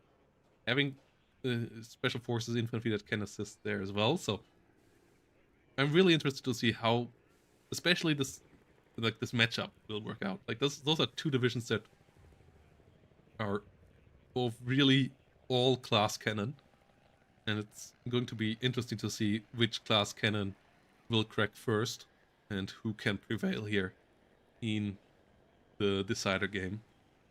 And yeah, before we jump in there, once more quick shout out, Matcherino page guys, do your duty and click the claim code button to add some free money to the prize pool. And yeah, once more, if you want to support the channel, want to support competitive WARNO in general, leave a like on the YouTube channel. And yeah, I'm going to go onto a quick break. So we are back so that my voice can rest a bit, because I also still have to go on after this game is finished, because I'm going to play in the Star Wars 2v2 tournament later tonight. I'm going to stream that as well, where me and Starbreaker will try to get Obi-Wan Kenobi and Anakin all the way through the tournament. I will play the Obi-Wan deck, he will play the Anakin deck. So let's see if Annie and Obi can do it. But yeah, first we obviously have to finish this amazing series here.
We're still waiting for the game to start, or as I say that, actually the game just went up. So let's get in there. As we have Stardekk with 6 Leger versus Scoof coming around with 6 US infantry. This should be a pretty hot one. I'm really excited for this matchup. As I said, those two divisions are not usually what we would see in a airport duel against each other. So quite excited to see how that actually plays out.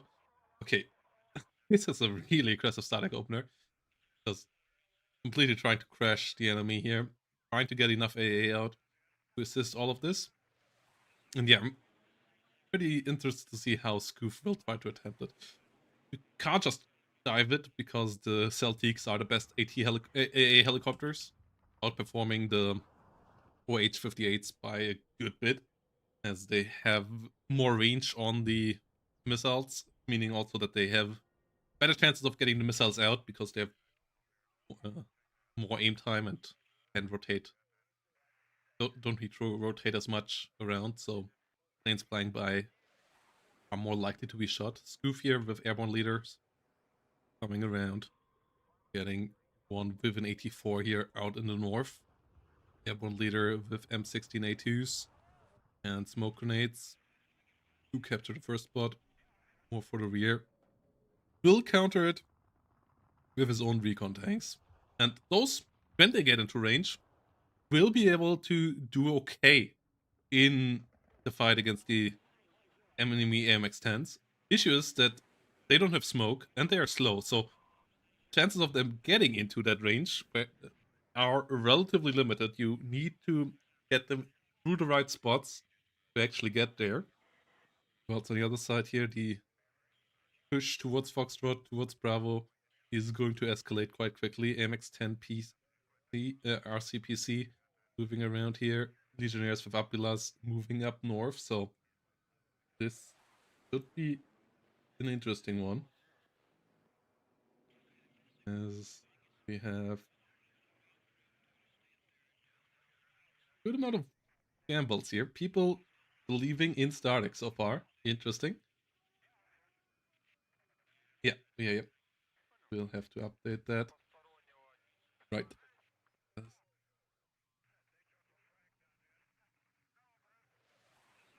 Day versus 6 US infantry. And it's 1-1 in this best of 3. There we go. I'm really wondering how Stoof will have to be able to deal with all the AMXs. There are a couple of ways. You have decent helicopters, you obviously have fantastic aircraft. You could just play heavy infantry with your airborne infantry that has dragons and so on in the north, try to play a victory around Zulu and then pivoting towards Alpha or Echo out of this. That's an option for sure. Try to avoid the south, just playing with some defensive Humvee toes or so in the south. But it seems like Scoof at least wants to attempt to hold on the south for the beginning. Pathfinders coming around with Loss and Smoke can disengage decently well and force the enemy to invest a bit more resources. But with Special Forces crap infantry here in front of the MX-10s, Special Forces with forward deployment, this is a really aggressive push towards Foxtrot, towards Bravo most likely, which then kind of will force Scoof's hand to push towards Echo or push early into Alpha. And you don't really want to play around this open field here when the enemy has tank guns that can fire 2,275 meter range and you don't. Given your ATGMs are good and maybe a bit better than the ones on the other side, and the MX-10s also can't take a hit from anything. They will just implode against ITOs, they will implode against TOE2s, so you have good tools against them in that regard as well. TOE2 here being brought around for the center. So, yeah, as I said, it's a class cannon fight. I'm really excited for it. the matches that we had so far between the two showed that they for sure have fantastic skills, fantastic micro, and good setups. Stardekk being the slightly better micro player for sure, or not even slightly, the better micro player, like the micro against the ATGMs and so on that he has shown in some of the openers have worked out. On the other hand, I would argue Scoof has the slightly better game sense when it comes especially to the mid and late game decision making. So if Scoof can navigate the opener here and not get out microed by the MX10 blob, then I still believe Scoof has really good chances here. The AA situation on the French side is also not amazing, so once the Gazelles, Celtics are down, there is a bit of an issue of how do you defend against the A10s and all of the seed planes and all the support that you can get there with F15s, assisting all of that in the sky, plus Eyehawks that also can protect them against your fighters. So yeah, it's going to stay interesting here for a bit. Might just end in 5 minutes. Might go 40 minutes. That's why I like Airport as well. It's a map that has it all, game length and range wise. It can be pretty brutal, but it also can just be quite long drawn out fight games. I like the Ito here. As I said, Ito is good enough. 20 penetration. That's enough to kill any vehicle here that the 6 gets.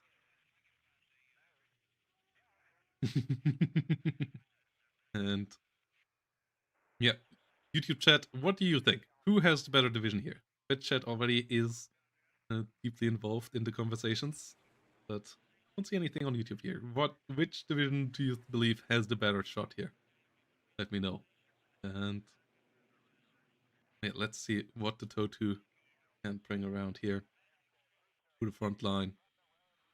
That can get kill or two. That would be really big. Chances are though that it doesn't. The Orchidea should spot stuff, and MXs here come around.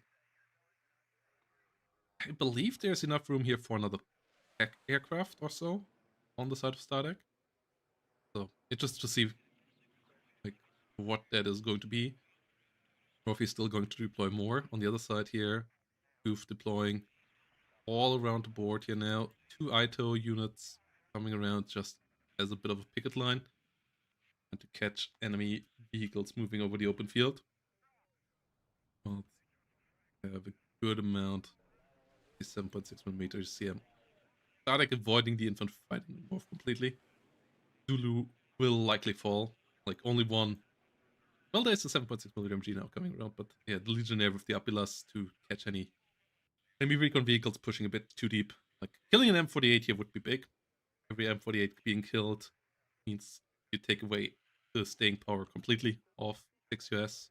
That's the only unit that can take a shot from an AMX-10 and live. So you still want to have them as Scoof. They are obviously not optimal, but they are the only tank that you got.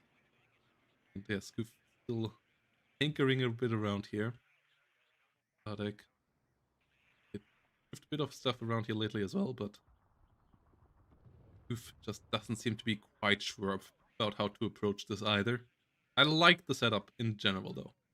I believe this should lead to a bit of a longer game, with Stardekk likely just rampaging through Foxtrot and Bravo, with the potential of some mistakes there against some of these Itos, but also some potential blowouts against Totus and so on as well. But the North, then Scoof is, if Scoof is doing it correctly, he should for sure get Zulu and likely get Echo relatively early on as well. And then we have this weird setup where Alpha, Foxtrot, and Bravo are red, and Papa, Zulu, and Echo are blue. And from there, we can have a really jolly, fun game. We are picking up, right? Yeah, that's the longest deployment that we have seen out of these two guys. Usually they're relatively quick. So, yeah. Also shows you that the pressure is up here and that you don't want to make a mistake here, especially with two divisions like this in the opener. Makes sense to set us all up.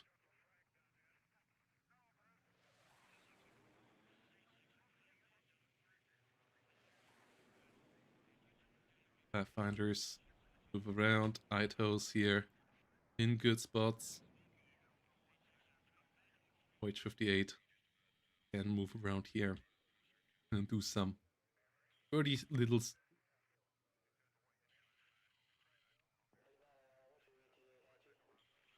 Yeah, this so too here. This is a really key one as well. Likely will get through. No, nothing here is rushing in there, so there's no crap that tries to get there. Only thing that could maybe get it is a plane. UPL Milan for the self.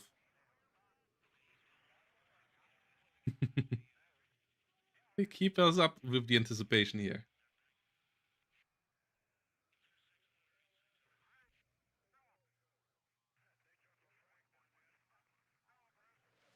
I haven't done anything lately. Maybe it's just Stardekk showering again. Yeah.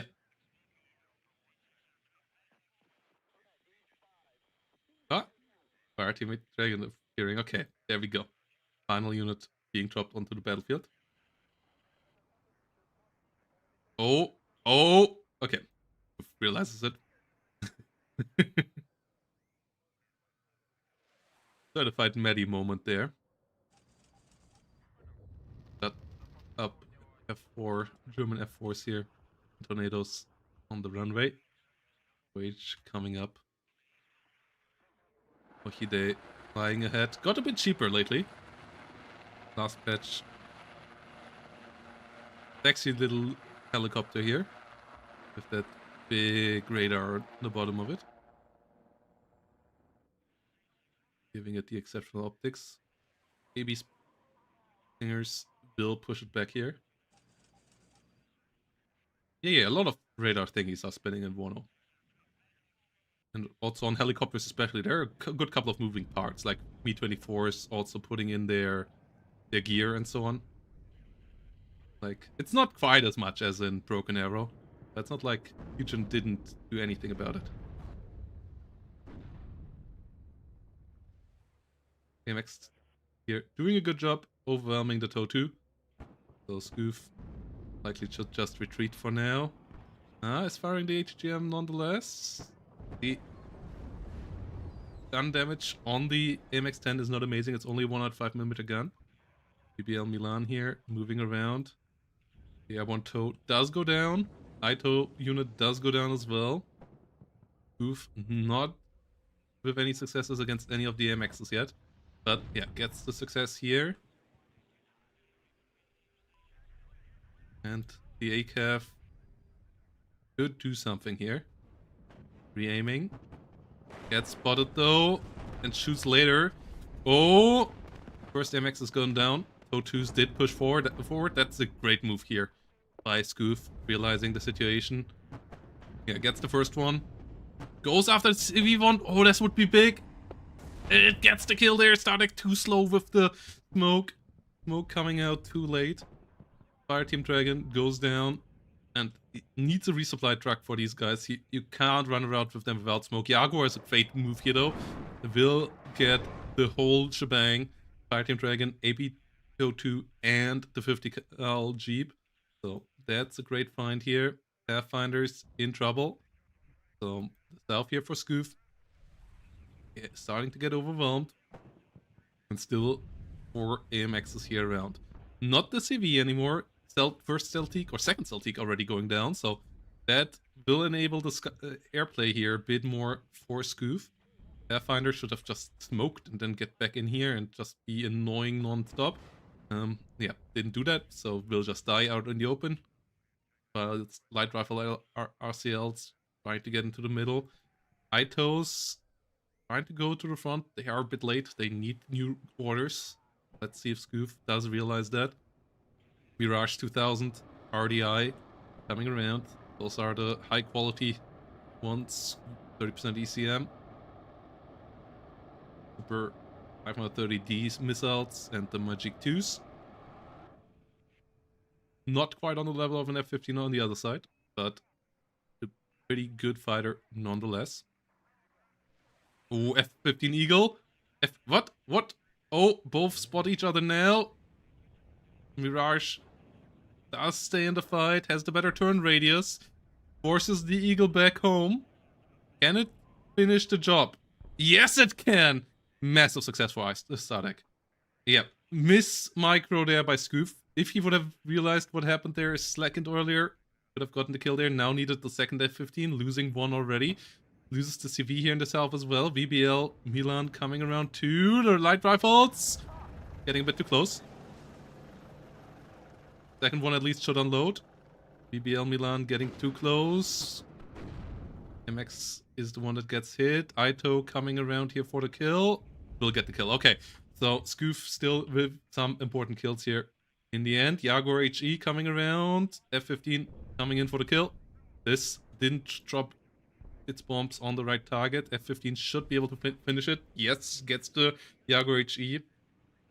Airborne Dragon did get killed, but losing a Jaguar HE for it is not worthwhile at all.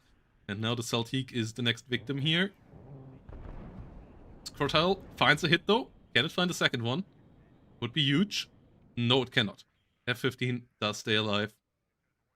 And the infantry of Scoof is pushing in the north. Spies did go down. Pathfinder moving forward as well. Well, ACAF and Aito do move forward.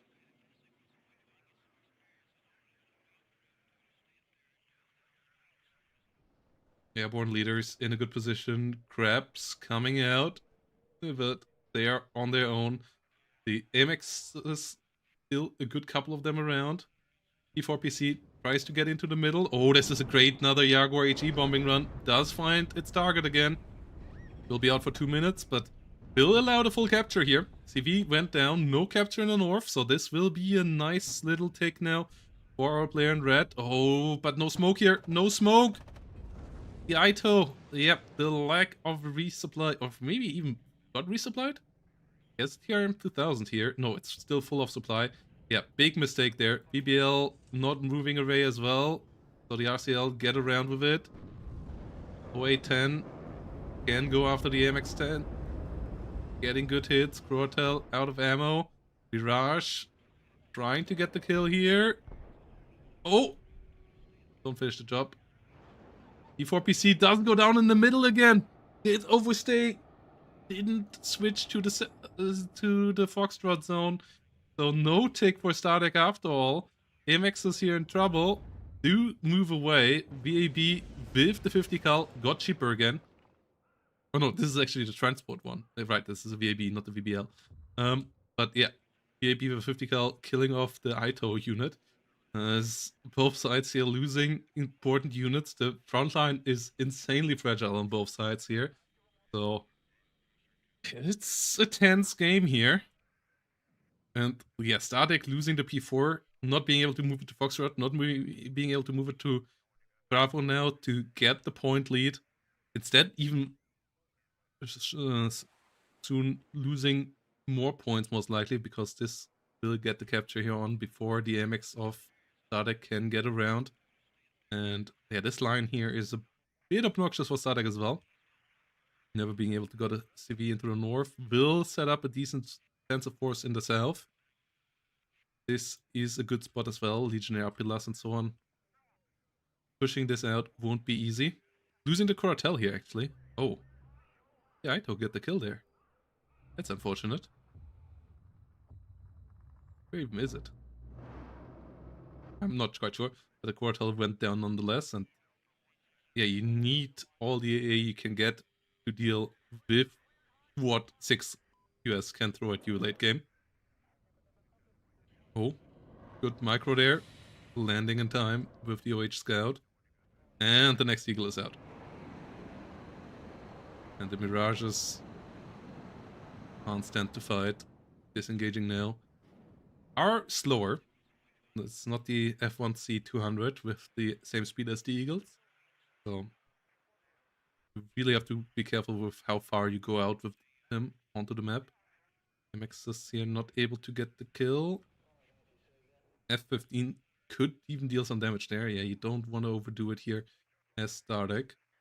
New MX10 PCV coming around. Lack of recon here right now. AB Razid gives it exceptional optics for this side, but 6 Leger really thin right now. On the other side, though, it's also mainly National Guard 10.7.6 millimeter MG. But that's a good unit for this matchup because of the low HE output of the AMX 10s. So everything that needs them to spend some time shooting at is a good thing. Raito being pushed out. BABs finish off the job against the OH Scout. Wanna have that linger around on your flank. Ooh, Eagle going in as a strafing unit now. Want to be careful here a bit with this Scoof. You don't want to lose another Eagle. Okay. Yeah, Mirage realizing that the Eagle was already on a good turn there. Can't stay around. Just goes home again. That's a good choice. MX Legionnaire gets another M48. He's going after the Ito as well, which is out of ammo.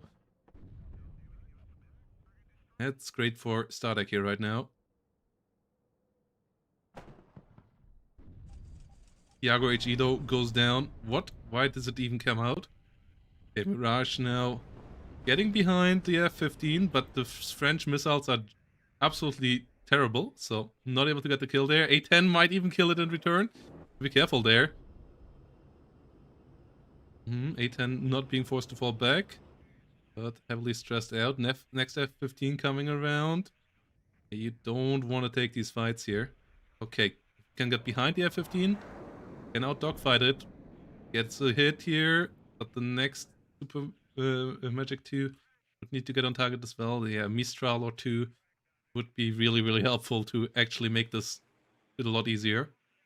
And Stardekk is about to get Foxtrot and then likely Bravo as well. Likely going up in the tick. The MX-10 being able to move in here in the north. Okay. 7.6mm MG galore on both sides. In the middle. I really enjoy this game. This is not your average WARNO matchup, but it's two players playing both of these divisions really, really well, so something quite different and really shows you how deep the WARNO meta is currently, like divisions like this being viable next to just your baseline 2nd Panzer Grenadier and so on. Obviously 2nd Panzer Grenadier being mostly banned because it's still maybe a bit better, but in general, like the WARNO balance is in a pretty good spot, and the weird divisions, there are a good couple of them that are pretty viable now as well. Not everyone, obviously, not every division, but that's never going to be the case. Something like Ruiner currently obviously not doing so hot, but you can't have them all being meta. That's just not how video game balance ever works. But we are in a really wide spread currently. Cobra and F-15s here currently. Doing good moves in the north. The Mistral going into the center here instead of the north. So the Cobra there is a big issue as well. Nothing there to deal with the Cobra. Which means that the northern zone likely gonna fall. +1 only here right now. As the 7.6mm MG is just pushing it here. Pushing the ITOs back. The VABs does go down. A-10 could just deal with the 7.6mm. Hotel moving around again. A lot of AMXs coming around again. Cobra only has miniguns and the 40mm grenade launcher. The 40mm grenade launcher is somewhat dangerous. So obviously got nerfed a bit as well. The A-10 though, had likely just gonna finish the job. Good micro here through the buildings and the smoke. But eventually this AMX-10 will fall. Like either the grenade launcher over time will whittle it down, or the A-10. Mistral tries to get around in time. Let's see if it actually has some success there. That's the 7.6mm MG. Does get a CSUV supply. Those are the small 300 points supply units. And the MX-10, yeah, does fall in the north. VAB pushing forward. 7.6mm MG teams under fire. The A-10 is coming around for the center. Smoke should come out. Yeah. One still does go down. Mistral does go on target.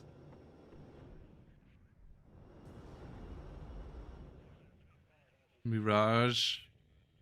One gets a good hit here against the F-15. Can the other one finish it off? Nope. Can the Mistral? Mistral on the reload. BAB under fire here. Only being able to use its MG on this range. Not able to use its 20mm. But Ito out of ammo. Alaskan snipers there getting shot up as well. BAB Razit will reveal the Ito here. Oh, good micro there by Scoof. They go down now, but they still at least took the VAB with them. Alaskan snipers winning the fight against the 7.6mm MG. Reinforcement units of Stardekk here in the north being a bit stuck. Stardekk now can move forward with his CV unit here. Gets an Ito kill. Was out of ammo, so it did its job, but still getting a kill nonetheless. Oh, AMX-10. Stardekk, need to smoke here. Not gonna be fast enough. You're not gonna be fast enough. Oh no! Another one going down like that.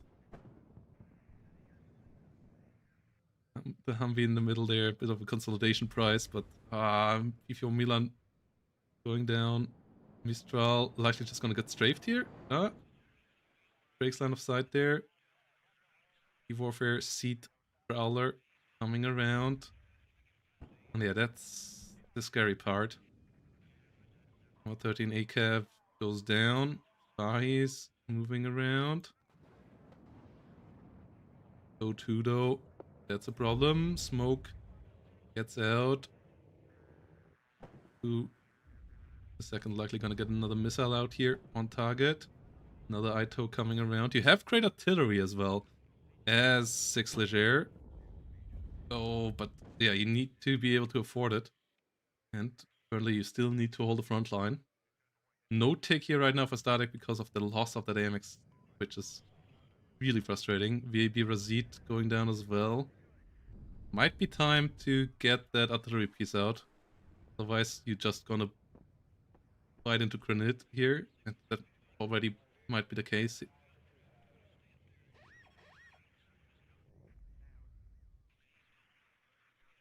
Like, the Mistral investments here were great. This one here shouldn't be as far forward, yeah.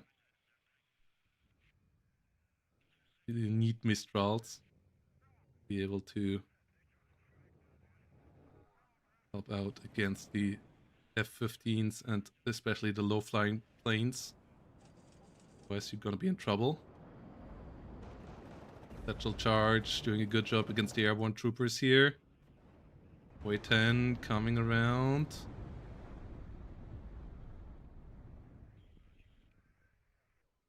Air Mistrals saturating the front line. +2 now for Stardekk. Having a decent hold on the south. Pushing without the air really, really hard for the US division. Well, doesn't get a hit there. A10 keeps on moving around. And there we go. Yeah, this is something that is needed. Oh no, Prowler? Yeah, that's actually not so bad. F-15 is the issue. Yeah, but you can't just go after the Prowler when the F-15s are still around. Let's hit against the Prowler. Pushes it back. Gets good damage against the A-10. Mistral has to reload here.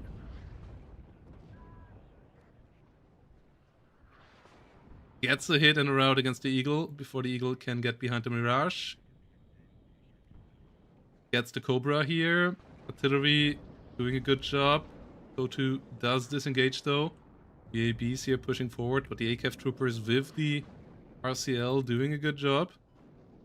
So the VABs just eating it right now. I want Dragon infantry in the center going down. The artillery here, good investment, fantastic investment. As I said, was needed right now. Double A10, like all the Mistrals make perfect sense right now as well. Going, considering that that's the way the enemy can take away your +2, but you also need to curb the ATGM numbers a bit.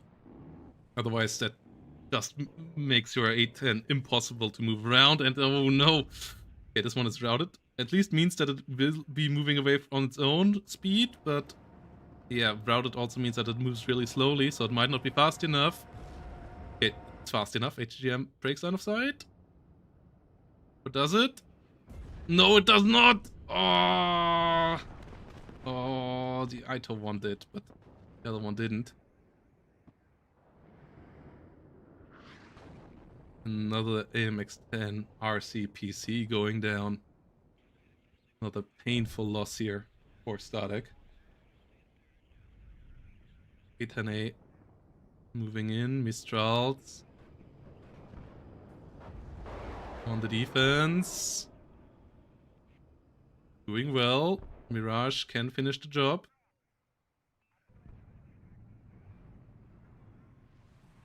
More 10 going in here for the important spots. UCV. No infantry with AT, no tanks here. Legionnaire Sapeurs moving in. Next 155mm howitzer moving in. But losing the CV here, meaning that Scoof can just take this back, and Scoof is still slightly ahead in points. T4PC couldn't do it in the north. There's F15 here coming in. Getting close. Getting hit. No Mirage ready to jump on it. BBL Milan there going down as well. A good couple of red units here falling again. These are the quick firing French modern howitzers. 6 rounds per minute. So they deal a lot of damage quickly. Getting an Ito there. Reload time on them really good as well. Only 33 seconds. Aim time 15 seconds. So they can get on new targets quickly as well. And both of them now do. This one with 44 seconds reload. Yeah, totally does fail to hit the target there. Yeah, new CV here is needed. P4PC is coming in for it. Good micro here from Scoof again. Bring out the Totu. DNI Hawk moving in now as well. No tech for either side. Really close here. Oh, this is a good push. I like that from Scoof. Yeah, realizing that the enemy does have really little here. Artillery missing as well. Okay, this one switched targets. Might find the CUCV. Is not quite hitting the building. Not quite with accurate shot here. That's unfortunate. How many misses it had. Okay, finally gets a hit towards the target. But doesn't get the kill.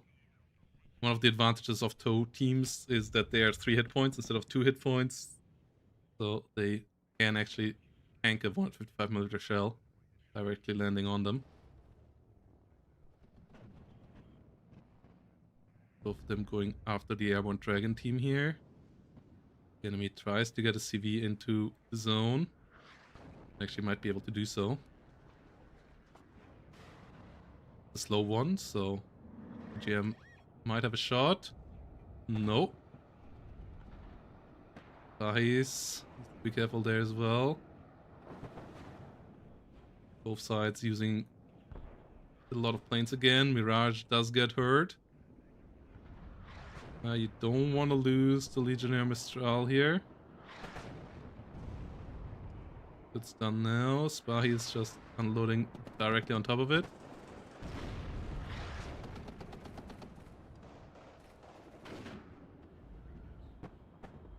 We'll try to get the kill there as well. Brawler flying over a lot of Mistrals. A10s trying to come around as well.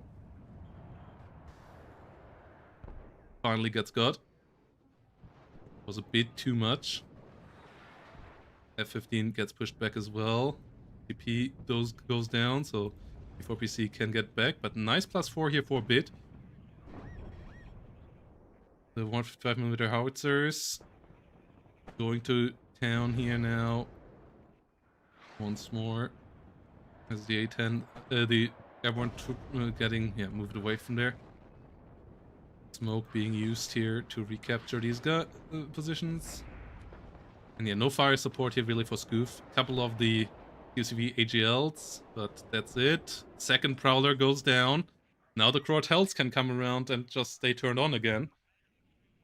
So Mistrals plus Crowdfinding should at least protect against the A10s efficiently now as well. Yeah, Mistrals getting out. Okay, one goes down there. Route against the A10. Mirage trying desperately to get in here in time. Can't find the kill. Good. A10 down. Last 2 here now for Stardekk. Scoof in a lot of danger. Losing the airfight like this is painful, but the couple of hundred something points that Scoof got in the rear here might play a significant role here. Scoof hasn't brought any artillery out, only now bringing in the 155mm howitzers. That's maybe a bit of a mistake. So obviously wanted to keep the air game going. And yeah, was able to force the enemy into all of this. Navy SEALs coming around again, a lot of Humvee tows. A10, MX-10 numbers have been kept relatively low as well. So that ATGMs from time to time can find them as well. MX-10 pushing forward here will bring it into the range of the tow too.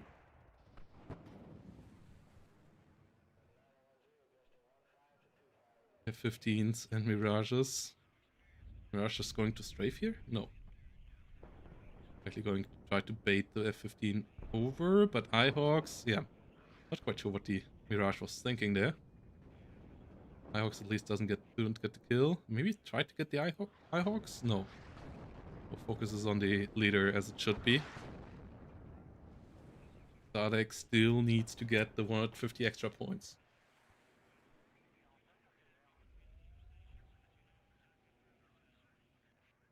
I mean, it's hard to push. Like, yeah, if air should have been used down here again, and then maybe push with that. And the A10s and OA10s here staying close over the Mistrals. It's hard to push with the 6 though.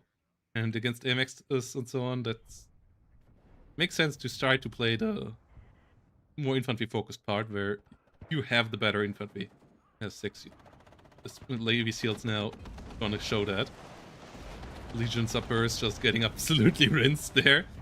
And losing both their VABs immediately. Artillery failing to get the hit there, but good amount of fire support now. Navy SEALs about to get some trouble with all the TNT dropped on that. So the leader does go down. Push here is attempted to the rear.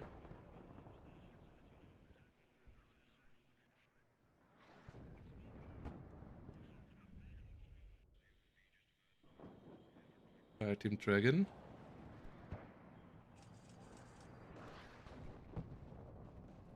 I mean, there's still lack of fire support on the other side as well. Like, well, the fire support for 6 US isn't great, but the fire support for 6 Leger is also not that amazing. So yeah, infantry was just able to walk over the open field and is about to do it again here. So the Fire Team Dragons here, yeah, they are a bit out of position. ATGM maybe could push forward a bit. Like Stardekk not having any ATGMs to help himself out against the ATGM vehicles of the enemy is a mistake. So for now, it isn't really one that got punished. Ito now moving forward. At least not punished that much. 155mm artillery trying to go for this enemy mortars. Yeah, AMX has to smoke off. Dragons. Ito disengaging. Gets got. Okay. The Alaskan Cav Scouts pushing forward. Yeah, the OA-10s should just fly around here right now. That's for sure a mistake by Scoof. Mistrals though, this time around, northern range. Vice gets eaten. Eagles stay around. Artillery on both sides constantly firing. Corner smoking here. for the Humvee CP, but there's a P4 on the other side. So that corner smoking is actually not going to work out that well. Fire Team Dragons moving around. MXs here trying to make some more room for themselves. There are some more Itos around. Karam 2000 though gives them their smoke back. We have some real big combat here. 5mm achieving the smoke. VBL currently doesn't have an ATGM to intercept from the north. We have one's just getting repaired there on the open field. New M48s coming around. Light rifle RCL pushing forward. AGL getting on top, getting the kill.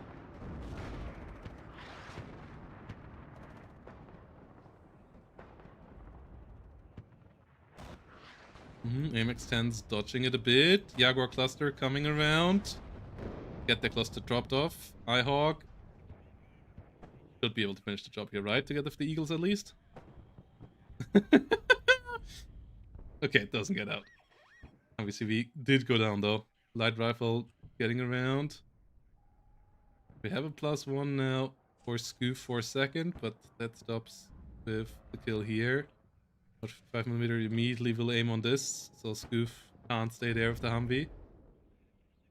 155mm howitzers playing corner smoker right now instead of being used for actual dealing damage. Toe Cobra really risky up here as well.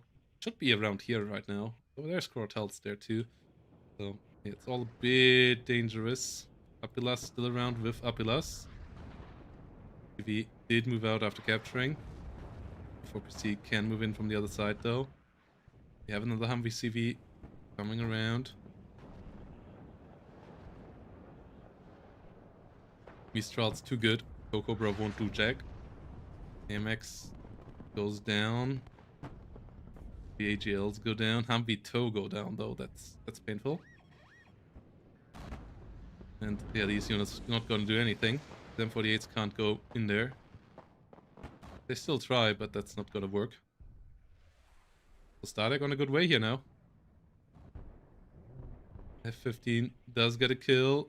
Jaguar cluster coming around. Likely one of the Mistrals here. 3 Mistrals firing. Yeah, last one does get the job done. Corsair HE does get the job done here, but takes a good amount of damage. Jaguar cluster does go down, and yeah, so does the Corsair HE. Not going here and here for the south again. Yeah, is a bit of a mistake for sure. This could have been pushed out again with the air instead of flying over all the Mistrals. Then once the Mistrals started to move south, you can move up north with your strike aircraft again. For sure, using the big airspace of airport better with 6 US is the way to go. Like keeping the fighting up here with the ground units, I believe that makes sense. Like you just need a couple of recon units here to stir shit up and then strike whatever is visible. But yeah, the aircraft usage here of Scoof against a division that doesn't have any long-range AA and that has weaker fighters than you by a good mile, for sure suboptimal.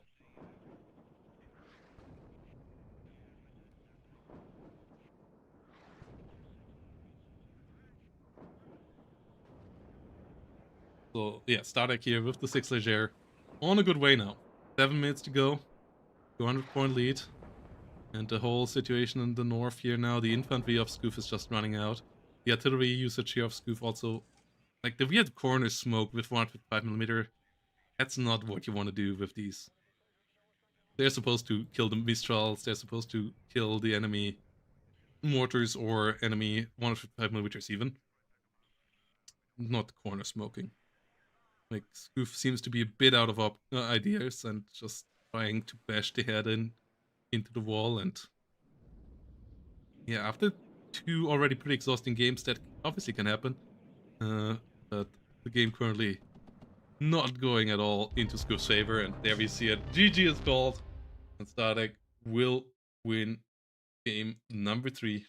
That will move on to the semifinals. So GGVP here. Good games by both players. But in the end here, Scoof just not quite finding the solution. Even being up in KD here, you can see, but the airplay was not something that was the best we had seen. Not Fortitude fans level of airplay here for sure. Or bent over level of airplay with the 6 US. So in the end, Stardekk moving on into the playoffs here. Really good usage here of 6. Not an easy one to make work. And the early game didn't go as explosive as Stardekk hoped. So congrats on clawing in there and staying in there and using the artillery for such good successes in the late game, allowing your AMXs then to do the job. Also, good airplay here. The Jaguars did deal enough damage to be worthwhile. Like, they obviously died eventually, but also the Mirages here did do their job in a really hostile airspace. So, job well done here by Stardekk. Deserved 2-1 victory in the end. And with that, being our first semifinalist in Division 1. Playing, let's have a look there into the bracket again. Division 1, 6.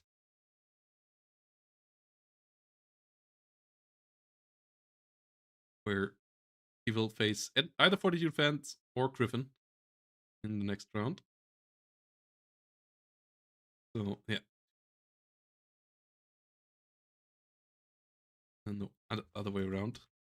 Goof on the first one. And Stardekk won the other two. Bring up 2-1. Facing either Griffin or Fortitude fans in the semifinal, where we will move on to best of 5 format. Then we have Relay Star versus Bendover and Pro Commie versus Bloody Knight here in the lower part of the bracket. With the prize money by now being up here to $382. Once more, if you want to assist that, you can do so via Matcherino. With that said, we're gonna end this part of streaming for today, but we're gonna be back in 30 minutes time, because then we are going to go into the Star Wars tournament. So yeah, 30-minute stream break. I'm gonna open up a new stream and in a couple minutes time, and then we're gonna go into the Star Wars action with together with Stahlbrecher. If we get eliminated, I will cover the following rounds at least for a bit in cast as well, depending on how late it gets. Obviously, already 10 p.m. here, so because all the Star Wars nerds sit in the US, so we all start at 10 p.m. so that even the Pacific timers can have a long sleep and wake up rested, well rested in the afternoon. So yeah, quick break, guys, and then we're gonna be back with